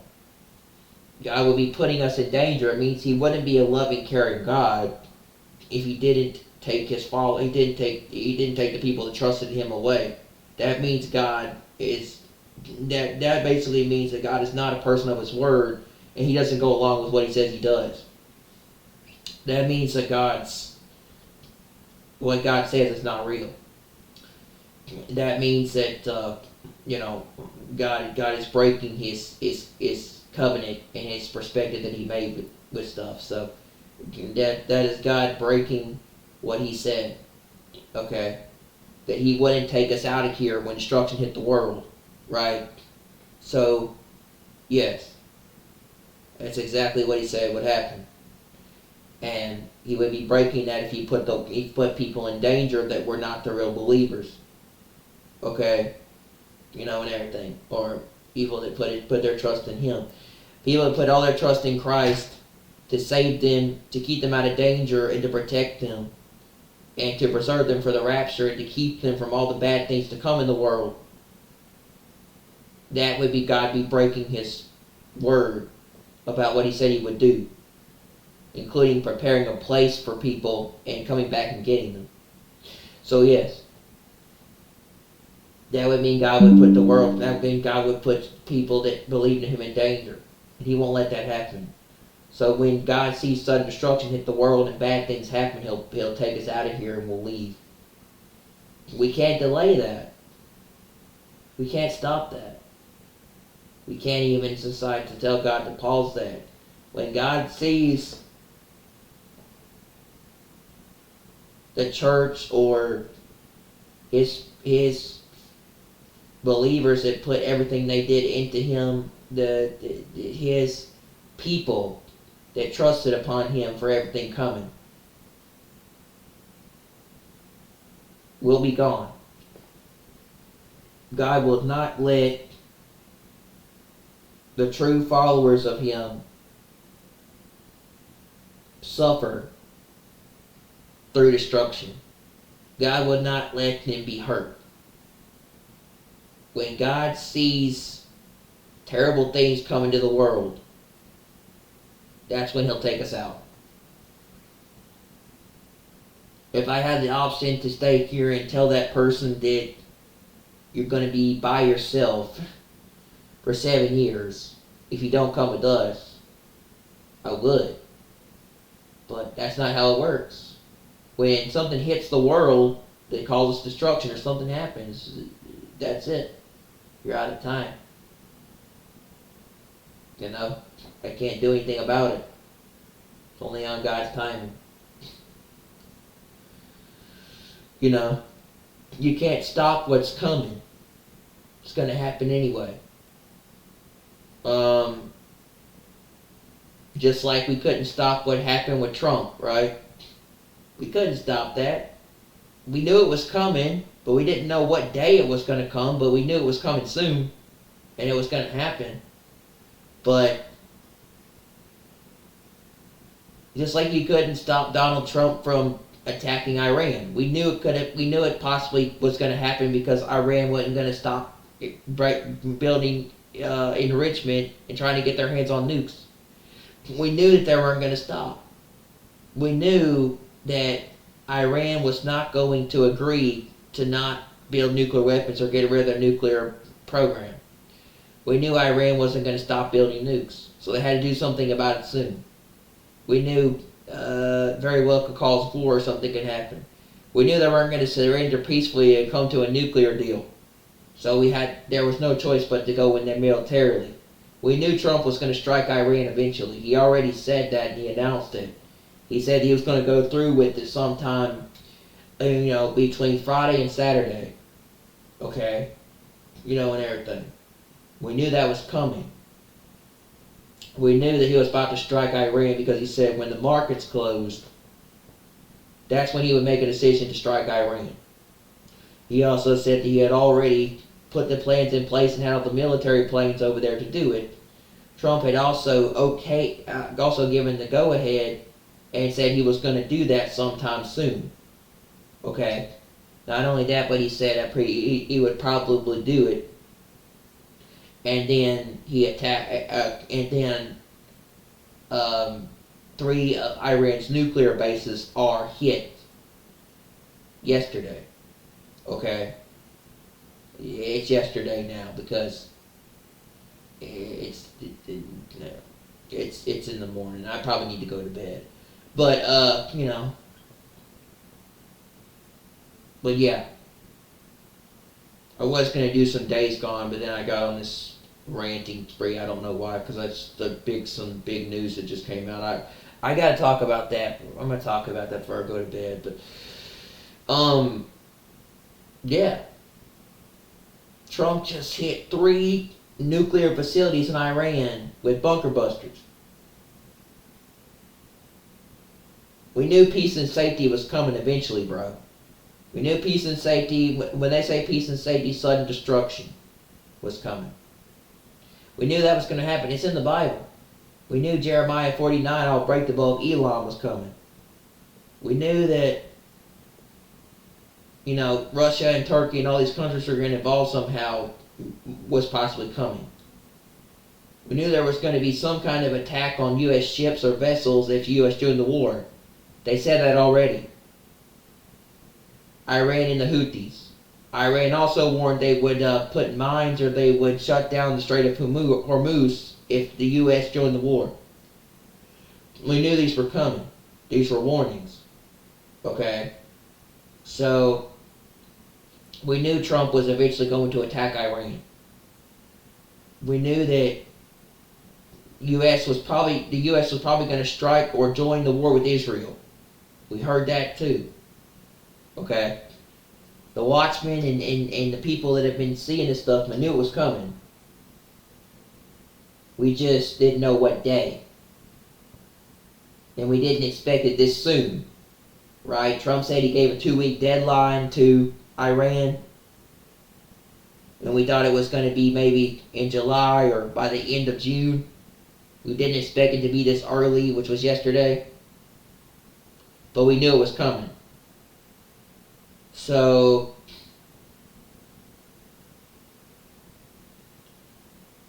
biblical prophecy in the end times is being fulfilled, dude. When they say peace and safety, sudden destruction. Not only that, but the Houthis just threatened to attack U.S. ships and vessels in the sea. With the U.S. joining the war. There's about to be an attack today, possibly, on a counterattack on stuff. Or Iran's proxies. Very well could be the day we're out of here. Okay? But sudden destruction is coming upon the world, dude. We know it's here. We know last night very well was possibly the last warning from God telling us that our time is up. And for the world, this is your last chance. Okay? But, yes. Just imagine, though, being here, being left behind and not even knowing where people went. I can't even begin to fathom. That sounds horrible. It does. You can't stop what's coming, man. It's happening. And it's about to happen. And the rapture's about to come. And God, man, have mercy on their souls, man. It's going to be bad for them. Destruction upon this world, man. It doesn't have Christ. I can't begin to fathom. They're gonna take it as a joke at first, and then they're gonna realize it's not a joke. It was real, and they're gonna say, and there's no telling what the reaction will be when they're gone, and just wondering. But we tried to tell them. We did. We knew it was coming. We also know the rapture falls in between all this stuff. We just don't know the day yet, but it's here. It's here. It's right here between these, because right here, close to the end of June. It's right here. And the thing that happened last night was huge, leading up to what's coming. We know the rapture's here, and it's about to happen. Very well could happen today, or could happen the next couple of days, but we know it's here. We know last night was a big biblical prophetic event, where it says, I'll break the bow of Elam at the foremost of their might, and I will scatter them to the four corners of the earth, into the four corners of the wind, and I will send a sword. That happened last night. Not only that, but when they say peace and safety is coming, when they see peace and safety, sudden destruction, that event was fulfilled last night to bring upon the peace and safety and sudden destruction thing. That's coming. Okay? These are two biblical events for the end times. We're in the final last days, last hours, whatever it is. You know, Jeremiah 49, and then peace and safety and sudden destruction, which has happened. So, the rapture is extremely close and it's almost here. It's here. We just don't know when. But it's here. And I'm just kind of surprised we're still here. We didn't get taken out last night after that big event. But we haven't had sudden destruction yet come upon the world. They have called for peace. They have called for peace and safety. Or they have called for peace and a peaceful surrender. Or they have called for Iran to lay down everything after having all their stuff bombed. They're telling Iran to have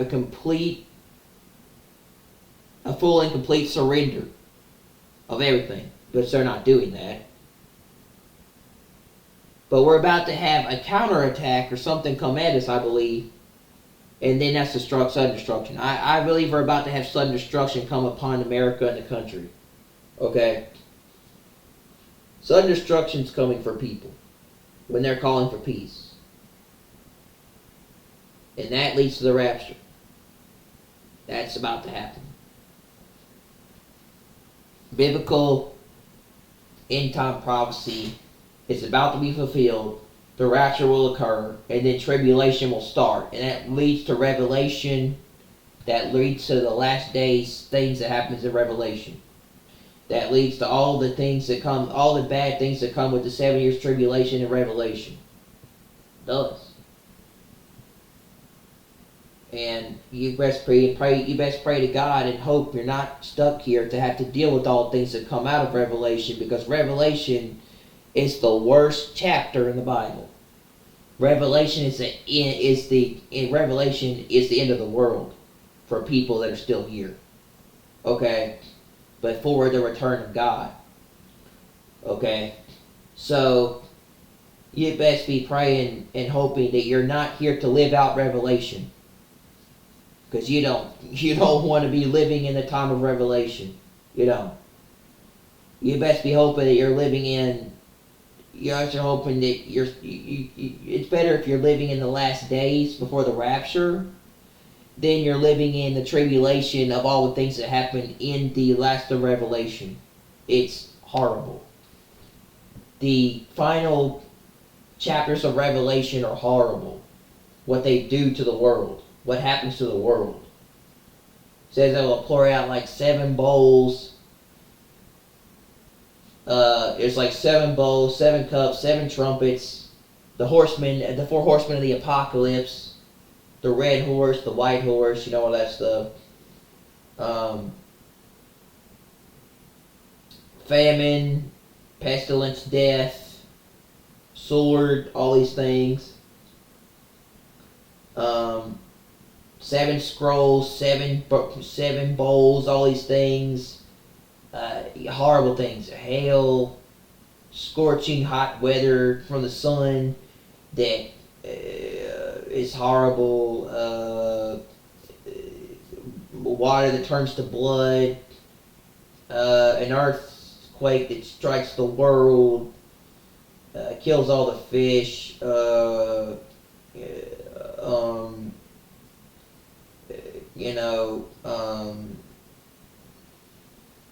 Earthquakes, just horrible, terrible things. Fire, locusts, demons, creatures that come upon the earth and torture people, scorpions, terrible things there where people are tortured and things come after them and hurt them, but they cannot die.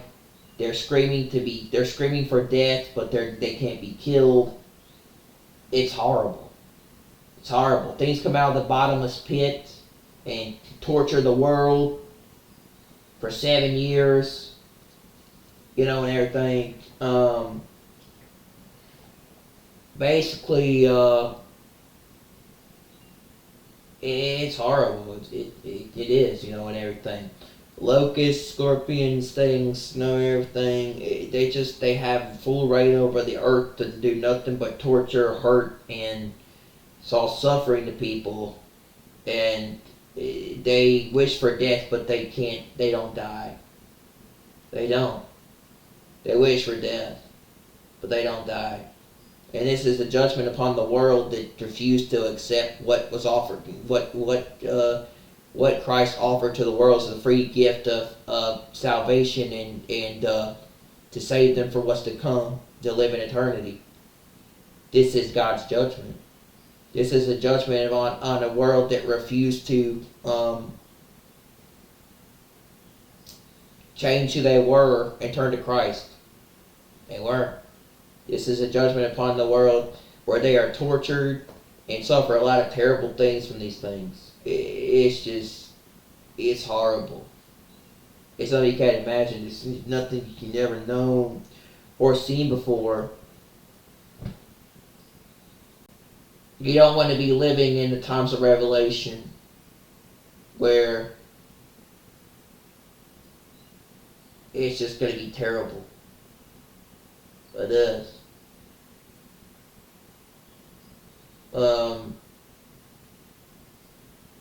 Don't want to be living in those times, man. Those horrible times. You don't want to be living in the times where there are creatures on this earth torturing people and people screaming for death and all these terrible things, and people just, you think hell's bad. Wait till you have to deal with it on earth for 7 years. It's way worse.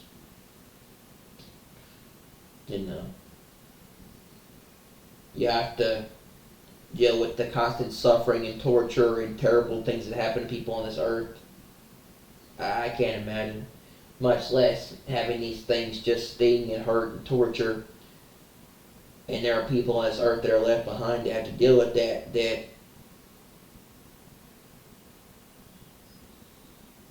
scream for death and want to be put out of their misery, but they can't die. And they don't die. They are tortured day in and day out. Day in, day out, night and day by these things. Okay? And they beg for mercy, but God doesn't give them mercy. There is no mercy anymore. That time is up. They beg for mercy and death, but God does not grant them that.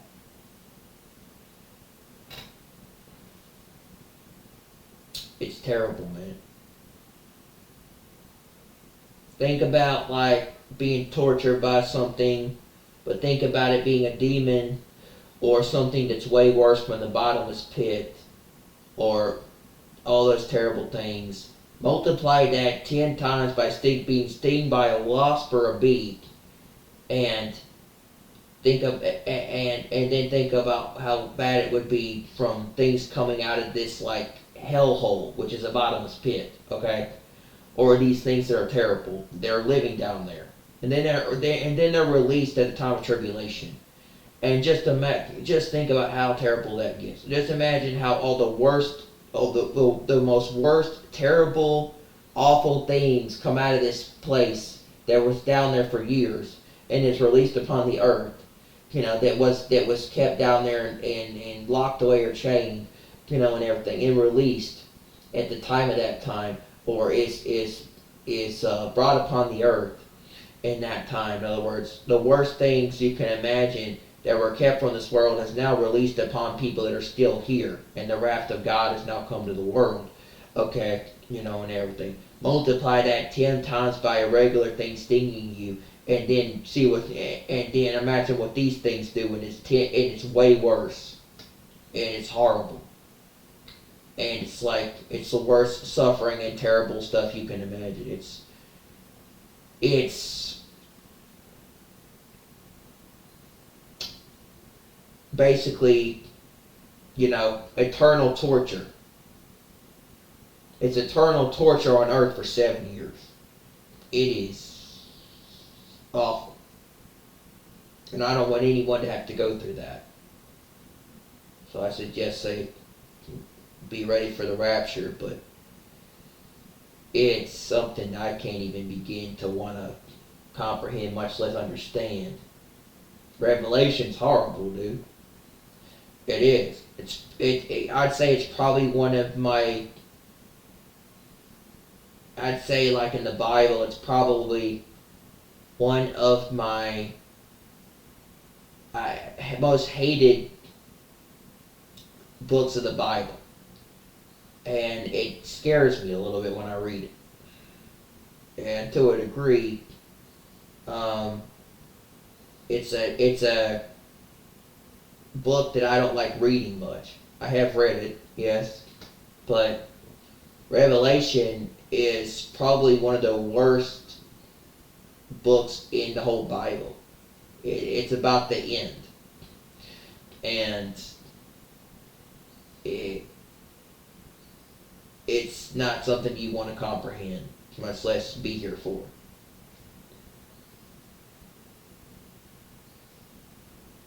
So,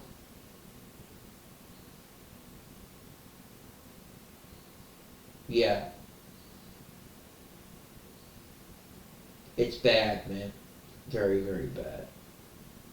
Very, very bad indeed. And you don't want to be here to have to go through it. I don't want people to have to be here to go through it.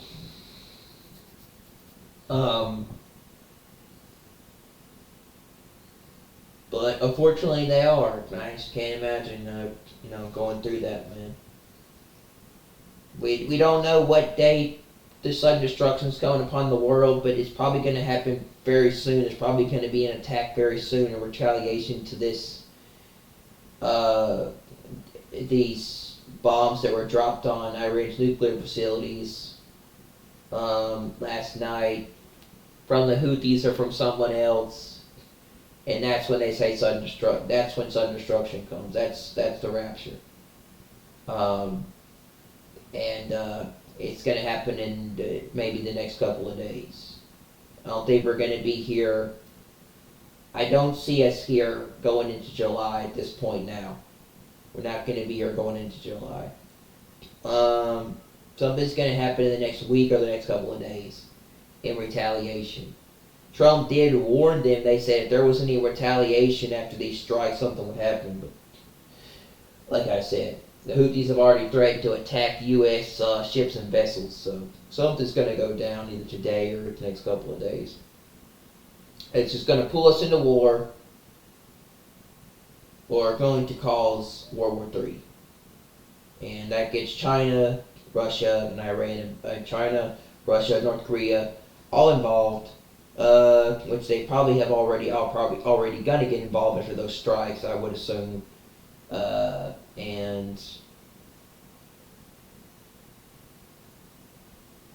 Yeah, this is it, man. This is it for the world. This is the last call. The rapture's here. And we're about to be out of here in a couple of days. The world's not going to stand by and let U.S. attack, let America attack Iran. Much less is Iran going to stand by and let the U.S. get away with striking their nuclear facilities. So they're going to respond back. And something's coming to the world, right? Something's coming to the world. So we'll see how that all goes. But it's definitely here.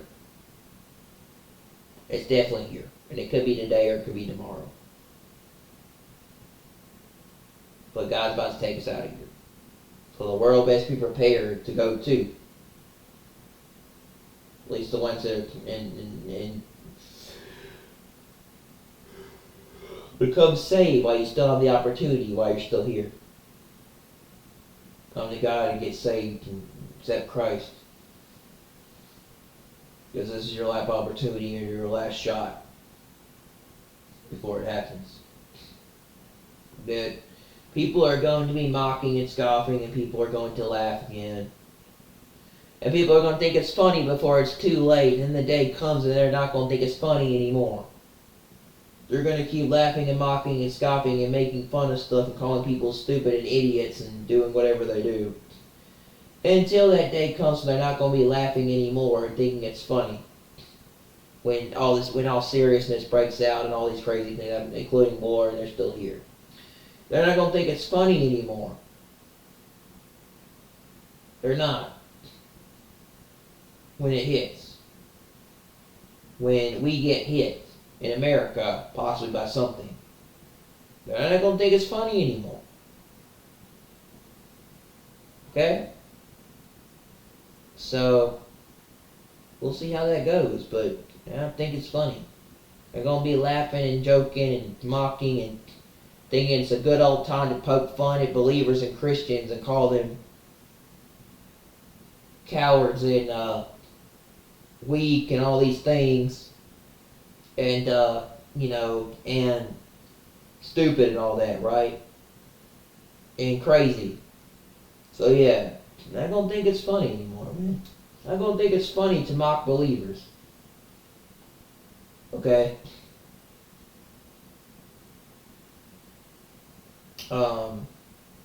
But something's gonna go down either today on the 22nd or tomorrow on the 23rd.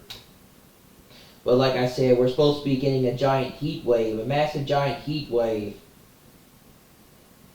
And that's supposed to happen during the tribulation, man. There's supposed to be, like I said, it says the angel pulls out his bowl upon the sun, and the sun is able to there's scorching heat from the sun to burn people. There is. Angel pulls out his bowl upon the sun, and it gives power to the sun to burn people with scorching fire. So yes, it burns the world up, and they get pissed off being in this horrible heat. Okay, and everything, right? But, well, you can't blame God. You really have to blame yourself for not listening. So, yeah. Right? So, yeah. But, if you don't want to be stuck in what's to come, man, I highly suggest you come to Christ before it's too late. But, yeah. A massive heat wave, man. So, from the today's Sunday, it's a possibility that today could be the day, because like I said, Sabbath was on Sunday, the Lord's Day is on Sunday, people go to church on Sunday, there's a lot of godly stuff on Sunday. Also, God rose from the dead on Sunday, Resurrection Sunday, which is Easter, right? Kind of interesting. Also, people point to Shabbat, which is on a Sunday, being a possibility. So, all these signs right after Trump strikes Iran and Sunday is really interesting because what God did was on a Sunday, and He built the world. He put the world together in 7 days. Or 6 days, and then he rested on the 7th. So, something's interesting about Sunday. So you have Monday, Tuesday, Wednesday, Thursday, Friday, Saturday, Sunday. See, that's 7 days. Sunday, okay?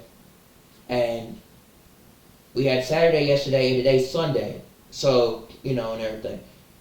So, something significant about Sunday, possibly. I could see. Okay. Like I said, there's a lot of holy religious people. There's a lot of very holy uh, the people find Sunday to be a very significant day. Okay, um, there's a lot of people. There's a lot of true Bible believing and Christ followers that believe Sunday's a very significant day for the rapture. Not only that, but God, a lot of believers go to church on Sunday. They worship God. A lot of people find Sunday to be a special day for believers. Also, Sunday is a very sacred day for a lot of people. So the believers and God's people, most of God's people, they have a special day for Sunday. So I don't think you necessarily have to go to church to be a person that's a Christ follower, but like I said, a lot of people have significance with Sunday being God's special day that He finished the earth. And it was done. God said it was done on the seventh day. So, He said on the seventh day He rested, and He said this was good. And He rested. He said, it's done. And everything. And He rested. Right? So, kind of interesting how you think about it, right? We started this whole thing with Iran on Friday, okay? Maybe Thursday, okay?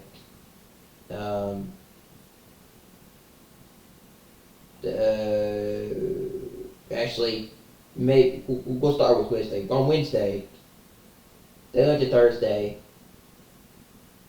where Trump was deciding on saying he had given the approval to do this.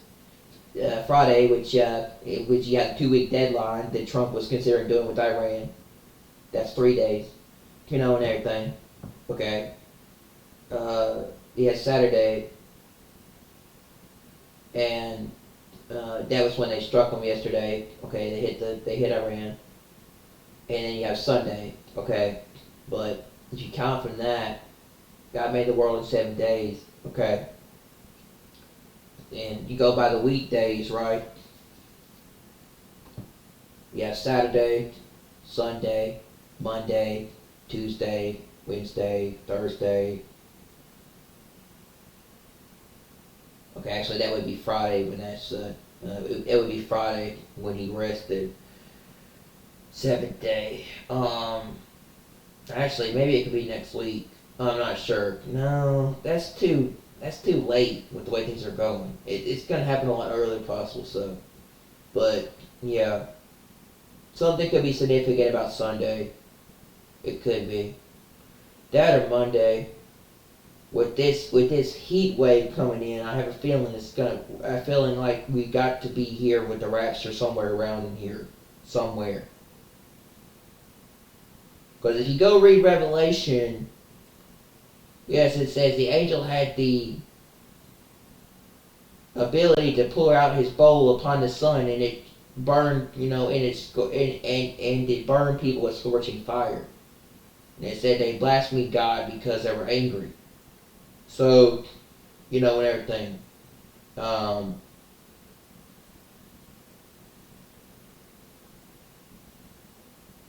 don't know. It's like, that's another thing I wonder, when we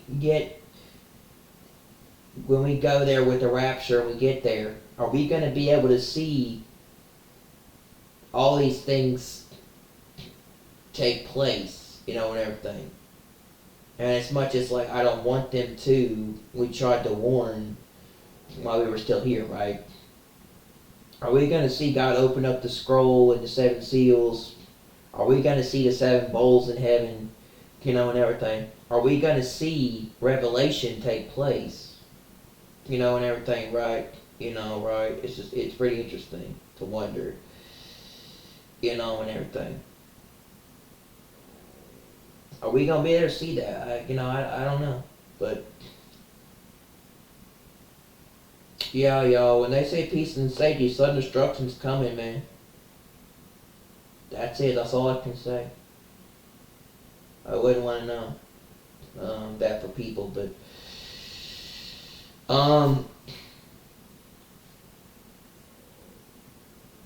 God has given warning after warning after warning and mercy, man, for so long this year. That if it occurs now, I wouldn't be surprised, but he did. And he says he's just tired of mocking and scoffing and people laughing at his believers that he's about to take them out.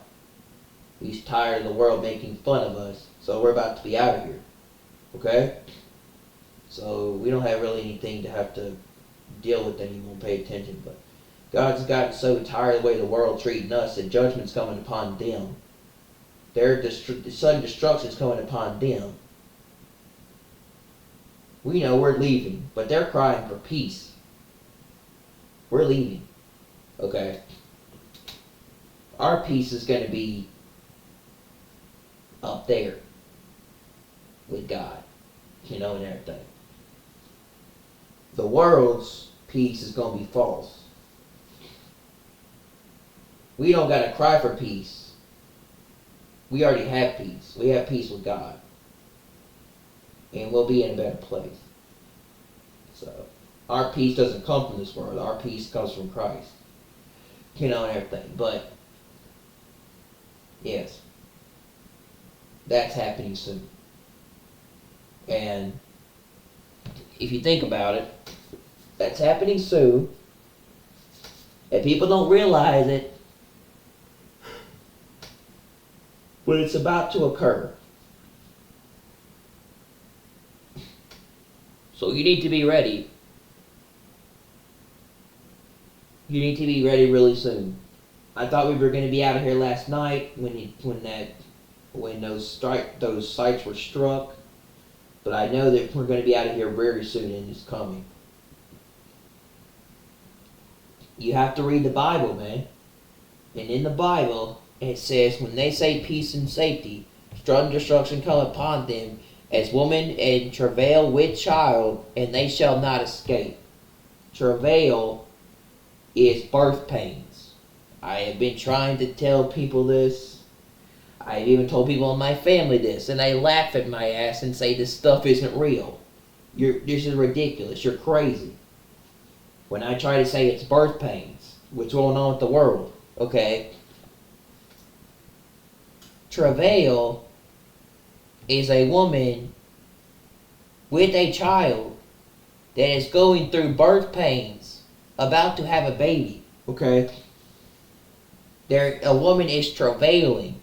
It means the early stages or the stages of birth pains, or the intensity and severity. And it's gotten so intense and severe in the world, even with the weather, that at this point, we're about to be out of here, okay? And everything, right? And stuff. Even the world's got so intense and severe. Have you noticed with people too? How the intensity and severity of the way they become has picked up in recent memory? Yes, I've noticed that too.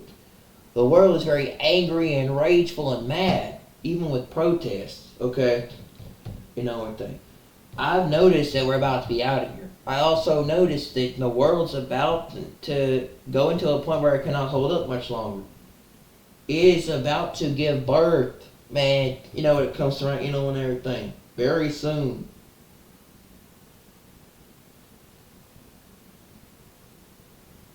It is. Not literal birth, but you know what I mean. It's travailing. It's about to have a baby, in a sense, okay?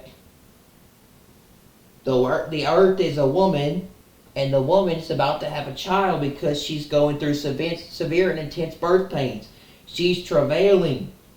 And it said when the woman was travailing with the child, the world will say peace and safety, and then sudden destruction come upon them, and they shall not escape. Okay?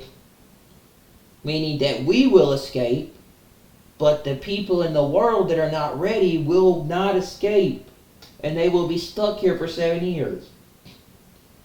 And they will have to deal with the world and severity, intensity, and all the horrible things that come upon the world during travail. During travail and the birth pains. During the time of all the terrible things that come to the world. The earth is groaning, basically the earth is crying and groaning out in pain. The earth is groaning of what was coming. The earth is groaning in pain with the volcanoes, the earthquakes, and all the things that are happening. The earth is groaning in the birth pains. It's been groaning for a while even with the weather. The earth is groaning as a woman that is travailing. Okay, and everything. Crying out in pain. Because it's about to give birth to a child. Okay. And we're leaving. We're about to go. With the harpazo, with the rapture. We're going home. Because this world's not our home, man. So, comes with everything, right? We're going home to be with God. Okay? We're going with the rapture. We are about to be harpazoed, snatched out of here. Destruction's coming upon them in the world. Them means the Jews and the world that are not saved, and the unbelievers and the people that mocked and scoffed and laughed and thought it was funny, that are not saved, that are not rapture ready, they're not prepared. That's their destruction and their judgment. Sudden destruction come upon them, and they will not escape. We will. They won't. That is our judgment. When they cry for peace, they get destruction. And we're out of here. And they don't escape. Because it's too late. That's it for them. So, and everything, right? Our time in this world is over. And it's up. It's very limited. We're only here for a certain amount of time left. Probably at this point,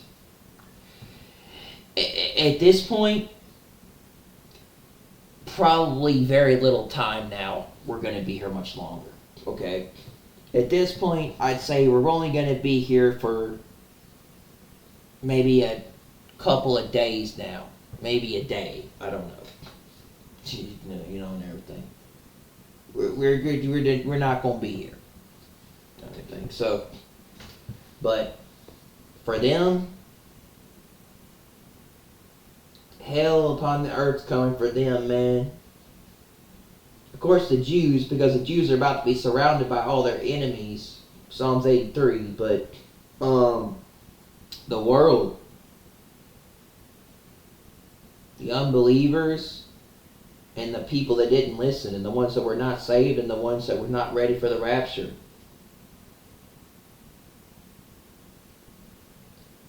They're going to be here for 7 years. They're going to be here in the 7 years tribulation. Like I said, you thought 2020 was bad.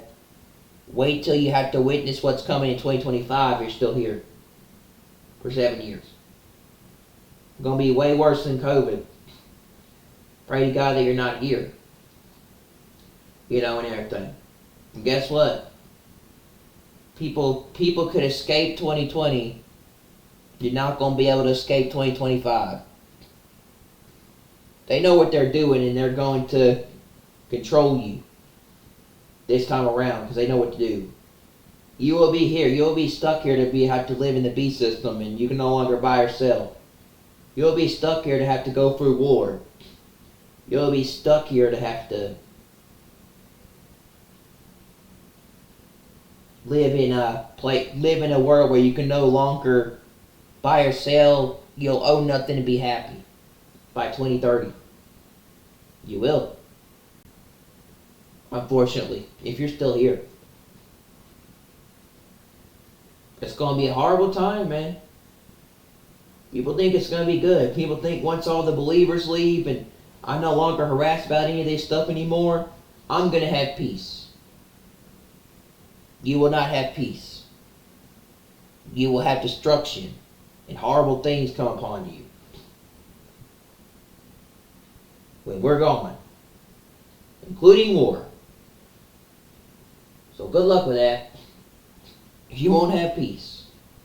There'll be no peace upon this earth when we're gone.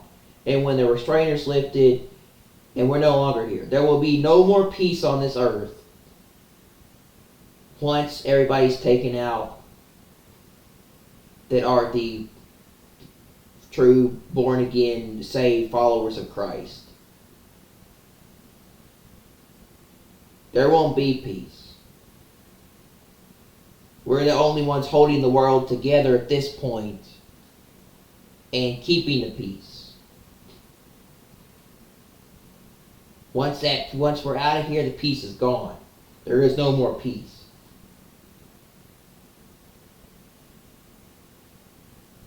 The world's at peace because of us. You want to know why the world's at peace because of us? We saved this world. We saved America. We allowed people to continue to have religious freedom, the right to vote, right to own guns, and the right to freedom of speech. You should thank us and the people that are still here. You should thank us that we're still alive to this day and not dead. You should thank the people that survived the things they did. Want to know why this country is still great and why we have and why we avoided war so long? Because it's people like us that saved this nation, this country. The true patriots, the true believers in God, and the true people that stand up for freedom and rights to religion and beliefs. The people that took a step, people that chose to stand up for what is right against in a world that was good versus evil in a spiritual warfare, spiritual battle. The people that chose to pick the lesser of two evils. Okay? You want to know why the world's still standing? And why America, why this country is still great and people have the right to have the ability to express your beliefs and your faith and your freedom, and you still have the right to worship and have belief in God, and you can talk about these things? Because of us. We saved this nation, and everything. We saved this nation. After July 13th, we went to the polls and we voted in record numbers, and we saved this country. Whether you like Donald Trump or not, he's the right person in office for the job. And he's pushing everything forward to put all this into place so we can get out of here and we can leave. But he's also a good person to be in office right now to have this stuff planned out. To do these things, okay? And yeah, Trump tried to avoid war as long as he could, but it wasn't going to work with Iran.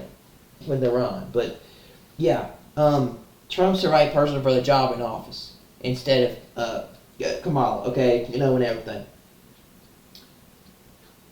You should thank us because we went to the polls and voted in record numbers and we saved this country. We were able to make the election so big they couldn't rig it like 2020. And and we won the election by a landslide by having everybody having the Republican Party take everything, including the House. And we got Donald Trump back into office. That's the reason why we still have the country the way it is. This is why we still have the right to our stuff in America. Because of that reason. We saved a country that was on the brink of disaster and a president that was on the brink of assassination. We saved him by praying for him and, God intervening. You should thank God, too, for saving our nation, our country, and giving us a second chance and preparing to get ready for what's to come. And you should be thanking God that He saved His life, redeeming our country and giving us another chance to for being ready for what's to come. Yeah, You know, everything. God saving Trump's life. And it said that a new story released in a video that said Trump was an inch away from being shot in the head. That close. If you don't think that that was some kind of divine intervention or miracle that saved his life, I don't know what to tell you. That hit his ear. But yeah, people should be thanking the people that are still here to this day on this earth and alive. Should be thanking us for saving this country. Because a lot of people didn't a lot of people didn't show up to the polls, or a lot of people didn't vote. A lot of people didn't do what they needed to do to save our nation. And we took a stand and we stepped up and we voted for what was right. And we saved this country. So you should thank us that you still have what you do in America. Okay, you know, and everything, right? You should thank us that we're still here. Instead of wishing us dead and not wanting us here, you should thank us. But this world hates us. So, you know, and everything, right? And stuff. But, yeah, you should thank the people that were the true God-given liberty patriots that went to the polls and took a stand and voted for what was right and picked the person of the lesser of two evils and voted for the person that was right by God, you know, and that God saved for a purpose and a reason. Should thank God for saving Donald Trump, for giving us a second chance and bringing him back for us to vote and letting us have a choice on who to vote for instead of being put under a dictatorship or communist regime, you know, and everything. We should thank God for giving us saving Trump's life and giving him a second chance and him coming back to run again to do what he had to do for this nation and save this country, even if you don't necessarily like what he's doing with Israel and Iran, and what he did, and going in and hitting Iran's nuclear facilities. But you know, he gave them he gave them time and a point. He's the right person for the job, whether you like it or not. Okay, with what he's doing. So, you know, it's all in God's timing.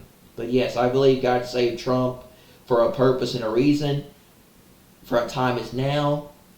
And you should thank God for saving our country, bringing Trump back, saving his life, so we didn't end up in a civil war or a bad thing.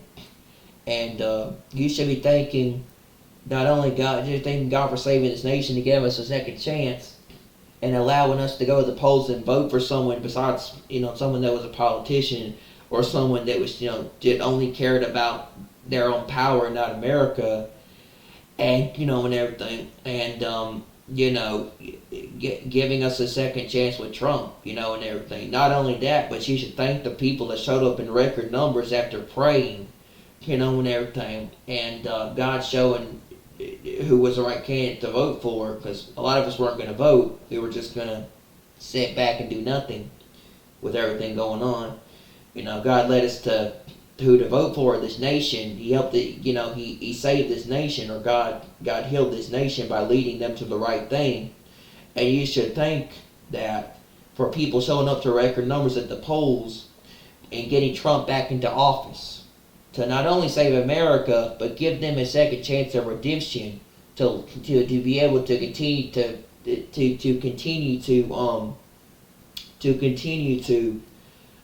be able to live in a free nation and country where you have the right to do what you do, including religious freedom. You know, you should be thanking the concept of that you still have the right to the Constitution, America, and your God-given freedom. You should be thanking people that they saved not only America but the world. Okay, you know, in a lot of ways, by still giving people the ability to have their God-given freedom and rights and to do what they did, to still have the ability to go outside without wearing a mask or taking a vaccine or having to live under the government and their regulations. You should thank people for getting Trump back into office, saving America, and giving them the ability to continue to live as a free nation. Thank you very much. instead of wanting us dead. So when it comes straight, and everything, right? And setting up for our veterans and our troops and everybody, and just doing what we thought was best for America. Showing up to record numbers and doing our God-given duty as a, as an American and a citizen, as a person under God and a nation that stood up to liberty and justice for all, and the rights to our stuff in this country. You should thank people that still were God-given true patriots to our nation and our country, that stood where what was right, and everything. Instead of hating us, you should give MAGA and Trump believers and Trump supporters a different approach in this country. Instead of hating us, calling us racists, bigots, and whatever you can call us, and everything, right? You should be thanking us for giving you the right to continue to do what you did in this country, and everything. And still having freedom of speech and not being under censorship or a communist regime. Not being under Hunger Games, Because that very well could have happened, alright? You should thank us for doing our God-given duty and right to protect our nation and defending ourselves and everything. And we still have guns because of that, and everything. You should thank people for doing their God-given duty and right to protect this nation and freedom and the Constitution. Our motto that we stand up for in this country that people forgot about, didn't they? One nation under God, indivisible, with liberty and justice for all. That's what we live under, We support the Constitution and the rights to the freedoms and stuff to Americans. We support our God-given rights and freedoms in this country. We're not going to give it away, even after they tried to shoot our former president in the head. So fuck them, right? First off, fuck them. And secondly, yes, and everything. That just made people want to vote for him even more. It did. But they support our God-given rights and freedoms in this country. We're not giving it away.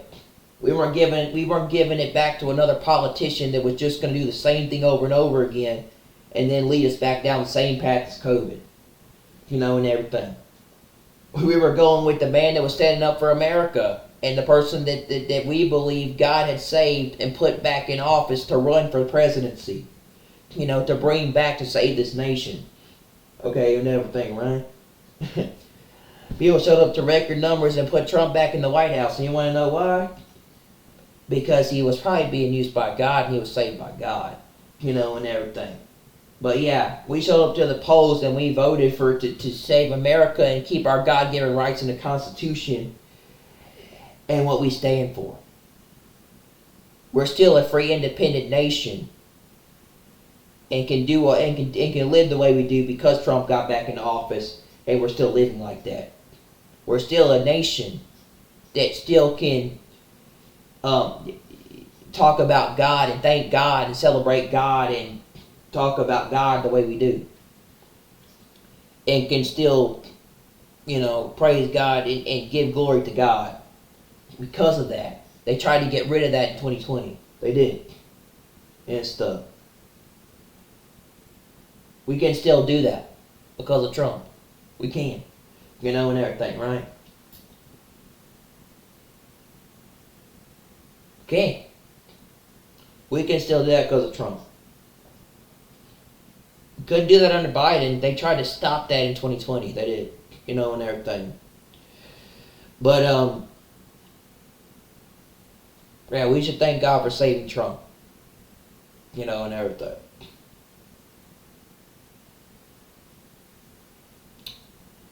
We still have religious freedom and rights because of Trump. We have a man that fought for our country and the people. Almost got shot to death in the head. Almost got shot in the head. And then, after taking a bullet to the ear, stood up and was defiant and was still defiant and refused to back down and quit and stop. Refused to give up and quit and back down. Refused to surrender. That's what I admire about him, even if you don't like him. That's what I admire about Trump. He's a fighter. He's a person who doesn't quit. And he is a tough dude who refuses to bow to the authority and power of the satanic world elite and the devil's schemes in this world. The devil went down to Georgia with a rifle, but he didn't win because God stepped in to fix that that day. Okay, you know, when it comes to rain and everything, right?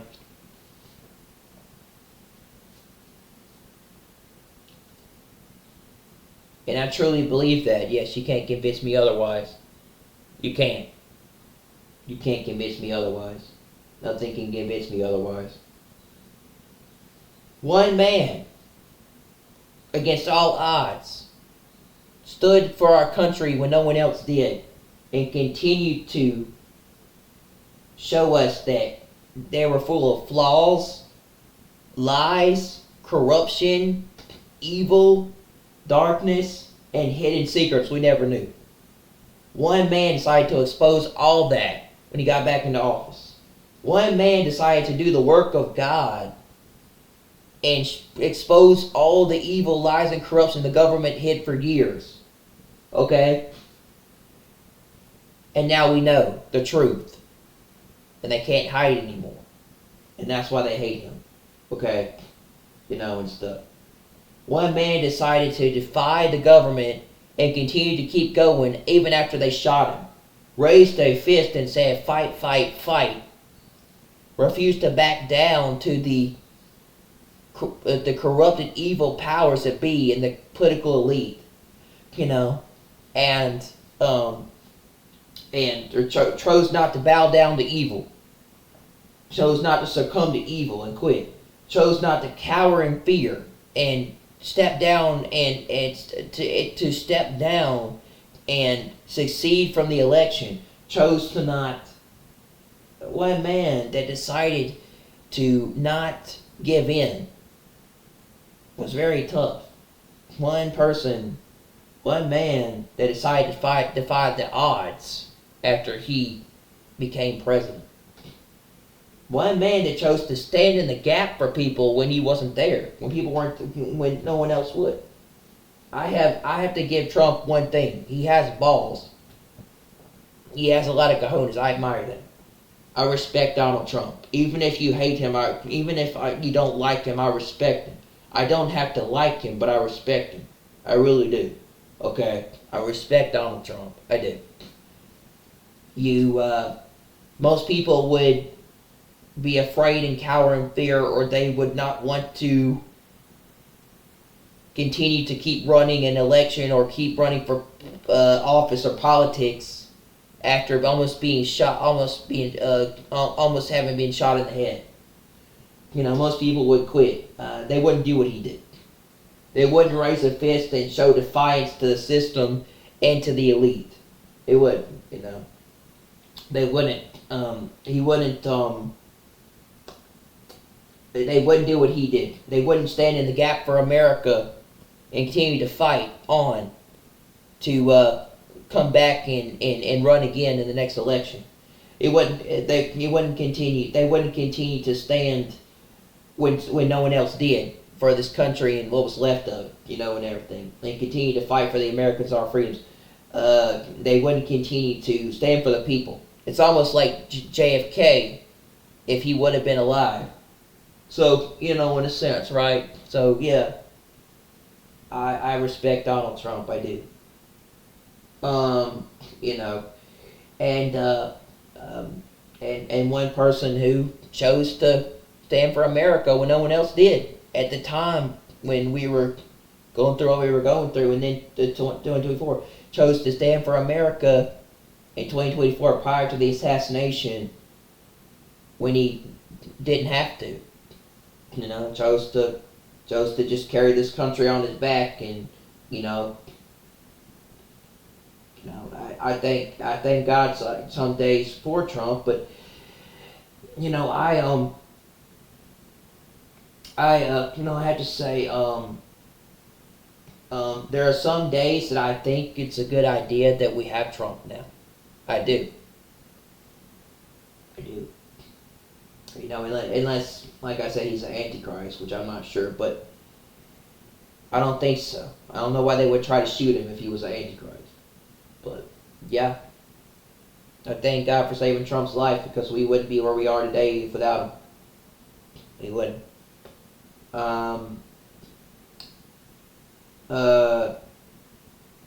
But yeah, one man chose to stand up for America and be there for him when no one else would.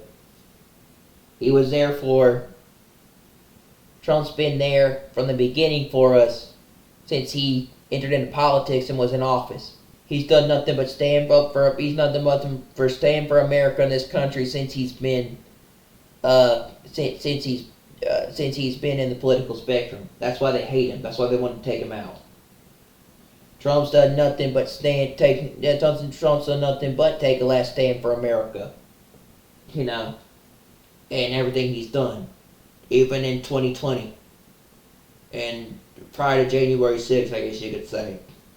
And people's done nothing but hate on Trump, but he's done a lot of good stuff for America and this country. He has. You know, so you gotta look at it and admire him, man. Trump's done nothing but good stuff for America. He has. Whether you like him or not. But, yeah. God's done a lot with Trump. You have to admit. He's stand there for people.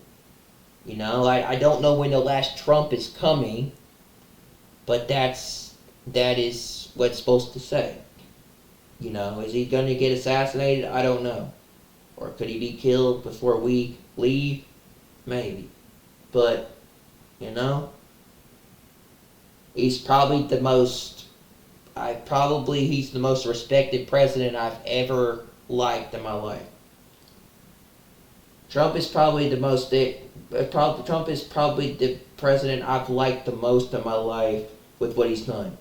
But he's definitely the people's president. I will give you that. Trump is America's president. He's the people's president. You know, he's the people and America's president the most since JFK. So yeah, I got to give Donald Trump one thing though. He's done more to change America than any other president in the history of our nation. Okay, and that's helped us a lot. And God's used him to do a lot of things. I don't want him to die. I hope he doesn't die. But I'm afraid they're going to kill him. I am. And it's going to be sad to see him go. But that's just that's biblical prophecy. He's taken out somehow. You know, maybe that's when we leave. I don't know, but it's just. You know, it's going to be sad to see him, you know, taken out. So, but Trump has done a lot for this country. I admire him a lot. You know, like I said, it's hard to stand in the gap after almost being shot in the head and continue to keep standing up for America and the people. The America first thing. Yeah. I admire that. I do. And I respect him. I don't necessarily like Trump, but I respect him. It takes a lot of guts to come within an inch of being shot in the head, then raise a fist in the air and say, fight. Especially if you're a threat to the powers that be and the elites, and they're scared of you. And you're at risk of being killed. But to take a fist and take a stand and continue to go against that, that's admiration, bro. A lot of admiration. You know? Unless this was staged and it was a setup and they had planned to kill him but it didn't work. Well, obviously it didn't work, but they had planned to stage it. They had planned it and it was staged to kill him. But it didn't work. But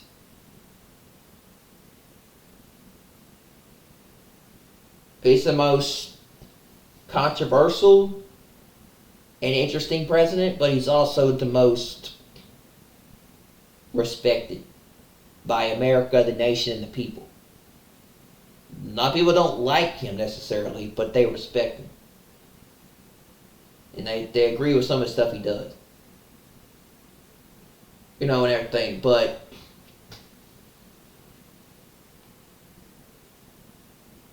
yeah, it takes a lot of guts to do what he did. Raise a fist in the air and after having a bloody ear. And then be whisked off to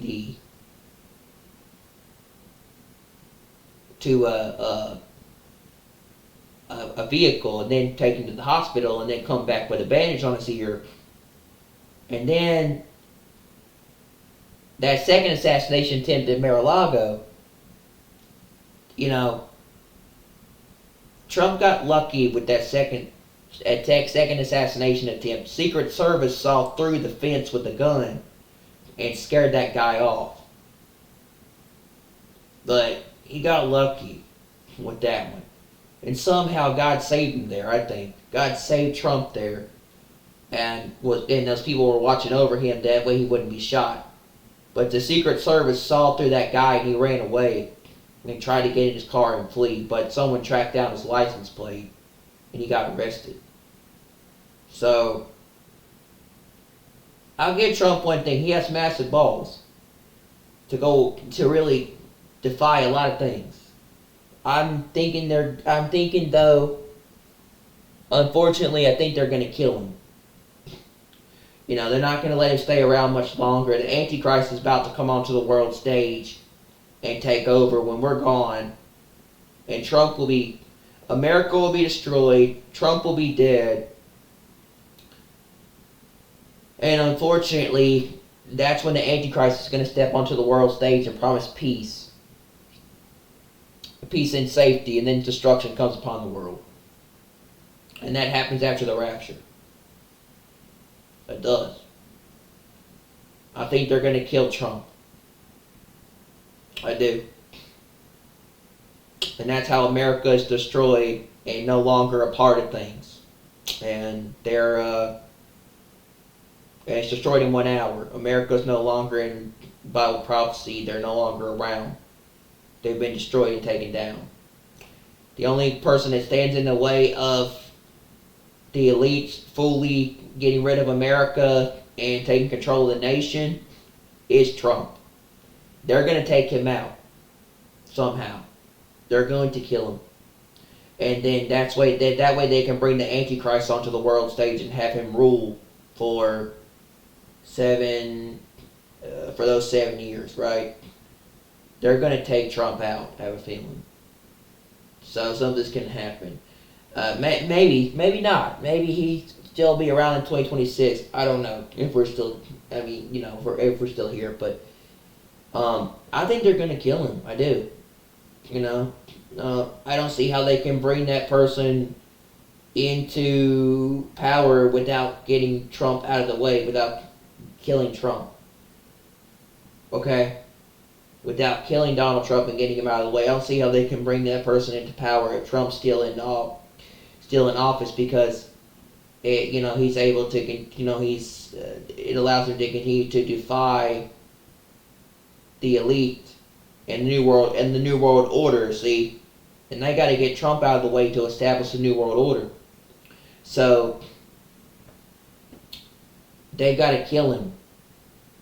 to bring peace and safety. See, if they kill Trump, that's going to cause destruction. And then when people are getting pissed and going out, they're going to bring peace and safety. And then that's when sudden destruction comes, right? And like a pandemic or something, some kind of thing to shut the world down. And that's after the rapture, I think. I do, and everything. They're going to get rid of Trump somehow. They're going to kill him. That's the only way they know. That's the only way they're going to bring fully into power the Antichrist or something, or whoever it is. That's the only way they're going to do it. They've got to get rid of Trump. They got to kill Trump. They do. And it'll be kind of sad to see Donald Trump go, because I think he's been one of the best presidents we've ever had. In politics, but I mean, he's been running for 4 years, practically. I mean, he's run in every year except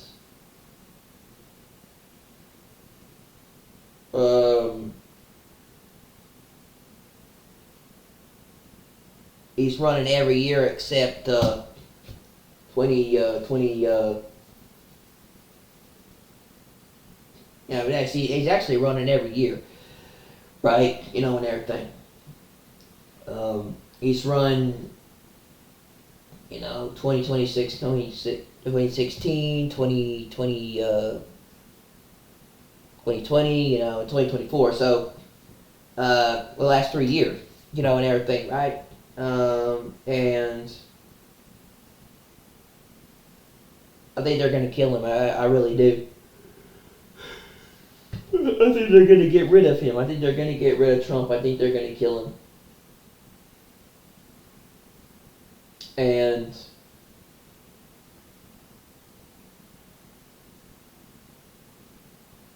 yeah, he's been one of the best presidents we've ever had, in my opinion. I do. I think he has. And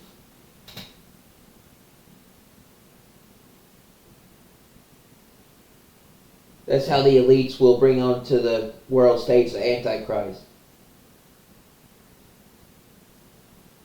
That was their plan to begin with, was to kill Trump.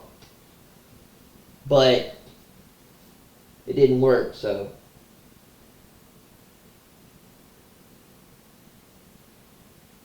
Well, look, I don't know what's going to happen, but I can tell you for a fact that I think they're going to kill him. I do. When we're out of here.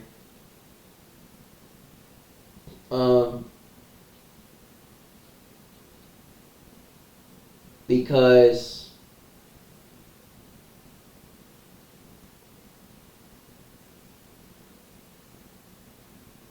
that's the only way they're going to be able to establish full control. Unless he gets a third term and somehow he's able to be in office until 2028.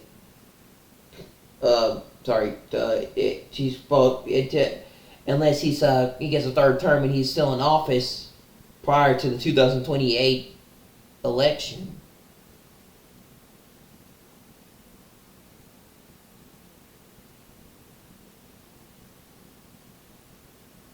But I don't think we're going to be here to be around for that.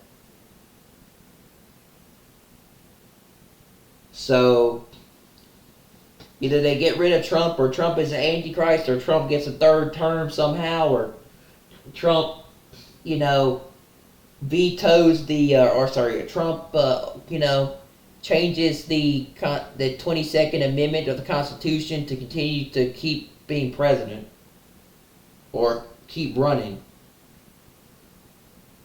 But that's just not possible, because it says the Antichrist only gets 7.5 years.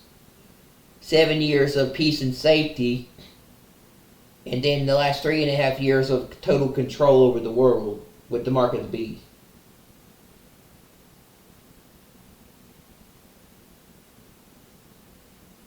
So somehow Trump maybe get a third term, but I don't see how he's going to run for another, how he's going to still be president. for years. Somehow there won't be another election, and Trump will still be president in 2028. So,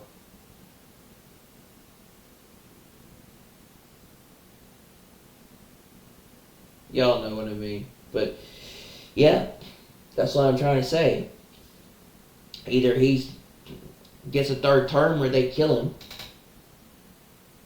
Somehow bring the Antichrist on the world stage. But, yeah, I gotta admit that about Trump, and I gotta admire that about him. He's got a lot of balls. He's very old for his age.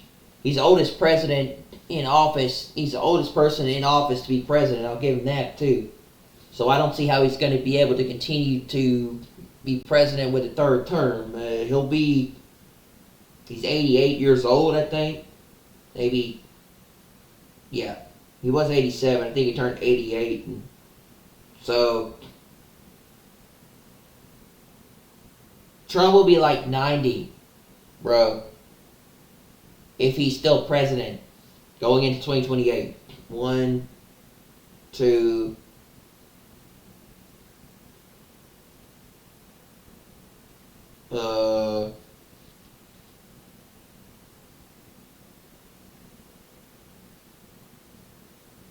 let's see, 89, 2028, 90,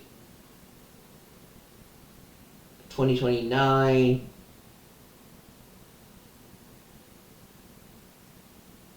91, 2030, and that's very well the last year, because that's the year the elites said that they're going to establish the B system where you owe nothing and you're happy.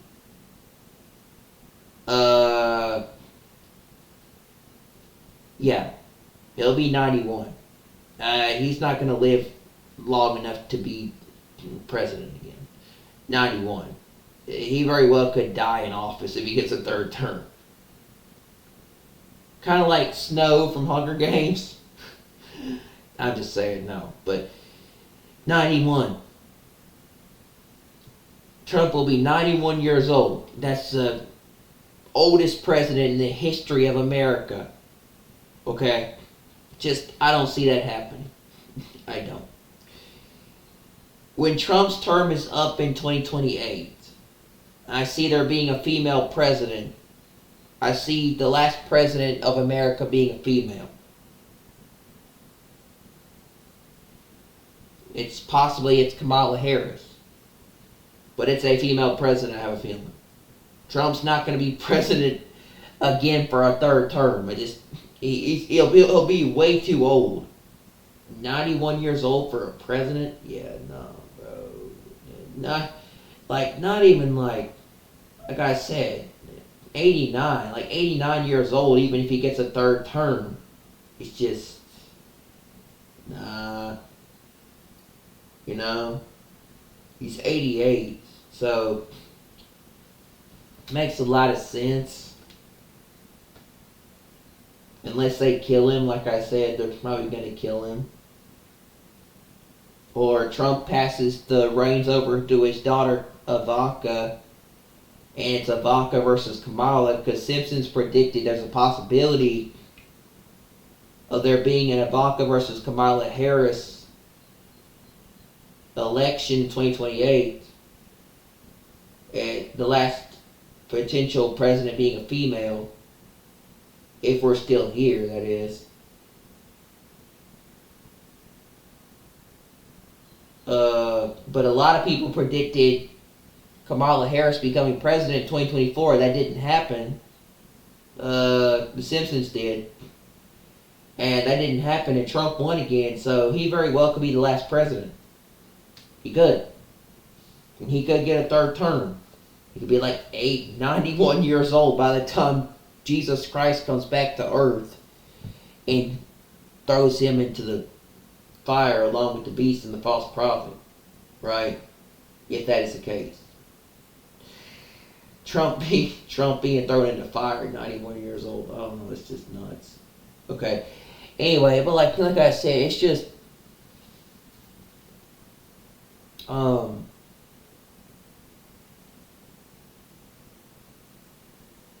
88. Yeah, Trump could be president during the last 3.5 years of the tribulation, going from 2028 to 2030.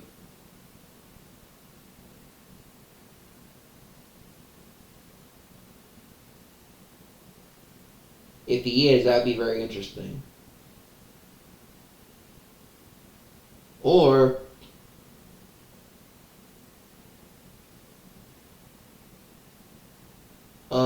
he gives it to his daughter. But Ivanka says she wasn't interested in running for politics. Trump could very well give it to Vance. But then again, Trump doesn't like to relinquish power or give up the presidency. Knowing him, Trump likes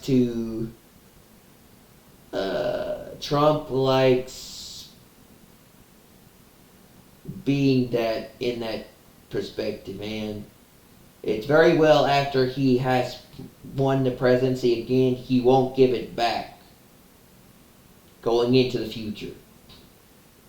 And he could get a third term somehow. Going into that being 89 years old.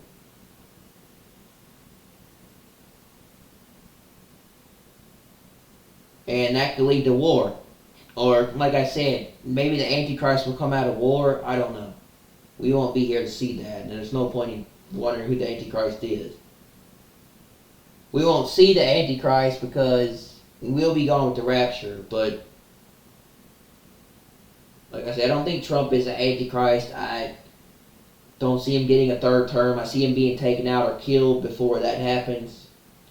And then the Antichrist stepping onto the world stage and taking over the world for 7 years. And then the last 3.5 years.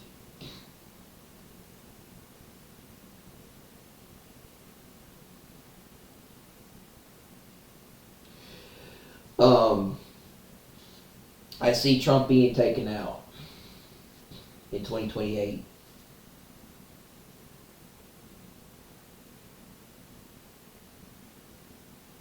He's the last. I think Trump's the last president before the Antichrist. And he'll be killed. And then that will lead to tribulation.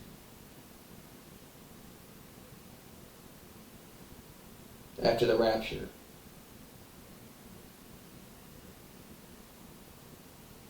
And then the Antichrist will step foot onto the world stage and promise peace and safety.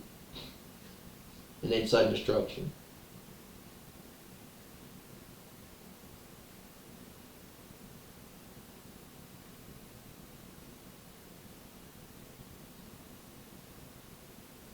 So, I don't know. Or maybe Trump will be the one that will bring the peace and safety. Maybe. Only time will tell. I'll have to look into that and see how that goes. But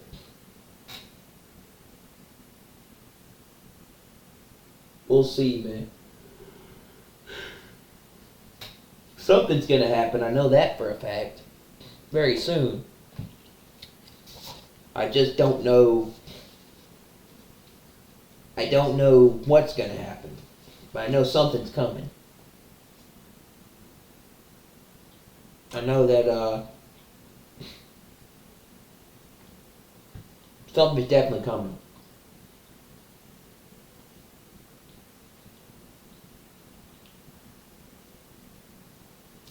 So if you think about it, Kamala was supposed to win in 2024 according to The Simpsons. She didn't win. Trump won again. The elite are going to take Trump out, and I think they're going to replace him with her. And then somehow Kamala's going to become president in 2030.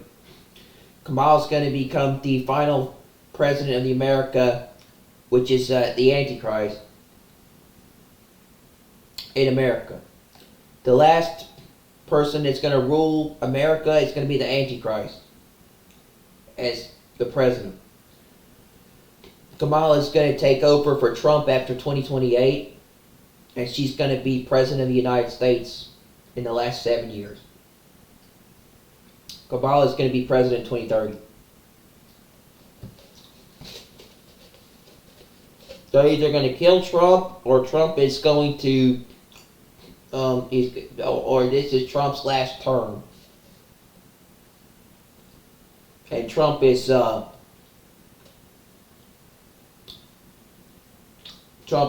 to Trump is going to 2030. Trump is going to not run again in 2028. Again, third term. So either they're going to kill Trump, he's going to try to run again in 2028, they're going to kill him and replace him with Kamala. And this is after the rapture. Or they're going to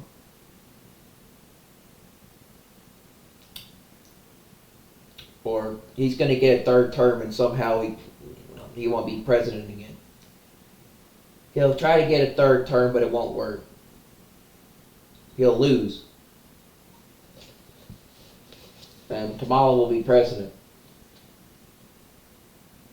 And then somehow she'll be the Antichrist. I think she's going to be the Antichrist. I think the Antichrist is going to be a female. The last president, which is going to be the Antichrist, is going to be a female person.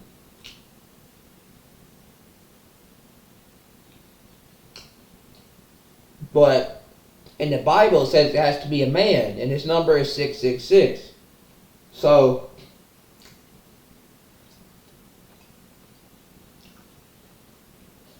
but a lot of people believe that Kamala was going to be president in 2030, but that was before Trump won the 2024 election. And they said Kamala was going to be president in 2024, not Trump. The Simpsons predicted Kamala to be the president in 2024, not Donald Trump. They said Kamala would be president from 2025 after she won all the way at 2030. So 2025, 2026, 2027, 2028, 2029, 2030. So she would be way past the 4 years of presidency. In other words, she would be in office for 6-something years after she became president. 1, 2, 3, 4, 5. See, 1, 2, 3, 4, 5, 6. She would be in there for the consecutive almost 7 years of the Antichrist reign. Kamala would be in office for the like almost the full half of the 7 years of tribulation.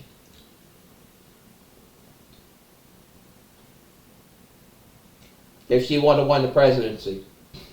That's not to say that she still won't be the president in 2030. But Simpsons did predict her winning the presidency in 2024, but that didn't happen. So 2025, 2026, 2027, 2028, 2029, 2030. 6 years. That's not to say that she doesn't become president in 2030, and then is office and is in office in the last 3.5 years of, say, tribulation, and she's the Antichrist.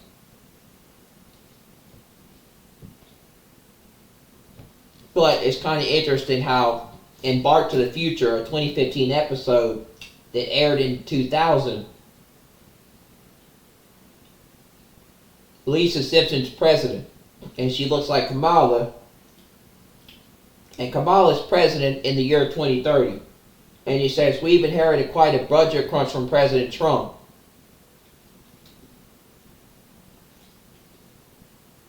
And then she says, And then she says, how bad is it, Secretary Van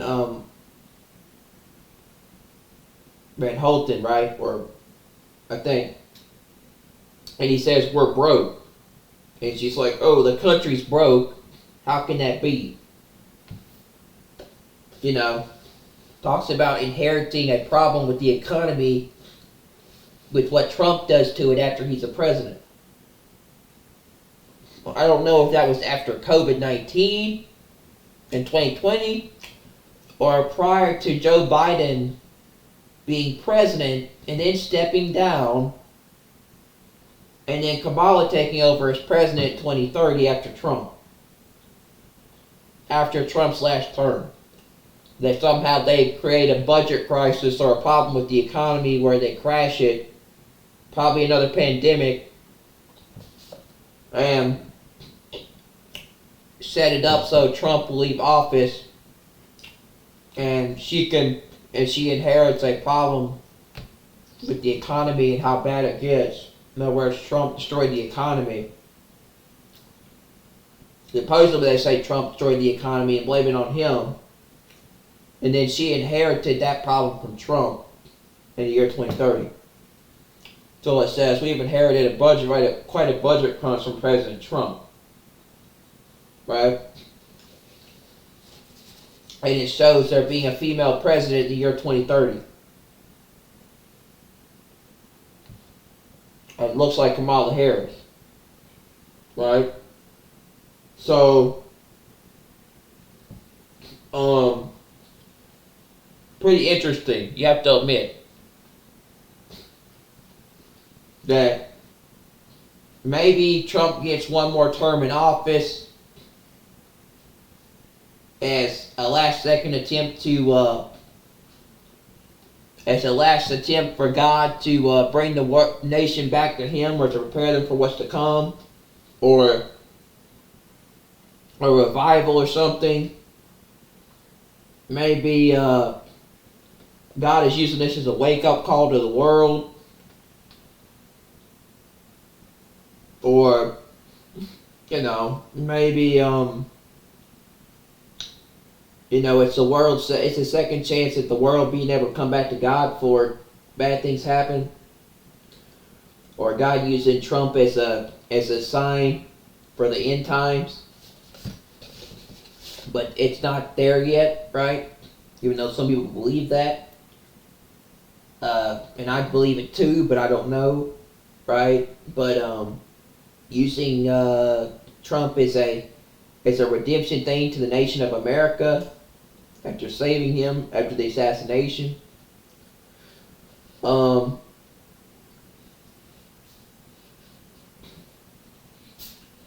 into 2025, I guess you could say. Right? But then Trump has his last term as president. He leaves office in 2028. He tries to run again in 2028. They kill him, or they assassinate him. He's dead.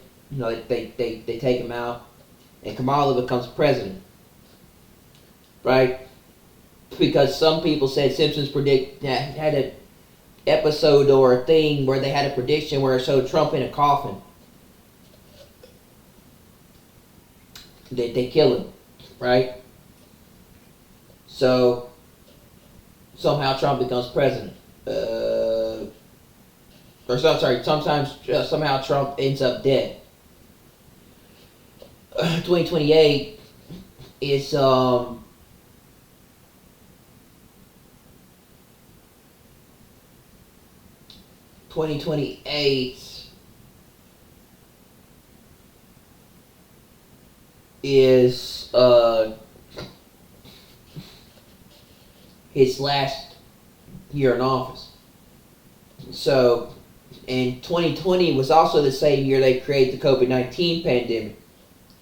There have been people saying they're planning another pandemic for 2026 and 2028. Okay? It's a possibility that they could plan something during Trump's presidency again. Especially at the end of his last term. Very, very possibly they could plan another pandemic in 2028. that leads up to Kamala becoming president. And there being a budget crunch or a problem with the economy or something happening like COVID-19. So, we even carried quite a budget crunch from President Trump. It makes you wonder, do the Simpsons know the future? And that's why I like to watch it. But, Bart said Lisa Simpson is the president of the United States in 2030. That also looks like Kamala. So Kamala takes over for Trump somehow. There's a female there's a female president in Simpsons in the year 2030. Looks like Kamala. That says something about Trump. And there's the first female president in the year 2030 after Donald Trump. This is very well after Trump's second to last. This is after Trump's last term as president. This is his last. This is Trump's last time in office. This is after Trump's last time in office, or something happens. After 2028, Kamala becomes president. And she says we developed quite a budget crunch from President Trump.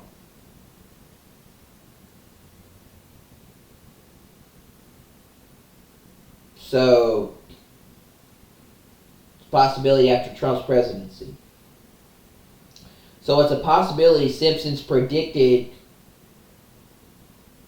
or possibly had an idea that Trump was going to win the presidency in 2024,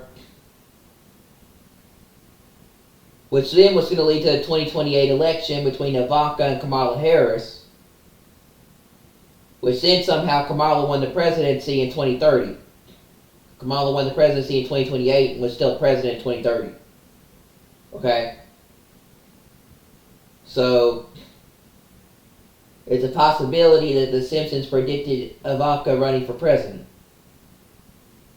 along with Kamala, even though Ivanka said she was not interested in politics anymore.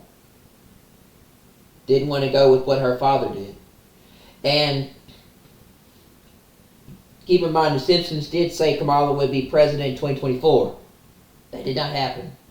So, you can't always believe their predictions. But, like I said, they have been outright about a lot of things. 2030 could be a possibility.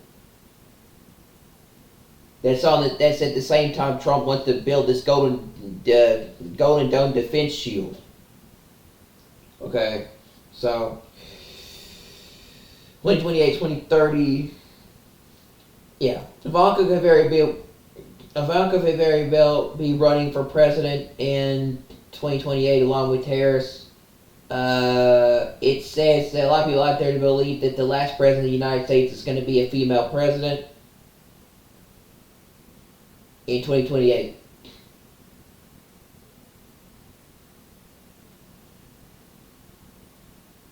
So like I said, if I think Kamala Harris wins the presidency in 2028, we're screwed.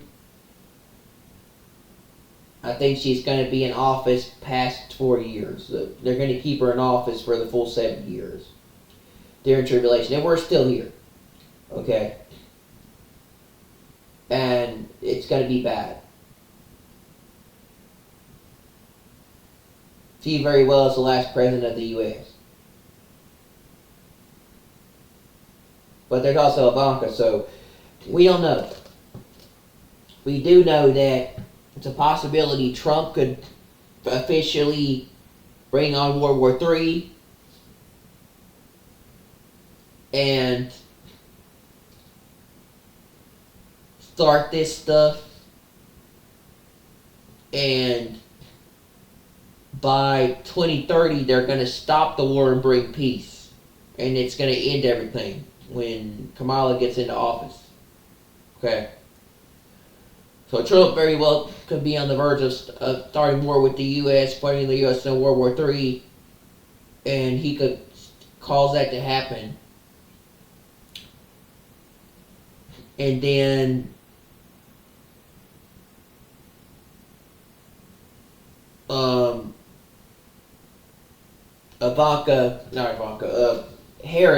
Kamala Harris might end World War III. It might stop World War III and put an end to it and fix it, right? When she gets into office. So, if we go to war right now with the U.S., there's been a prediction that is saying that apparently by 2031, we're going to have World War China. We are. Trump says, Homer says in Simpsons that,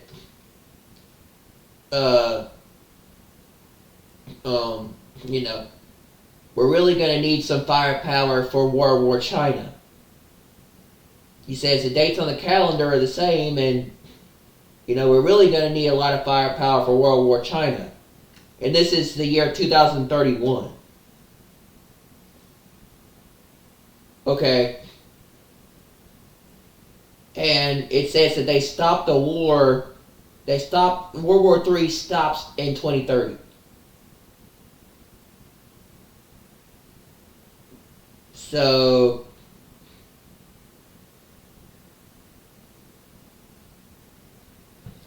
anyway, if you look at this,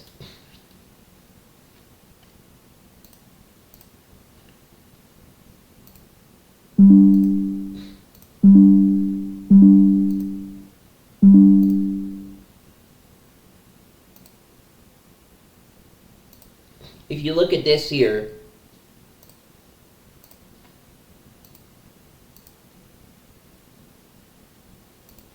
I want to show you guys something a minute. I thought this was pretty interesting. And then there's some news I want to talk about. And then I'm going to get off of here because I'm kind of tired.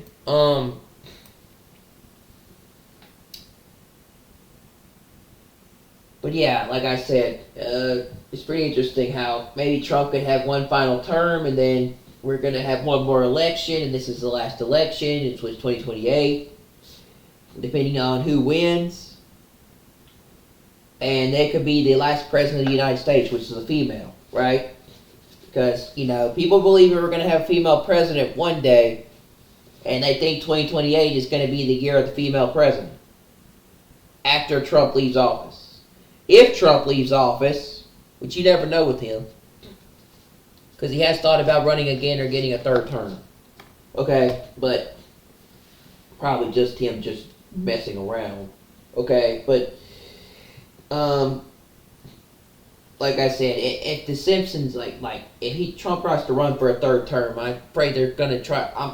If Trump tries to run for a third term in 2028 or get a third term, they're gonna try to kill him. Okay, he won't be in office long enough for a third term. Anyway, what am I trying to say? I don't want them to kill him, but I just see that happening. I do.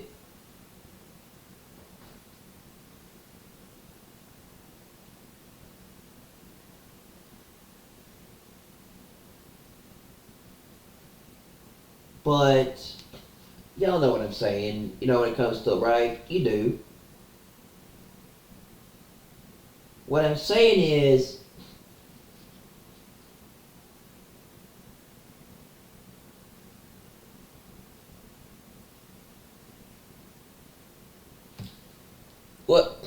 what I'm saying is that this is Trump's last term. This is God's redemption with America having them turn back before it's too late. So that they can become saved and become converted before it's too late. Before bad things come upon the world, including destruction, right? This is God's way of giving the world redemption and giving them a second chance before terrible things come upon the world, right? And maybe we won't have a war. I hope. I hope Trump can bring peace. But when you bring peace, that's when destruction comes upon the world. But maybe that's not there yet. I hope not. But yeah. This is probably God's way of redeeming the world and everything. So, and everything. Trump's last term. So maybe I look at it like Trump will keep the America out of war and we won't go to war, but after that they're going to cause war between China and the rest of the world, right? They're going to bring war upon the world in 2030. Or no, the war's going to start, and there's going to be war all the way from 2025 to 2028, and then in 2029, 2030, they're going to stop the war and bring peace, and that's when the Antichrist did. So, something's got to give there, right? But like I said, we're going to be gone with the rapture when that occurs, and then there will be 7 years of this. So there will be 7 years of peace. There will be 7 years of peace and safety, and then destruction comes. So maybe Trump will be president after the rapture, and then Kamala Harris will take over, and she will be the one that will stop the war and bring peace. So, like I said, so you got like 2025, 2026, 2027, 2028. Because Trump was in office like the first 4 years, like from 2017 to 2020, right? So if you count now, 5, 6, 7, 8, sorry, first 4 years. And then he gets another 4-year term.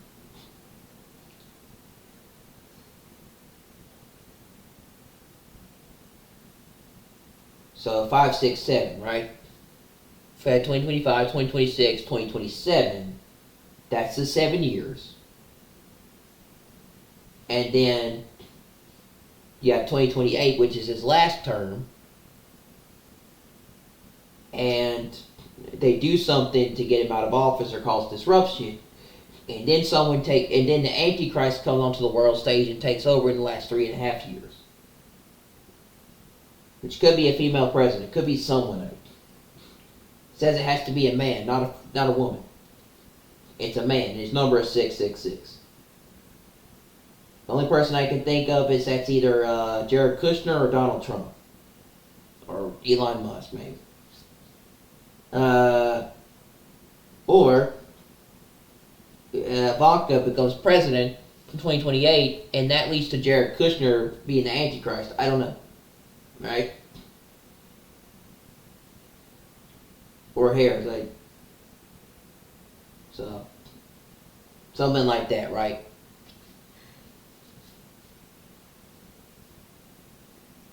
Says Ivanka, but like I said, Simpsons did say that Kamala was going to be president in 2028, so you got to look at it like that, man.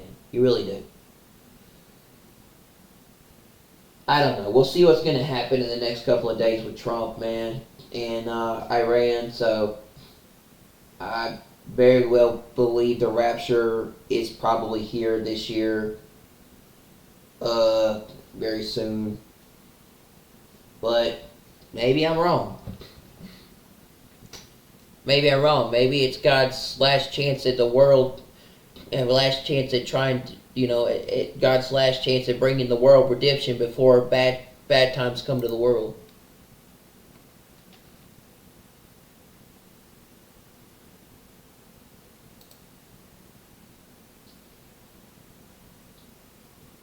Okay.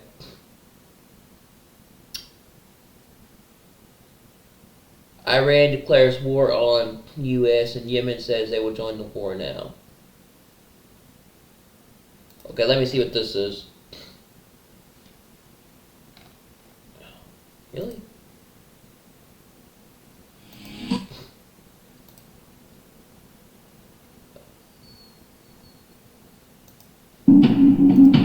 Alright, so it says Iran declares war on the U.S. Yeah, that's what I figured. Oh. I need to go to bed, man. I just want the rapture to come, to be honest with y'all. I really do.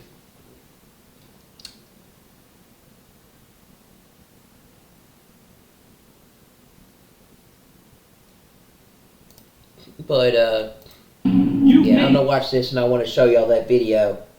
It says World War China in 2030. be at church. You may be at work. You may be asleep. God grant that you will be ready when He makes His personal appearance. My God, what if I His love these intros, dude. appearance occurs on a Sunday morning? My prophetic word to you this morning is get ready! Get ready!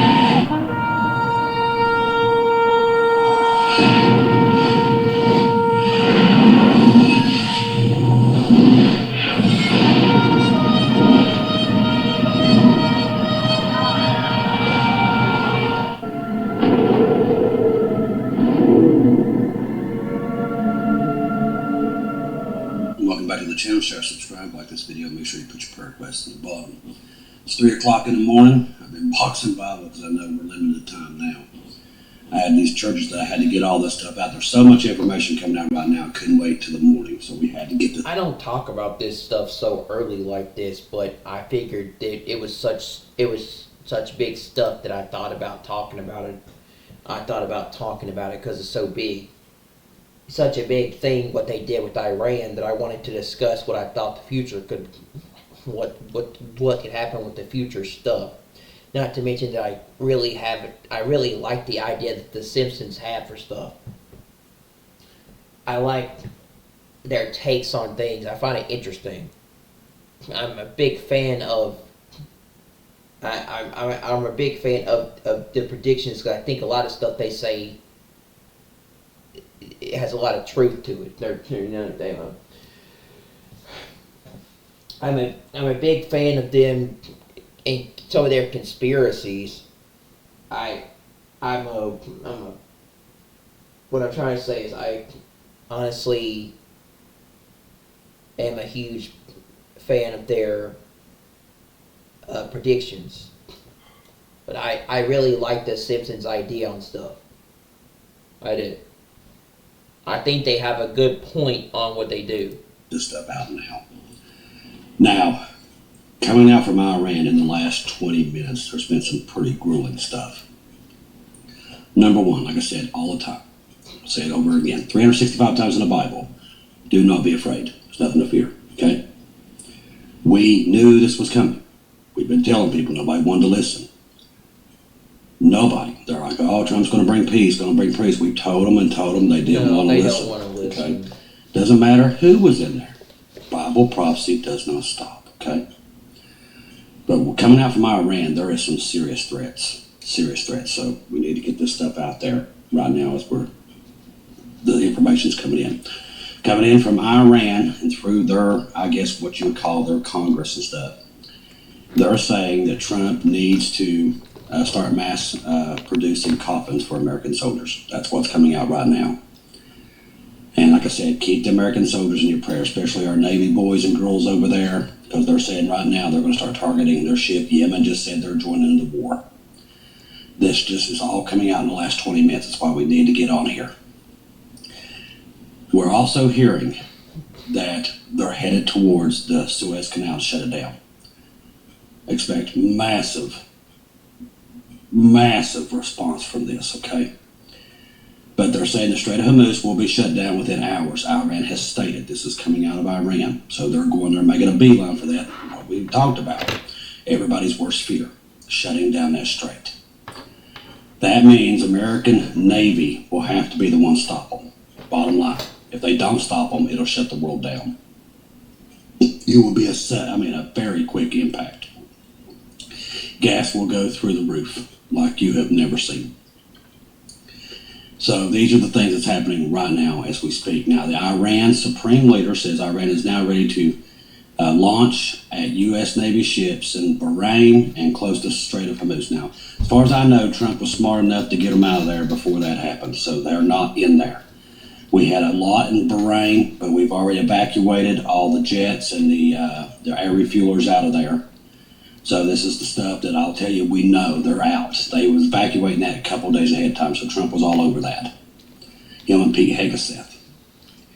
Now, they moved the Navy. I don't know where they moved them to. I think they moved them in somewhere else, but they moved them out of the strait. So as far as I know, we don't have any destroyers, no Arleigh Burke destroyers there, no aircraft carriers, nothing there. If we have anything, it's probably subs that's underwater and they can't detect them. That's as far as I know. Now, also, with all this craziness that's happened, Putin is threatening a nuclear strike on Ukraine tonight and this morning, out of nowhere. So all that's happening. And like I just told you, Yemen has now declared war on the U.S. along with Iran. And this is everything that's coming out right now as we speak. Israel was under a massive attack probably a couple hours ago. If you was watching New York Prepper, he's all over this. He's still in there right now. He's monitoring. He'll be back on tomorrow, halfway through the day. He's saying to, right now it's a good time to have him on there. He's great in these moments.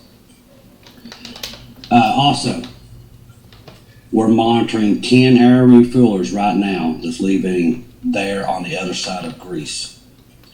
They're making a beeline towards the Middle East. There's 10 of them. So I'm thinking that probably there's some retaliatory strikes from the U.S. since they attacked Israel. Tel Aviv took damage, Haifa took damage. As far as I know, nobody in Haifa died. There were some people that were just shook up from the explosions, but luckily nobody was killed there. As far as I know, that's what we're getting from our boots on the ground there, the EMTs. Iran media says that every American citizen in the military in the region is now a target. We just talked about this, some of the stuff that they're saying. It's pretty gruesome. U.S. officials say commanders are ready to respond to any Iran retaliatory attacks. Like I said, we have enough ordnance over there to level Iran 20-fold, basically. But we know that doesn't happen, okay? We know it. God will get the last word, okay? That's just the way this is going to go. Jesus will get the last word. Jesus is going to be the one to defeat them. It's not going to be America. It's not going to be Israel. It's going to be him. He will get the glory, nobody else. That's just, that's the way it's written, and that's the way it's going to be. And I'm okay with my Father letting them have it, because he's going to let them have it. Trust me. Their ships, their bunkers, everything in the world is not going to help them. Their nuclear bombs, their biological weapons, none of it is going to hurt him. But he's the one who will have the final say in all this. Can I get an amen? Oh, praise the Lord Jesus. He will get the last word in this. I promise you, I felt that all over me. Oh, he will get the last word. I don't replace him with Israel or America or Trump. I don't do that. When he says, I will do it, he will do it. And he will be the one to do it. We're not going to be here to see it. The rapture is close, people. Very close. Tonight is proof of that. Now, Iran has begun retaliating for unprovoked attacks and suffered at the hands of the United States. Unprecedented missile movements. This is on Hal Turner, so remember. Are ongoing at 1 a.m. Eastern Time. The ballistic missiles have launched against Israel. As this story is written at 1 a.m., about 25 minutes, Iran launched ballistic missiles. Trajectory indicated that the missiles headed towards central and northern Israel. It was a lot of missiles. I think around maybe 34, 35. Most of the interceptors did their jobs. The Iron Dome did a good job. All through all those. They can't take them all down, but there's every once in a while one squeaks through. Despite air defenses being launched by Israel, several missiles got through. Like I said, not several.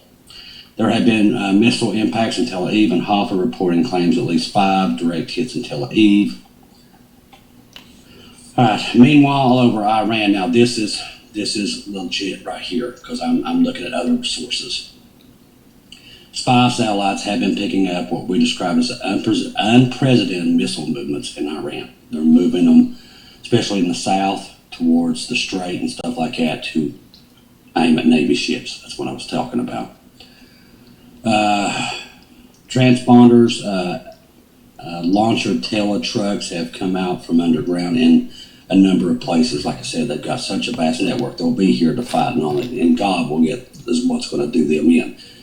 There's no way, even between Israel and Iran or us, that you'll get all that, because they're so far underground. It is now believed that this vast array of missiles will target United States military bases through the east, like there in Iraq, Bahrain, places like that. But we've evacuated all them out. I think we've got almost everybody out of the the embassies and everything. As far as I know, Trump made sure that right there should have been our sign that he was doing that 4 days ago. After launching a sneak attack, the United States warned Iran they must not be any retaliation, but we already know it's coming. Also, we're hearing right now out of the Pentagon itself that they know it's coming, and they're preparing for it right now as we speak. The warnings apparently fell on deaf ears. Based on spy satellites observation, Iran is right now getting ready to launch several salvos of missiles at U.S. bases throughout the Middle East. Hence why Iran came out and said Trump needs to start mass producing coffins for Americans. Now, also, I want to put this out there because this just came out too. Let me find it. It's important. We knew this was coming too, so it's not anything that we wouldn't expect. Let me find it. Let's see. Here it is. Groups are already planning rallies tomorrow across the U.S. in solidarity with Iran, so expect chaos here at home too. We told you that was coming. Yeah, and they've already set the stage talking about the Iran sleeper cell, so that's out there already. So they've planted that out there for everybody to see. All right, Iran's RGC Navy Commander Brigadier General Tang Suri remarked just minutes ago the Strait of Hormuz, like we just talked about, will be closed within a matter of hours. That is, like I said, it's going to kill economies. As readers are no doubt aware, 20%, it's not 25% actually, of global oil and petrochemicals pass through the Strait of Hormuz every day. If the strait is shut, the price of oil and petrochemicals will skyrocket immediately, natural gas.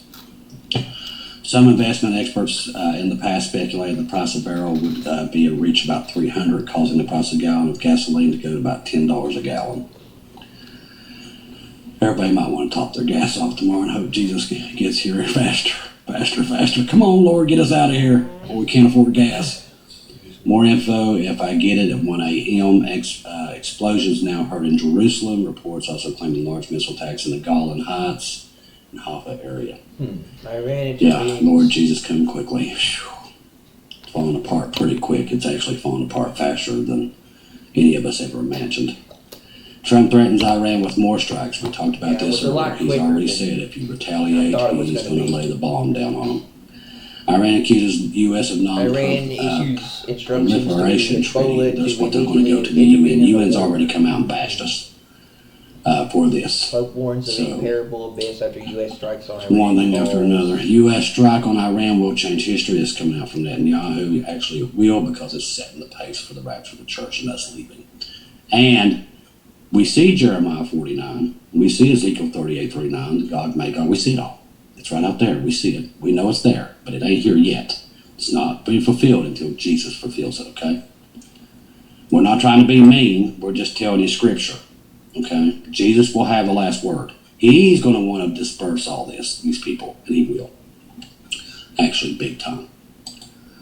All right, so we've got all that out to see if there's anything else. There's just so much coming out right now.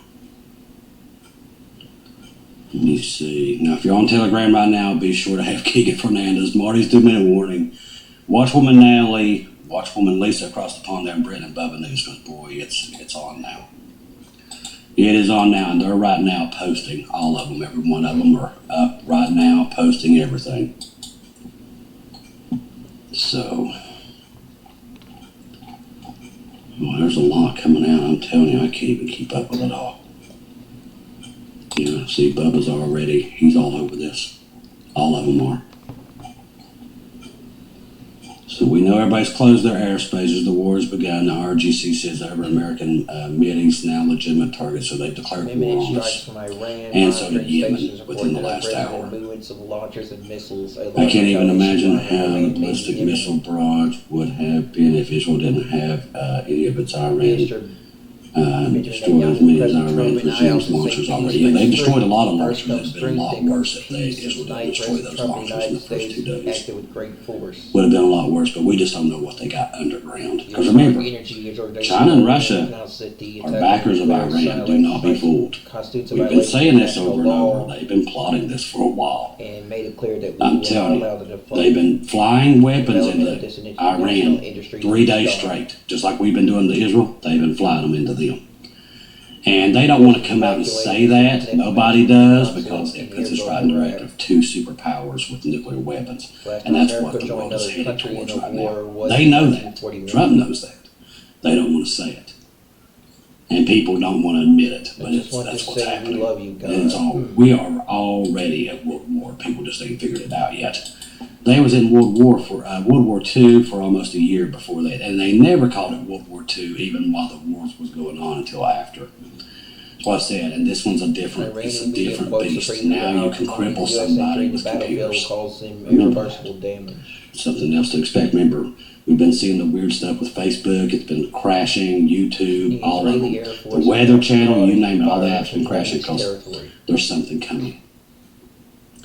Iran-backed Houthis say all American commercial vessels and warships are now legitimate targets. We're trying to also get all the old tankers out of there too, by the way.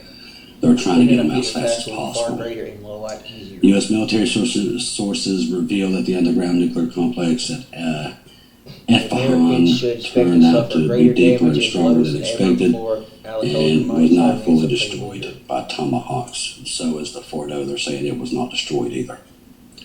There's another major underground enrichment site in Iran recently operational, and nobody knows where it is. I told you, they're going to be here, and Jesus will get the last word. He knows where they're at. The Saudi nuclear watchdog says nuclear radiation has been detected in the Gulf. No detection because they emptied the nuclear side or something like that's coming out right now.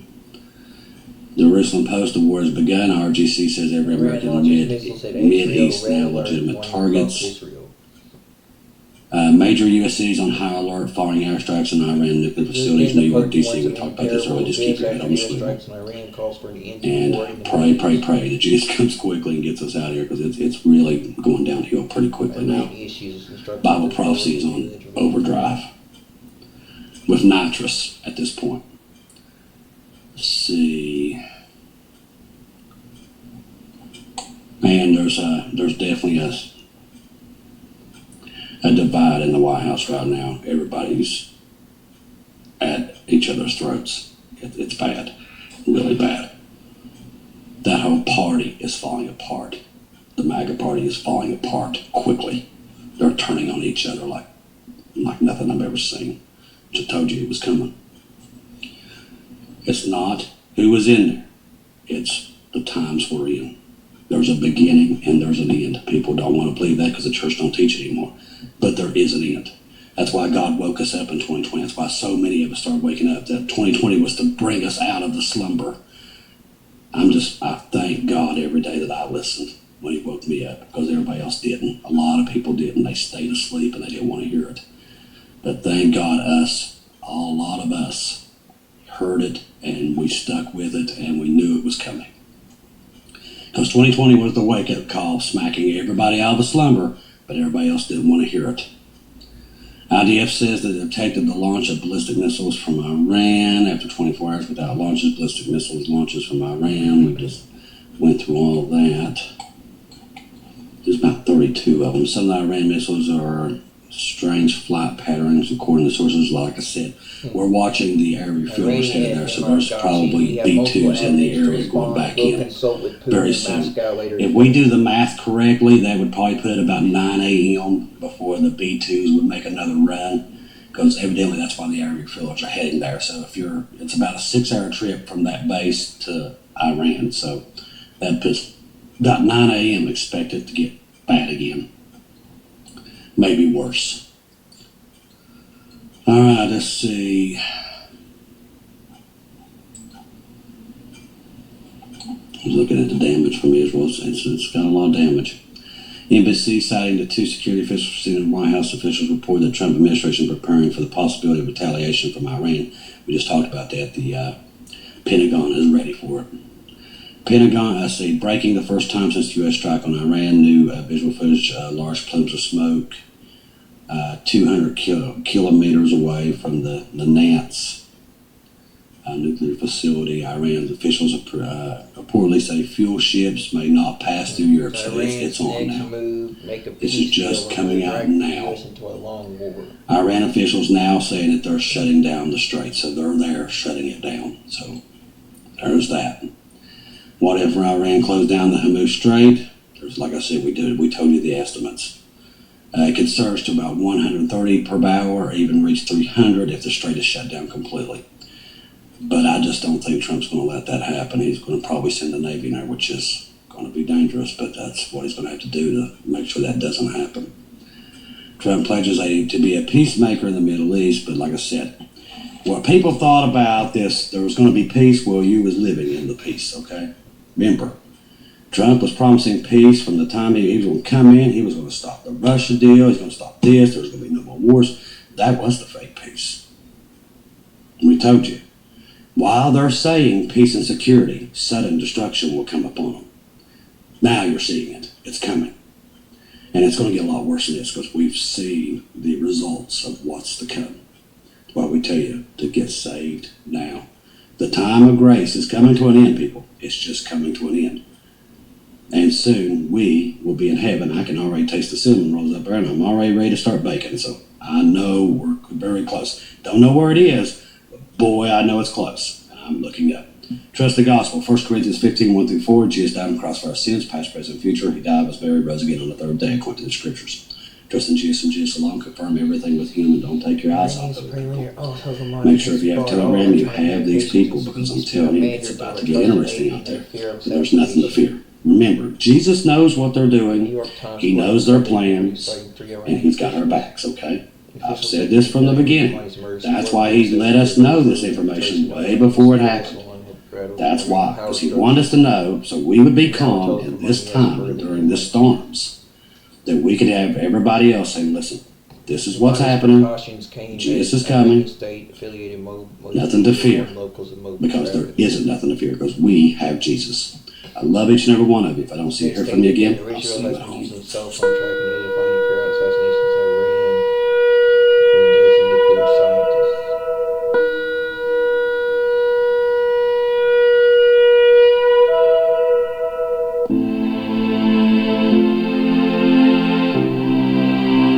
Thank you once again for tuning in to Global Rapture Watchers, where we do daily updates here on YouTube, letting you know that we're one day closer to our Lord and Savior coming back.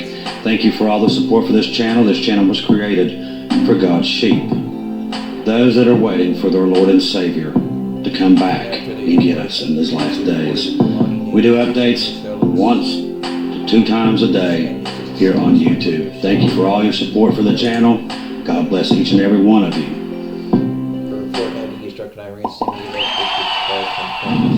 To swiftly choose a successor from the 3 names he provided, a process that would otherwise take months.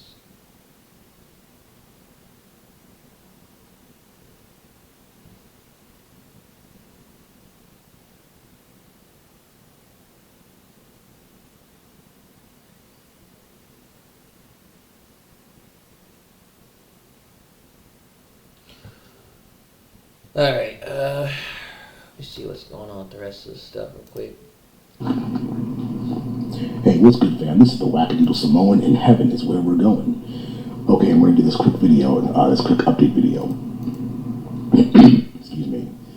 Alright, so I was reviewing the information yesterday, and so it's U.S. President Donald Trump. They mentioned that they struck the Iranian nuclear sites in Fordow, Natanz, and Isfahan.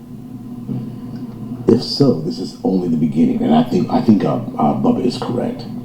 So when we go over here to the maps, there's Natanz, there's Isfahan, and over here is Fordow. So as you can see, all of these facilities are in northern Iran.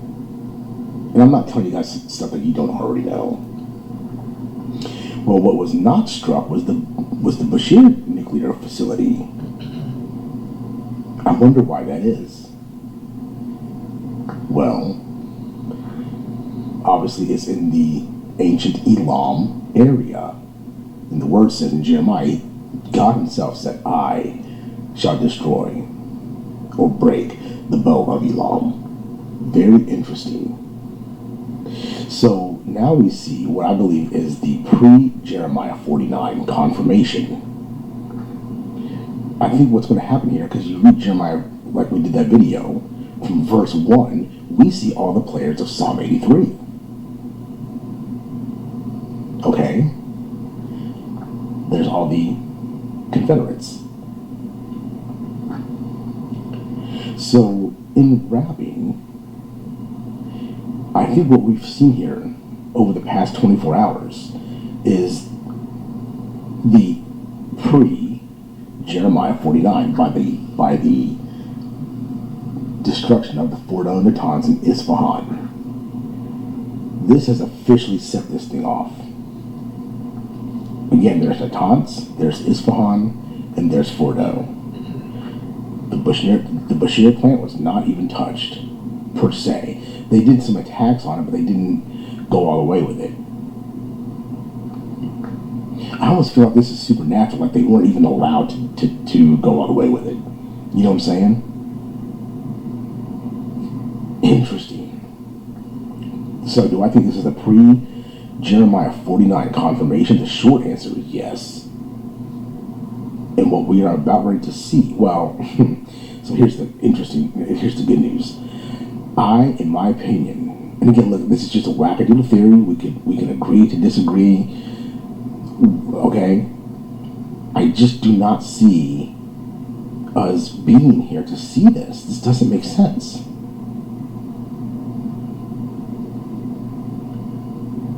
So, if we're looking at this correctly, over the next couple days, maybe couple weeks, I don't know. All I'm saying is that the rapture is incredibly imminent. As of right now, the season that I'm looking in is right now. I'm not looking at September 23rd, not right now. I'm not looking at the Feast of Trumpets, not right now. Look, if we get through the rest of June, July, August, and then come September 1st, then I'll do a video on that. Okay? And for all you hardliners out there that are thoroughly convinced that it has to be on the Feast of Trumpets, okay, that's fine. Just don't be jerks about it. That's all I'm saying. All right? So for all of us that are watching and waiting now, if we get to the Feast of Trumpets and we get raptured, great. When we get to heaven, we're just going to bow down and worship you guys because you're so amazing. All right? I mean, I'm telling you, there's some of you that just man, it's like you guys have to be right. So what I'm getting at is that during these times, emotions are running high. And we have to be very considerate here about where everybody is at. Okay? So please be respectful and understanding about where people are at in their watching and waiting. Wackadoodle Samoan, he's watching and waiting by the season. And I think that we are in the season of the rapture of the church, which I believe is pre-Jeremiah 49 right now. It's not about whether I'm right or wrong. For me, it's not about that. Maybe for some others it is. So anyways, guys, I think the rapture of the church is absolutely imminent. Okay? So for us, it's imminent. For God, it's an appointed time. In rapping, I guarantee none of you can, June 1st, back in June 1st, none of you saw this one coming. Not on the day of June 21st or 22nd, whenever it happened. Right? So there it is. In rapping, let's be respectful towards one another. If you believe that the rapture is going to happen on the Feast of Trumpets, great. Just be respectful about it. That's all that I'm asking, at least here on this channel. Okay? Because I promise you, in the comments, if you guys are jerks about it, I'll just delete and block you. I'm not even playing. So there's that. We're here. I believe this what happened was the pre-Jeremiah 49, and this was the confirmation. All right, guys, I'm done. I love you. This is the Wackadoodle Samoan, and heaven is where we're going.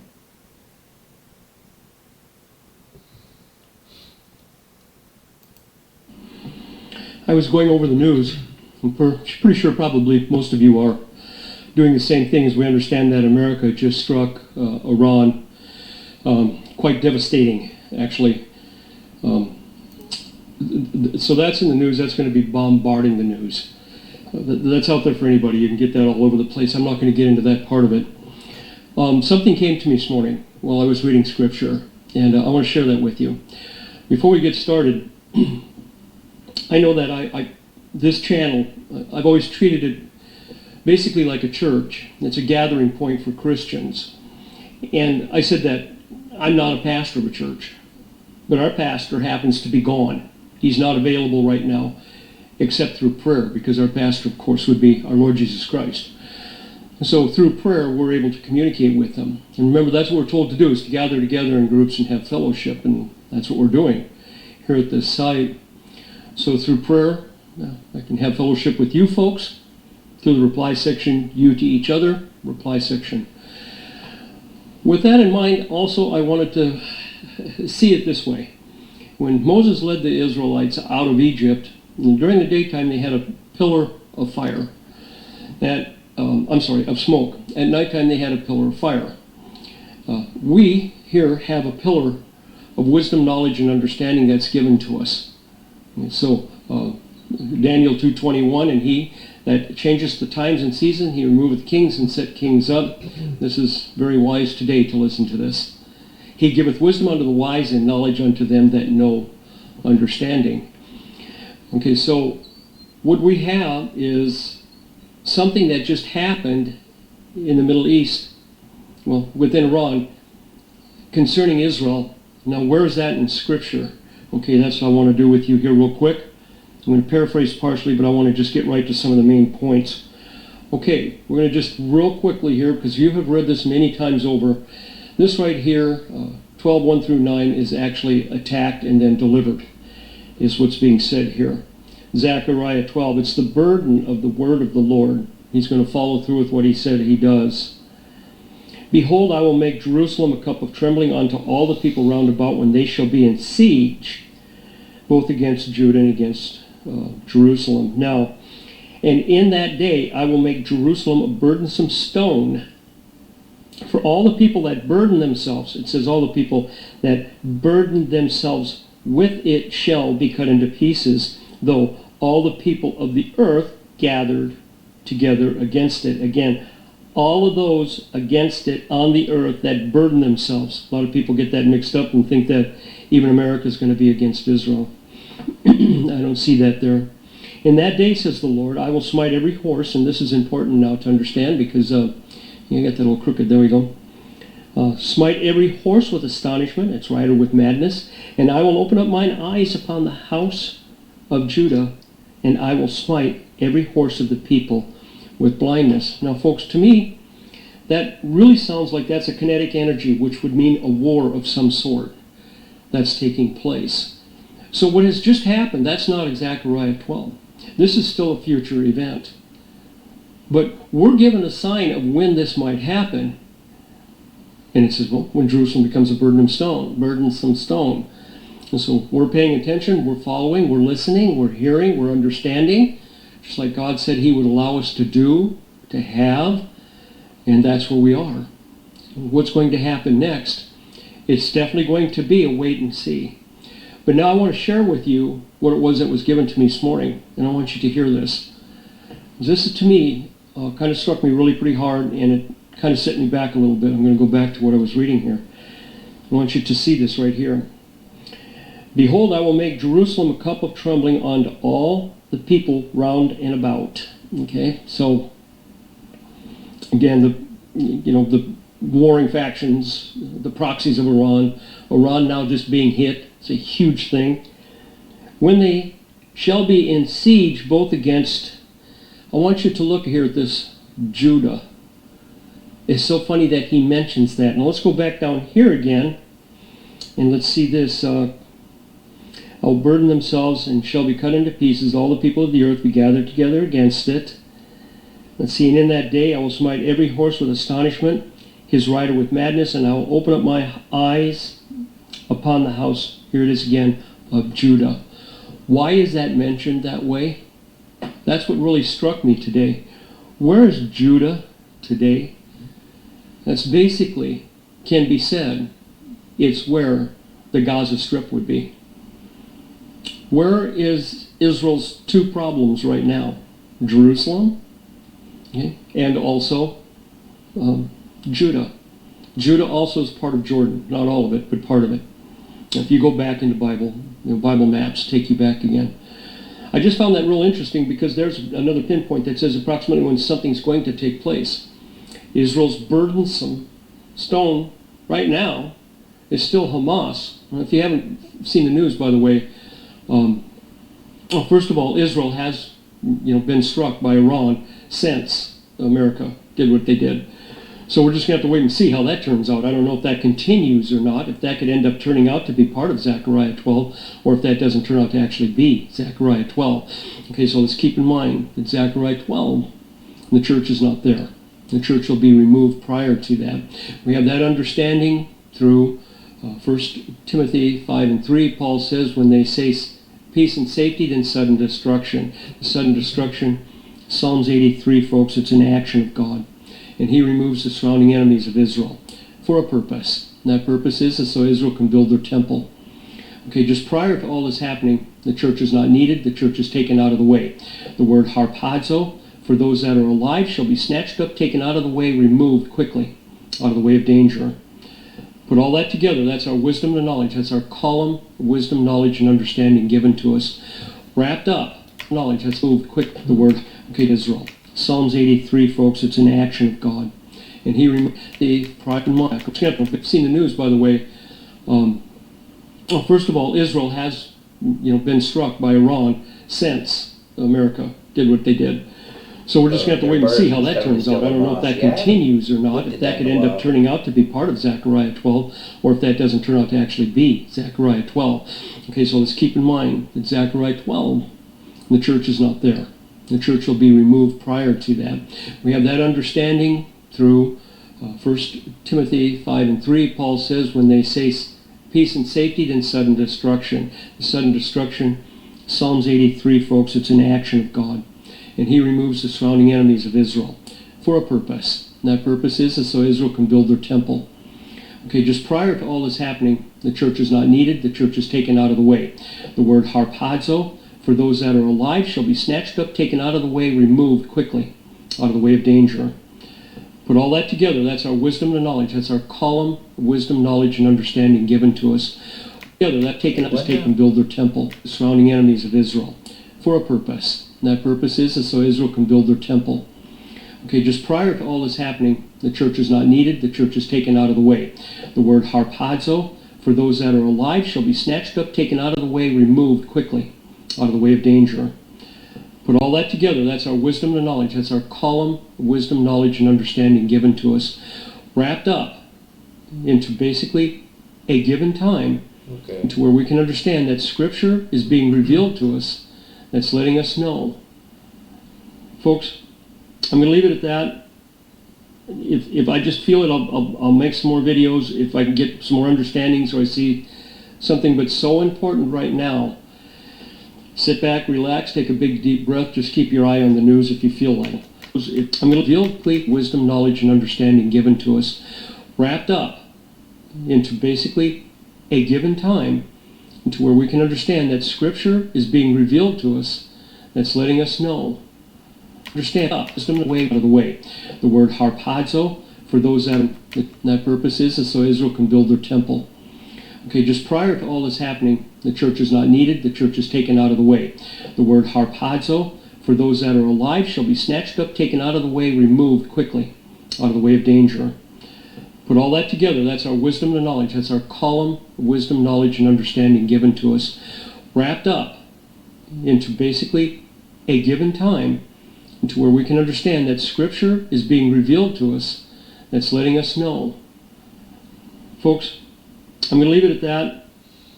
If I just feel it, I'll make some more videos if I can get some more understanding so I see something. But so important right now, sit back, relax, take a big deep breath, just keep your eye on the news if you feel like it. And because honestly, Scripture is being revealed as we go. And I believe another piece was given to us today with our sign of America, that other far away nation that God will rule over. And that's in Micah 4:7. God will, when Jesus returns, will rule within Israel, within Jerusalem, and will rule over another far away nation, which is America. Okay, I'm going to leave it at that right now for the fellowship, folks. Thank you. I appreciate it. I'll be watching and keeping an eye on your replies. Let's go from there until the next video. All right, let's do that. I'm not going to drag this one out because there's too many things happening right now that I'll be keeping an eye on. And if I see something again, I'll definitely make another video. Until then, okay.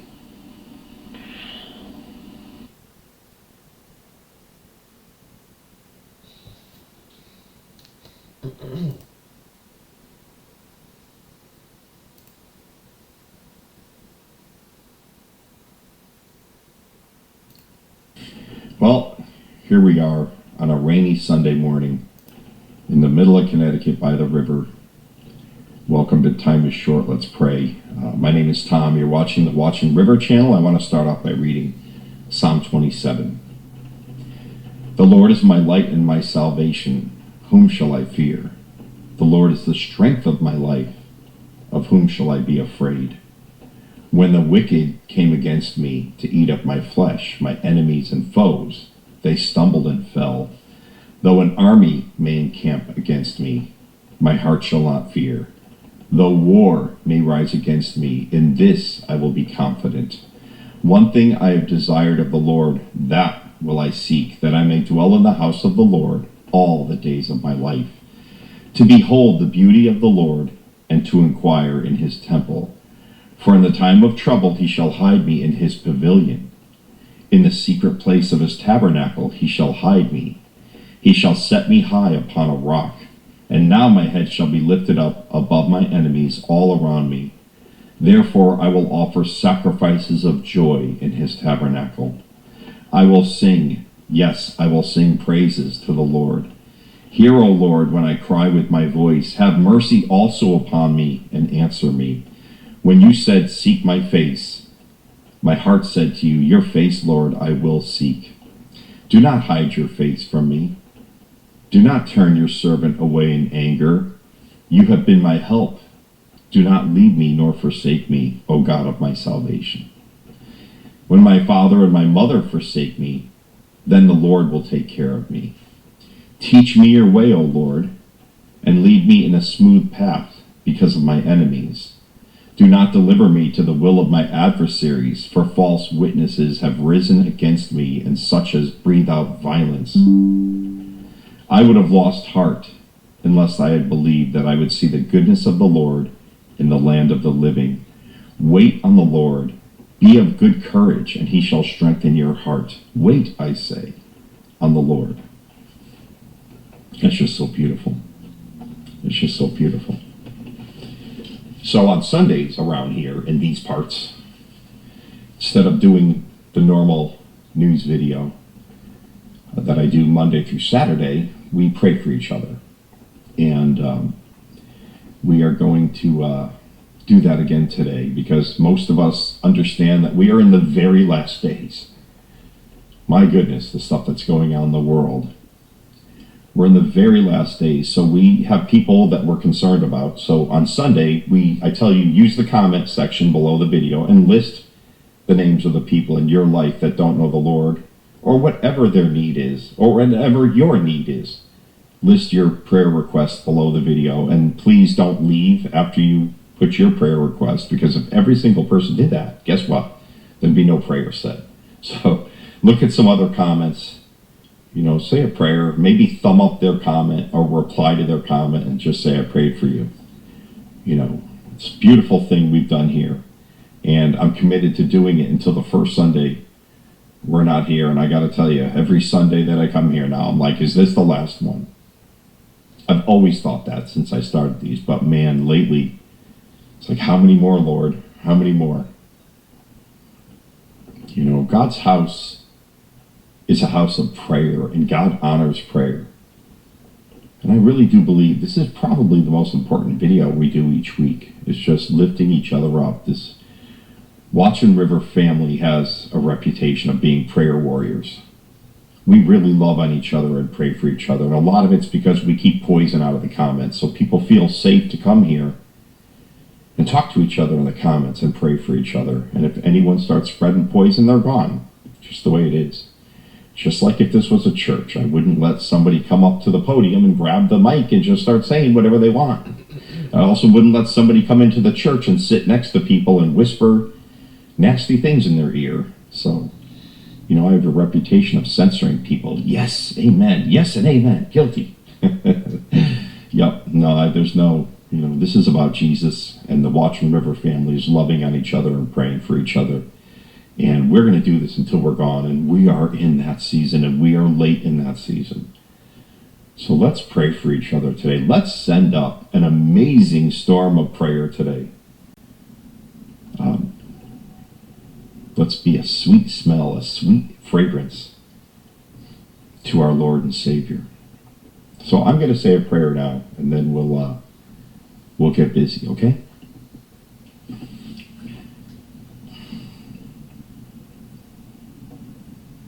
Father in heaven, what amazes me about you is that the events that went on in the last 12 hours in this world don't trouble me. I know they should. It looks like they should. But you really do give us a peace that surpasses all understanding when we put our trust in you. And that is so beautiful, and that is why we will sing your praises forever and ever. You are good. You are always good, full of grace, full of mercy, compassion, love, power, beauty. Lord, I lift up this crazy world to you this morning, Lord, and I pray for your nation and your people. I pray for the peace of Jerusalem, as you told us to do. And I also pray for the other countries involved. I pray for peace, Lord. I will always pray for peace. I know the prophecies. I know what is coming in the future because your word tells us. But I also know you instructed us to pray for peace, and that's what I do. I pray for peace. But may your ultimate and perfect and precious will be done around this world. Lord, I lift up my brothers and sisters in Christ that gather here each Sunday. Lord, I ask that you help them with their financial issues. There are a lot of people, your children struggling, Lord. Help them with their financial issues. Bless them, Lord. Help them with their health issues, Lord. There's so many people with health issues. Help them with spiritual issues, Lord, as we are under attack because the enemy knows time is short. And help them with relationship issues, Lord. Work your perfect will into the lives of my brothers and sisters today. And Lord, now I lift up every person that will be listed underneath this video. Lord, you know them. You knit them in their mother's womb. You have a perfect plan, Lord, and we will plant the seed and we will trust you with the rest, Lord. We worry sometimes about these people in our lives that just reject you. Lord, can you soften their hearts? You do mighty things, and we expect mighty things from you because you're a God who saves. We trust you with our loved ones. We ask that miraculous things happen today. I think the world, Lord, wakes up and sees the news going on, and I think some of them are going to be more ready to hear the everlasting gospel, your everlasting gospel. So help us to be bold in these last days and share you. We know we are soon to be face to face with you, Jesus. What a day that will be when we are all together singing your praises, worshiping the King of Kings and the Lord of Lords, forever and ever without end. I'm glad there's no time in eternity because I would never want to run out of time praising you, and we won't. We will praise you forever and ever. We love you so much, Jesus. We ask and say all of these things in your precious name. Amen. Okay, my friends. So we will get busy and pray for each other. I will be back with another video today discussing everything that's going on, because we turned a major corner again last night. I want to go on a rant right now. I'm not going to do that. I'm going to save that for the next video. So let's pray for each other. And I will be back today with another video. And I love you guys.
June 10th, 2025.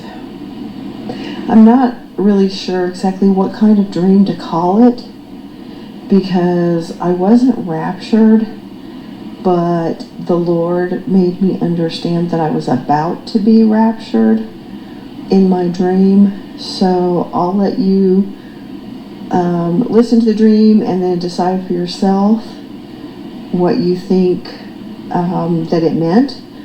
Also, of course, as always, I would advise that you take this back to the Lord and make sure that when you hear it, that it reflects His word and doesn't go against anything that you know to be true. So, what I dreamed was this. I was on an airplane with my husband. Now, it wasn't a private airplane, like a very small one. It was some sort of jet, but I didn't get the impression that it was a full-sized airliner. Maybe something smaller, like what we would call a puddle jumper, that goes from smaller towns and cities to others. But my husband and I were on this plane. I couldn't see other people around me, so I couldn't tell you how many people were there or if it was just us and the pilot. But we were getting ready to take off, and for some reason the pilot came back to where my husband and I were sitting in the airplane and said, "Penny, how would you like to fly the plane? I would love to give the controls over to you so you could fly the plane." Now, normally something like this would scare me out of my mind because I've never flown a plane. I do not have a pilot's license. But the moment that the pilot came up to us, and I could not see his face, I could not see his body, I couldn't even see his silhouette. It was just like I sensed him there talking to us. The moment that he approached us, I felt such joy. I cannot explain to you. It was like my heart was leaping. And so when he said this to me, I was not scared. And I said something like, "Are you sure? Would that be okay?" And he said, "Absolutely, come on up." And he motioned to the pilot's cabin.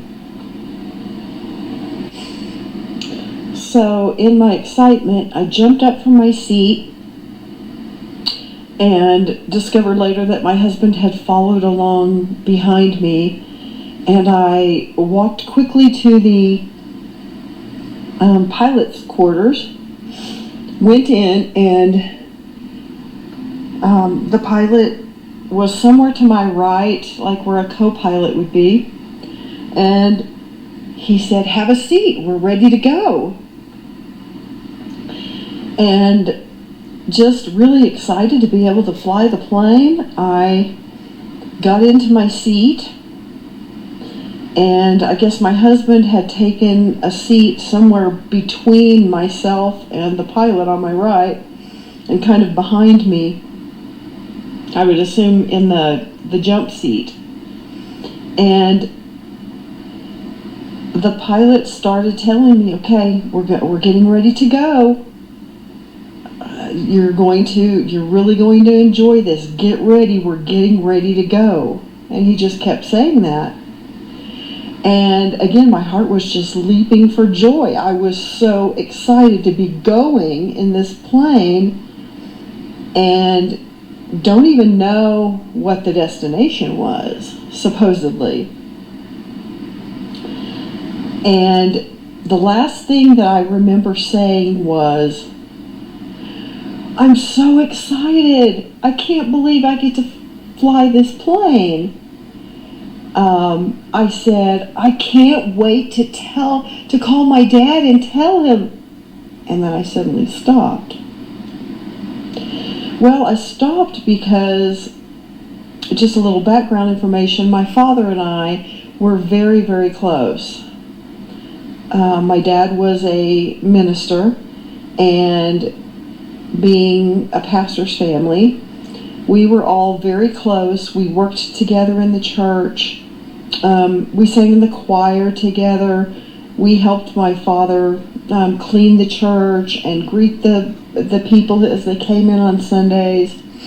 My parents planted churches in small towns, so we moved around a lot. So we learned to be very hospitable with the Christians at the churches that we went to and that we started. So anyway, my father and I were very close the whole time that I was alive. He was alive. He would, as I grew up and became an adult, he contacted me every single day, and he would either email me or he would call me. And he would, tell me about the weather, and he would send me pictures of the snow where he was living, and he would ask me how I was doing, and was there anything special I needed him to pray for me about. And he was just a wonderful, wonderful Christian father. He would give anyone the shirt off his back.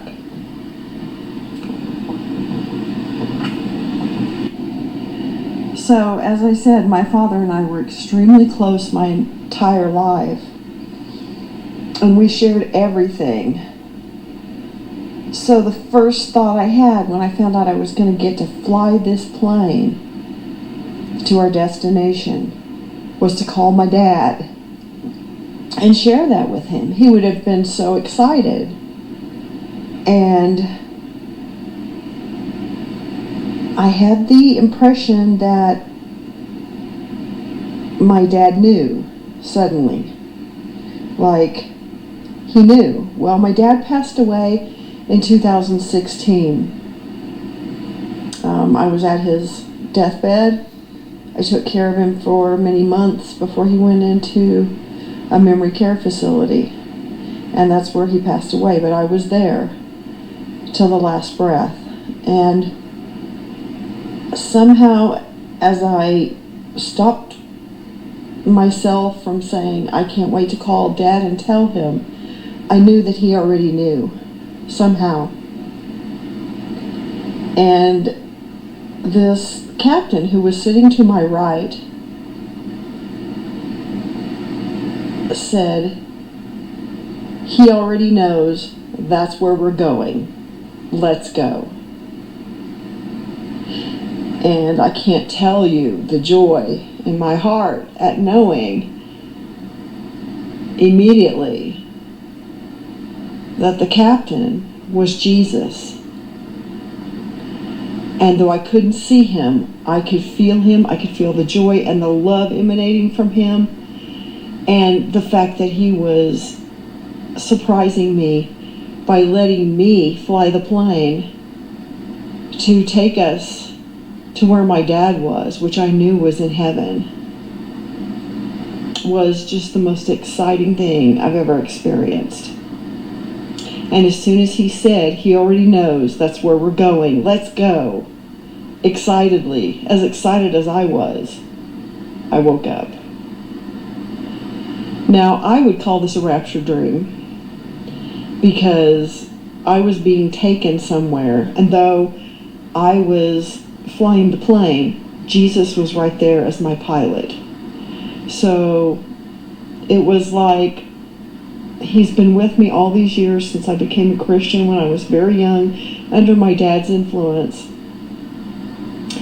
And he's been with me my entire life, guiding me, teaching me how to go where he wants me to go, following his straight and narrow path. And I was going to where my father was, and Jesus was guiding me there. So again, I would call that a rapture dream. I guess you can call it what you want, but that was my dream. For those of you who have lost parents, especially ones that you were very close to, you know what I mean when I say I can't wait to see my father again. He was such an example to me of God the Father. I can't imagine how much love God the Father has for us, because my earthly father loved me so much, and the bounds of earthly love are so much smaller and so much tighter than the bounds of heavenly love from our Father. So we are in for a wonderful, wonderful life with God the Father, with Jesus, and with the Holy Spirit, the Trinity. And I cannot wait to get there. I cannot wait to be with him. I cannot wait to hug Jesus and kiss the nail-scarred hands and feet and have him walk me to my earthly father, where I can be reunited with him once again. Brothers and sisters in Christ, we have so much to look forward to. Don't get caught up in this world. Don't get caught up in the news all around us of things that are happening. God said in his word that these things must be fulfilled. So we are living at the very last minute of the end times, in my opinion. But we're going to fly that plane with Jesus as our pilot, as our co-pilot, to the very end, to a life that we cannot imagine. So keep looking up, keep in the Word, stay close to Jesus. He loves us, and he wants to give us so much more than we can imagine, so much more than our hearts desire.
Oh man, alright man.